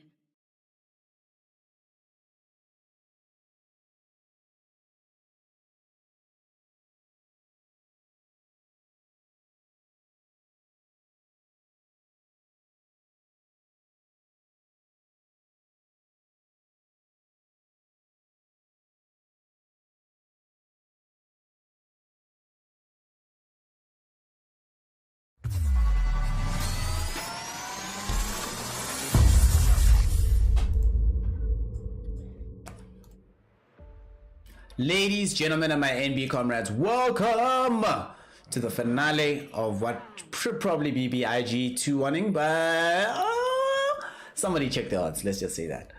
Anyway, we are here to conclude IG versus Team Magma and also conclude the day of casting here in I-League. Last match, let's hope it's lit. Let's just hope it's lit. That's all I want. I just want it to be lit. I just want it to be lit. Remaining. 5 seconds remaining. Alright, sweet. Yeah, I'll have to add the bot just after finishing here. But yeah, I'll do it in a moment. I'll do the right thing. But shout out yet again to Class X. Every time if you think that the stream has gotten better, you should put a shout out to him. Because he's been putting in that work. Magma. Let's see if they're giving themselves what they need to win. TZY is probably playing Death Prophet again. Dust on the puck. I'm glad that they moved him back. I don't like the TZY task. I've seen this offlane task being experimented with quite a lot. Even when it wins, I don't like it. There's just certain heroes. Like there's certain heroes that I just feel, why put this in a core role when you get everything you need out of the hero as a support anyway? Put it as a 4, give it extra farm or whatever, but there's no point making it an actual core. You'll still get the Solar Crest, you'll still get Blink, all that good stuff. For IG, Elder Titan, oh god. Maybe that's the hero actually where we should be like, once IG have Elder Titan, it's now up to you to beat it. Elder Titan, Grimstroke with Doom, Void Spirit. So now we have double Doom, that's only double Doom, right? Because you don't get the double Aether Remnant. So that's about it. Double Doom, double Yules from the Void Spirit. Obviously Inkswell on Void Spirit is amazing. Magma, this is going to be the Shylock hero, getting this Weaver. In terms of hard disables here, you don't like playing Weaver in games where they have like a Hex or something. Here, what do they have? They have Inkswell Stun, Phantom's Embrace, Doom and Aether Remnant. Those are the only real things that bother the Weaver. And of course, the possibility of Ag's Void Spirit with the Resonant Pulse.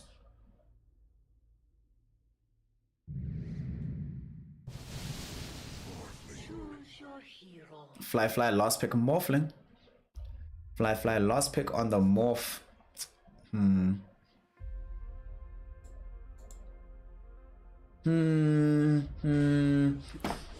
There's nothing to control it on the side of Team Magma. There's what, a leash from the puck and 1 silence from TZY. That's it. The Weaver damage, you have to be so far ahead as Weaver to ever bother Morphling. Then you probably have to build Diffusal. Yeah.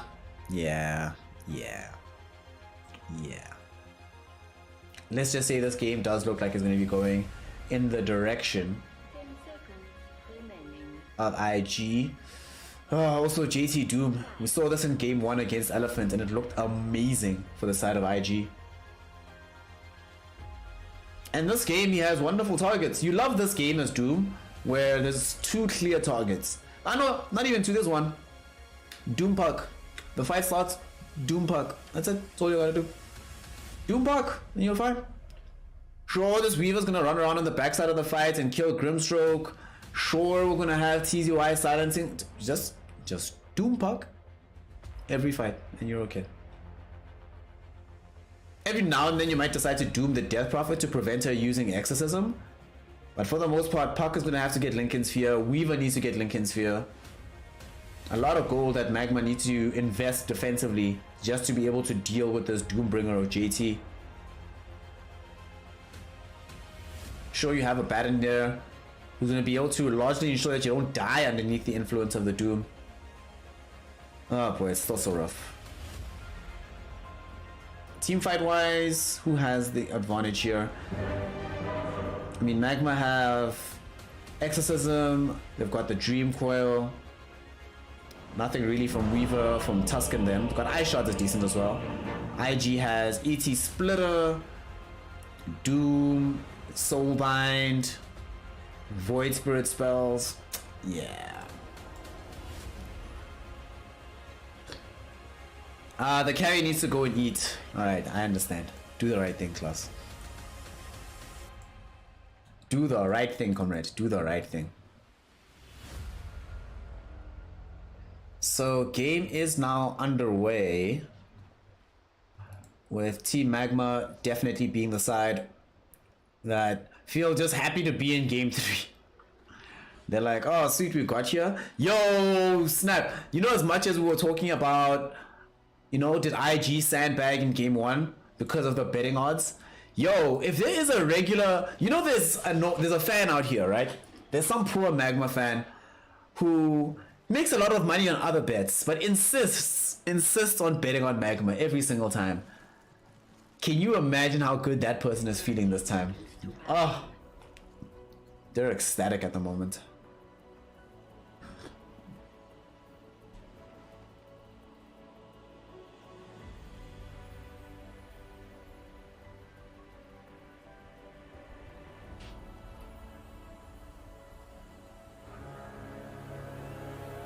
So, who are y'all betting on? Looks like everything's going on IG. Lol. Somebody's gotta put like 1 point onto Magma. God, that would be so much value. Kaz Your anger is useless. was able to help his team secure an additional bounty rune that they wouldn't have gotten otherwise. So 3-1 start on the bounties for the side of Team Magma. We'll be very happy for that. Mid lane. Let's go. Dust versus Emo. Third time around. Dust has been being slapped around like a little kid in this lane. But this time around he is playing a Puck. One of the better mid laners in the entire game of Dota 2. For me personally, I think the best, but kind of depends on what you're trying to accomplish as a team. The two of them are going to be just trading farm middle, but Puck, I think Puck will draw slightly ahead, but it's a very farm trade heavy lane, that one. Top lane, Fly and Ollie. Two of them will be trying to make sure that the Smurfling gets the farm versus the TZY Death Prophet being reprised from game 1. Right next to this Tusk. Tusk! Good.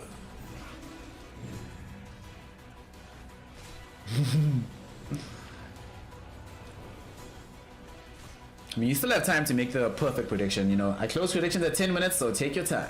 Kaz, not even gonna bother looking for that courier kill. Waste of time. They're trying to make sure that he's able to make sure that Weaver gets farm. Weaver will have a free farm lane down bottom. Absolutely no contestation from the heroes that are present. Emo being zoned back by this here Puck. TP out. Got him. Yo, Dust. Okay. My man Dust is pulling through.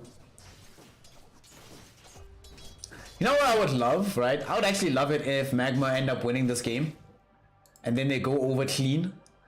Like, I'd love if they won this game clean and then IG's like, crap, because we threw game 1. Oh, man.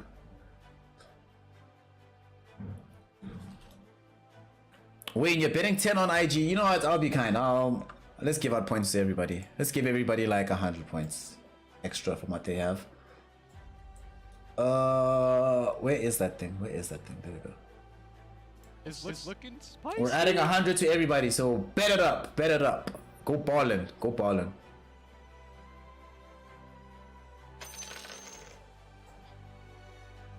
Reconnect pull through so we can resume the game. One thing about the way that this early game is also going to pan out that I'm looking forward to see Magma exploit in particular is Magma, they have the kind of lanes where they shouldn't lose anybody in any of their lanes. You've got a Baron bottom who can give a Photic Shield miscoil to Weaver if Weaver's ever in trouble, and Kaz himself should never allow himself to get so low that it looks like death is possible. In the top lane, you have this DP with Spirit Siphon, but you also have Tusk with the Snowball and the Ice Shard save that we've seen. Very, very, very useful. Hell, in game 1. No, not game 1, game 2, there were some moments where it was very useful, even though it didn't end up winning the game in its entirety.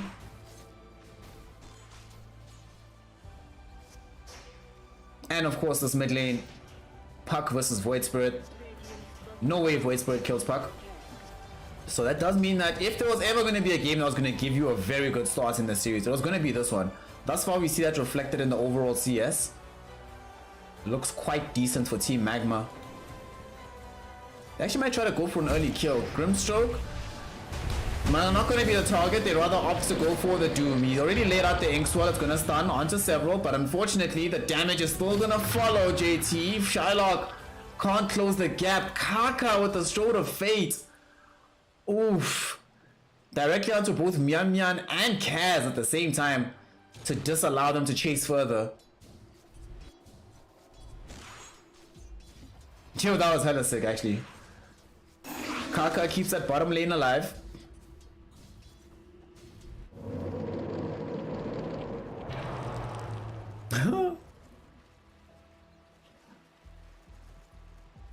Kaka. From that, he's going to be feeling quite happy with how he's been able to stabilize this early game. TZY is being left top by himself, and he can actually be in this position because Morphling doesn't want to approach the Death Prophet, and Ollie, if he does approach, immediately finds himself just getting drained up. They're going to try and go for a tag team play here middle. Mian Mian, they go jump in with some damage. Emo will be able to dodge out this attempt using the Dissimulate. And, oh, Aether Remnants doesn't connect onto Mian Mian. JT! Hey, they got JT down. Yo, I'm actually mad enough at IG from game 1. Ironically, I'm rooting for Team Magma. Ironically, I want them to win. I want a Magma victory. Pump that directly into my veins. Shylock will be pulling towards the power trades here. What kind of game is this for the Weaver? Do you go SNY or do you go Maelstrom here? Or do you go like Manta, Diffusal? I think you go Maelstrom. Yeah, I like Maelstrom. I also think he'll need to have a farming iron option for how this game extends. Middle, we see that they got out the Dream Coil out onto Emo. Emo, not going to be able to jump away just yet. Got silence, but finally they will come. Kaka and the gang. Snowball will actually put Mian Mian in trouble, and indeed he will almost take a tumble. Fortunately for him, he did have a salve to use.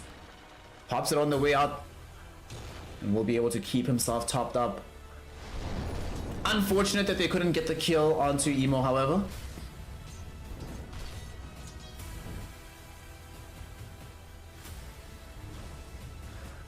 EO versus PSG, I haven't seen just yet, Teddy Man, but I also don't want to watch it because I want to watch that series from the beginning. So after this series, I'm gonna, while I'm cooking for myself, I'm gonna watch that and enjoy life.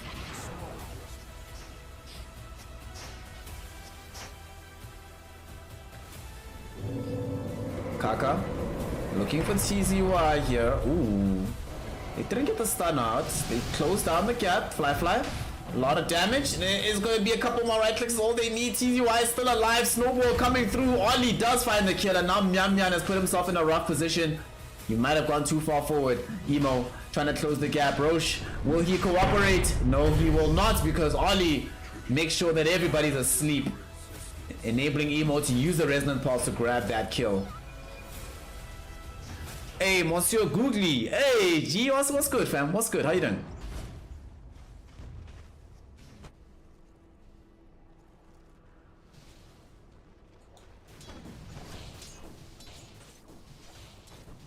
Fly.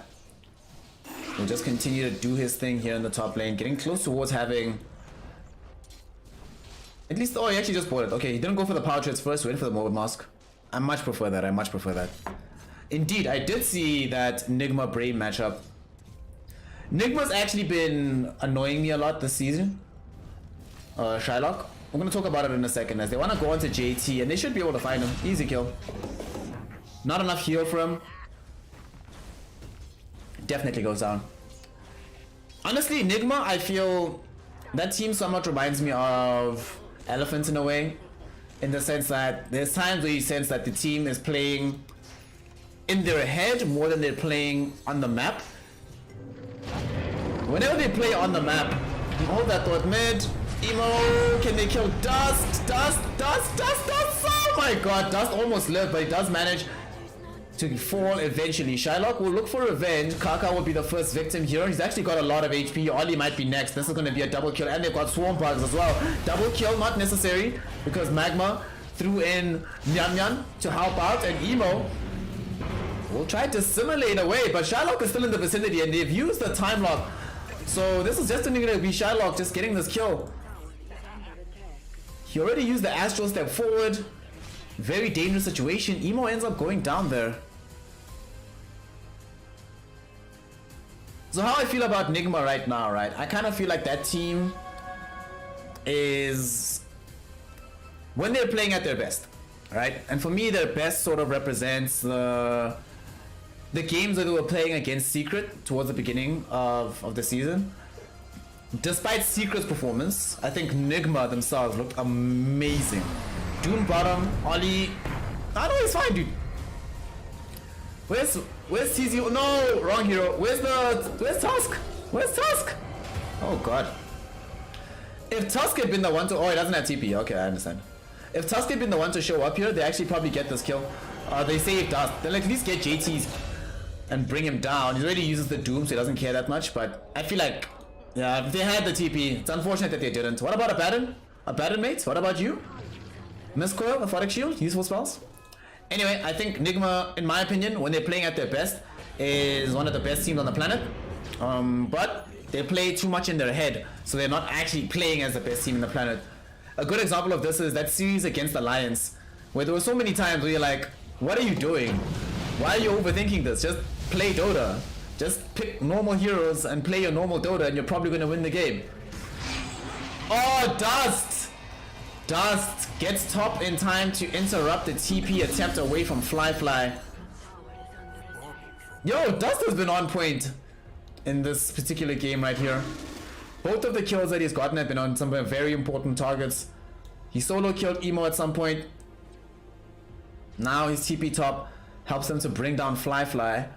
Gonna prevent some of the farm from the Morphling being accrued, but remember, Weaver hasn't died at all. Shylock did go for this Maelstrom, so he's farming up quite a storm. Dire's top tower is under attack. Dire's structures are fortified.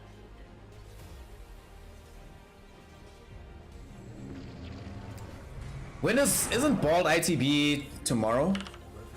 I don't think I'll do that one. Nah. Bottom, jump in, TZY, in a little bit of danger, but managed to get off the Spirit Siphon onto JT. So he's the one that's actually feeling very good. Emo getting snowballed on. There is still another Astral Step available. There's a beautiful stroke of fate onto 3. Do they have enough damage to kill Emo? Indeed they do. Oh no, it wasn't. That was the final charge of the Astral Step. Okay. I thought he had another one ready, because I only saw him use that one to get out. Tower is under attack. Alright.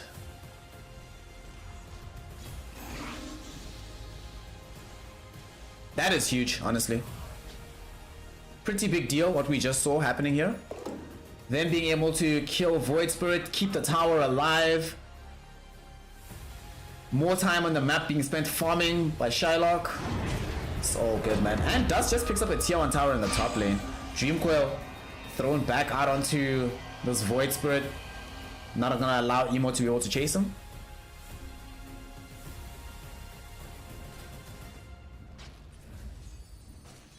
Oh, the lower bracket. Nah. Yo, from my fat chaps, dude. I've actually seen that there's so little point. A lot of people have actually asked me why don't I do some of the DPC games. It's really bad. If I do a DPC game, like it's pretty much the view count is very bad. Let's just put it that way. Doesn't feel great.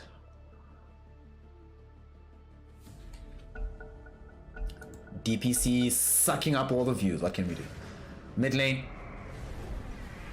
We see these ghosts. Beautiful Echo Storm from Ollie onto 3. Not going to be enough to start the follow-up fight, but they will enable them to kill Mian quite quick. There were some swarm bugs dropped onto everybody, so they can't keep this easy chase going. They go for TZY. Ether Remnant does connect onto him, but now maybe they're overextended because Dust also throwing in some damage. And with the TZY Ghost still flying out on the higher ground, IG will decide to rather pull back somewhat.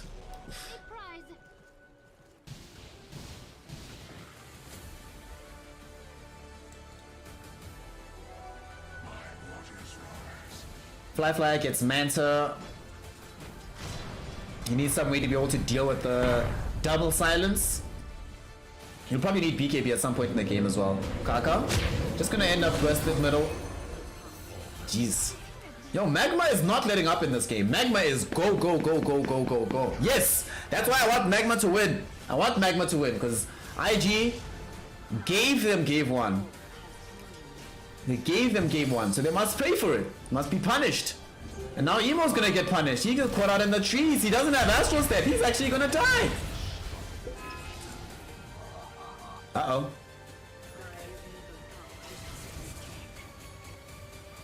3k gold lead right now for Team Magma. And across this entire series, the team that has the 3k gold lead before 15 minutes has always won the game. Game 1 was Magma, game 2 was IG, now it's back to Magma again.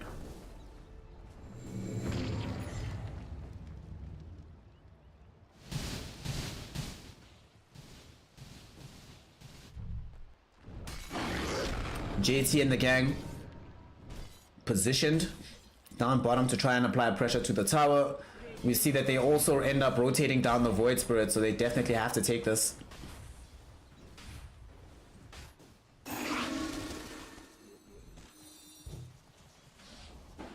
Radiant's bottom tower has fallen.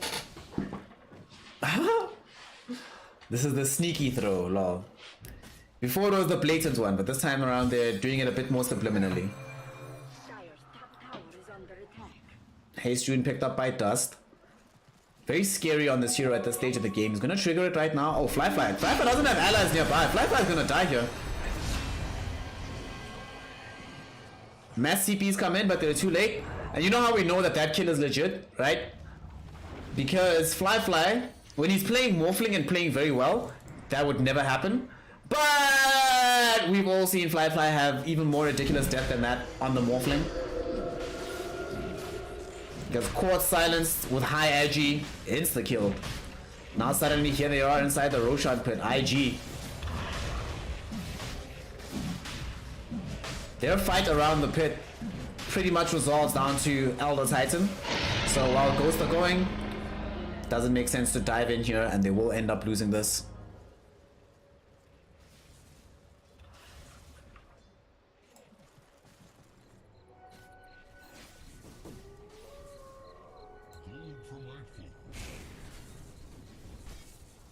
Radiant's bottom tower is under attack.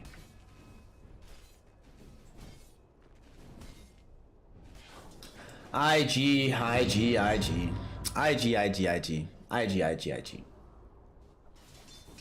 Got a couple of wards out for themselves on the other side by the outpost. Have one protective ward in front of their triangle. Magma though, definitely playing better around their vision. TZY though, scouted out by this very aggressive ward. He might be a target. Emo, does he feel like they have enough in the tank to do this? They've got 3 heroes here bottom, so they should be able to have this damage. TZY getting jumped on with a double Astral Step by Emo. There is going to be, oh no, what? Radiant structures are Okay. Okay, Ollie went Jim Crow on a 2 now. Let's see if they can get the Doom out onto Dust. Dust will help to kill Fly first, and then they turn their attention towards JT. JT will die. Yeah, and he's gone. Magma. Feeling it right now.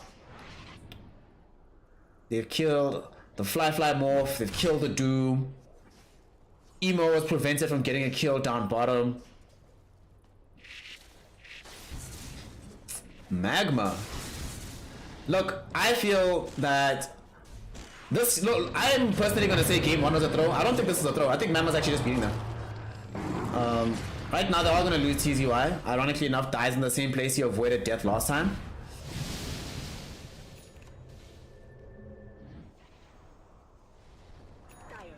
Magma. Do they want to jump JT? They're thinking about it. They don't have Dream Coil just yet, but they're going to go on him anyway. Dust looking for this grab. They have the Spirit Vessel on Mian, so they prevent any and all heals from emerging from the Doom. Sure, they lose the ET or the Tusk there. ET throwing in the Splitter to make that happen. Shylock ported in for this. Okay.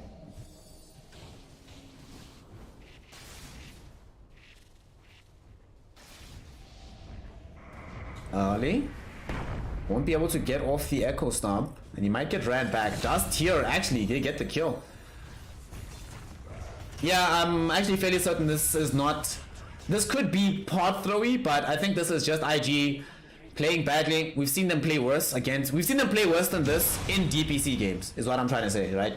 Game 1 was like, okay, y'all are throwing because you're doing things that don't make sense. Here it's just you're playing badly. And we're gonna see a fight break out. Kaka gonna be the first one to get popped here. Dreamcoil not going to leash onto anybody. Fly shows up into the engagement with TZY's ghosts going out everywhere. There should be a tier 2 tower that gets taken out. Dust. Oh, Fly able to get away from the ice shards.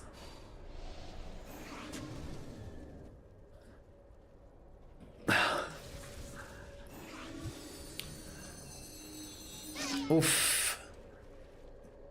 Kips, what do you think? Game one IG clearly through, right? But to me, this game doesn't feel like a throw. This game feels like a straight up that they're losing. That IG is just losing. That they're being outpaced on the map. That they have no real tools to deal with the pace that Shylock and Puck are setting. Dude, Shylock and Dust are just out here in this game. And Shylock went for the very early Lincoln Sphere, so to make himself a quite unattractive Doom target. And the way that Dust has been playing, he's so far away from JT at pretty much all times in the fight that the idea of JT finding a Doom onto him has seemed a bit ridiculous in this game. X12. Whew.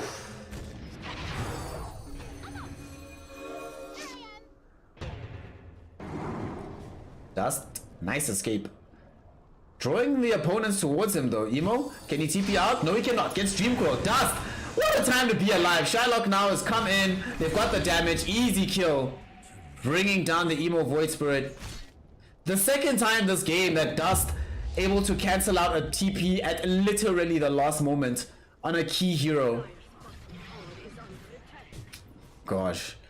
The Spirit Vessel build as well has been phenomenal. Tusk rushes Solar Crest, because normally when you see a Spirit Vessel in a game, you anticipate that it might be sitting on the Tusk, right? But he rushes Solar Crest. Puck, instead of going for Witchblade or anything, gets the Spirit Vessel. So now, there's what, 3 big targets that hate being Spirit Vesseled. Morph, Doom, and ET. Now here's Shylock with a Chrysalis, pushing onto the tier 2 tower in the bottom lane.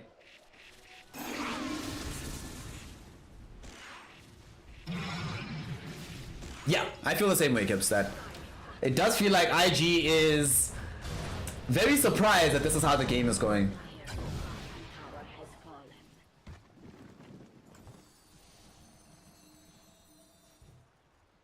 Kaz gonna stay behind and just wind up dead here, unless he's opening up a fight. He does still have borrow time to trigger. ET throwing out the splitter. Who's it gonna connect onto? Nice soul bite onto 2, both Weaver as well as Abaddon. They got the Doom out, but Weaver, Lincoln Sphere still did block it. They get the Dreamcoil now back onto 3. 2 get eviscerated almost instantly. Sure, Abaddon does die, but Fly not gonna be able to clean up all that much because Shylock has been killing his team, and they come back onto Fly, and they actually just call GG. Kaka threw in the towel. Okay. Wow.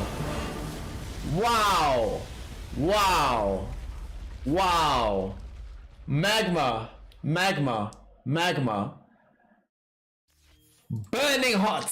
Okay, so it's not just the fact that Magma got themselves this victory, right? Victory, especially after game 1, you know, questions can be asked. But this is their first victory in I-League. They have played the most series of any team. This was to be their 9th best of 3 in the I-League. They've lost 8 of them. But somehow,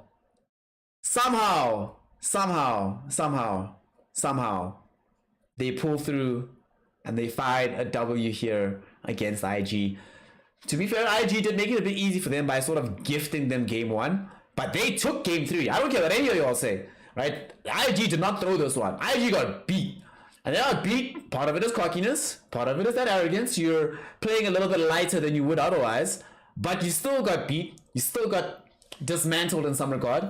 Dust still clean beat Emo mid. He actually did that. And Emo is not the kind of player who's gonna throw a mid matchup. Even though they ended up throwing game 1, he still won mid. But here, that did not happen. Dust is out here. TZY played really well. Shylock was a beast. This performance. And Magma. Alrighty. Alright, Magma. Alright, Magma. Shut up, Magma. I'm so happy. I'm so happy. IG, I'm glad y'all lost. Like, I also think that it's always good whenever a team does this kind of shenanigan. You need to get punished for it. Like, not just officially. No. Somebody can beat you and say, yo, you're not as good as you think you are. I think that's also important to remember, is that at this upper echelon of Dota, the gap between the players is big, but not as big as it used to be. And is increasingly small enough that you can't play without respect. It's kind of like the series the other day in the DBC between Nigma and Brame. That game 1, Nigma could have won that game. They had won the laning phase. They had, in my opinion, a draft better conducive to doing that, to being able to go forth and win the game. They lost. And the reason they lost is because they kept underestimating Brame, kept making dumb mistakes, not taking the game seriously. IG, clearly that ended up happening here in game number 3, and they end up losing as a result. Team Magma finally get a victory. Finally get themselves a dub.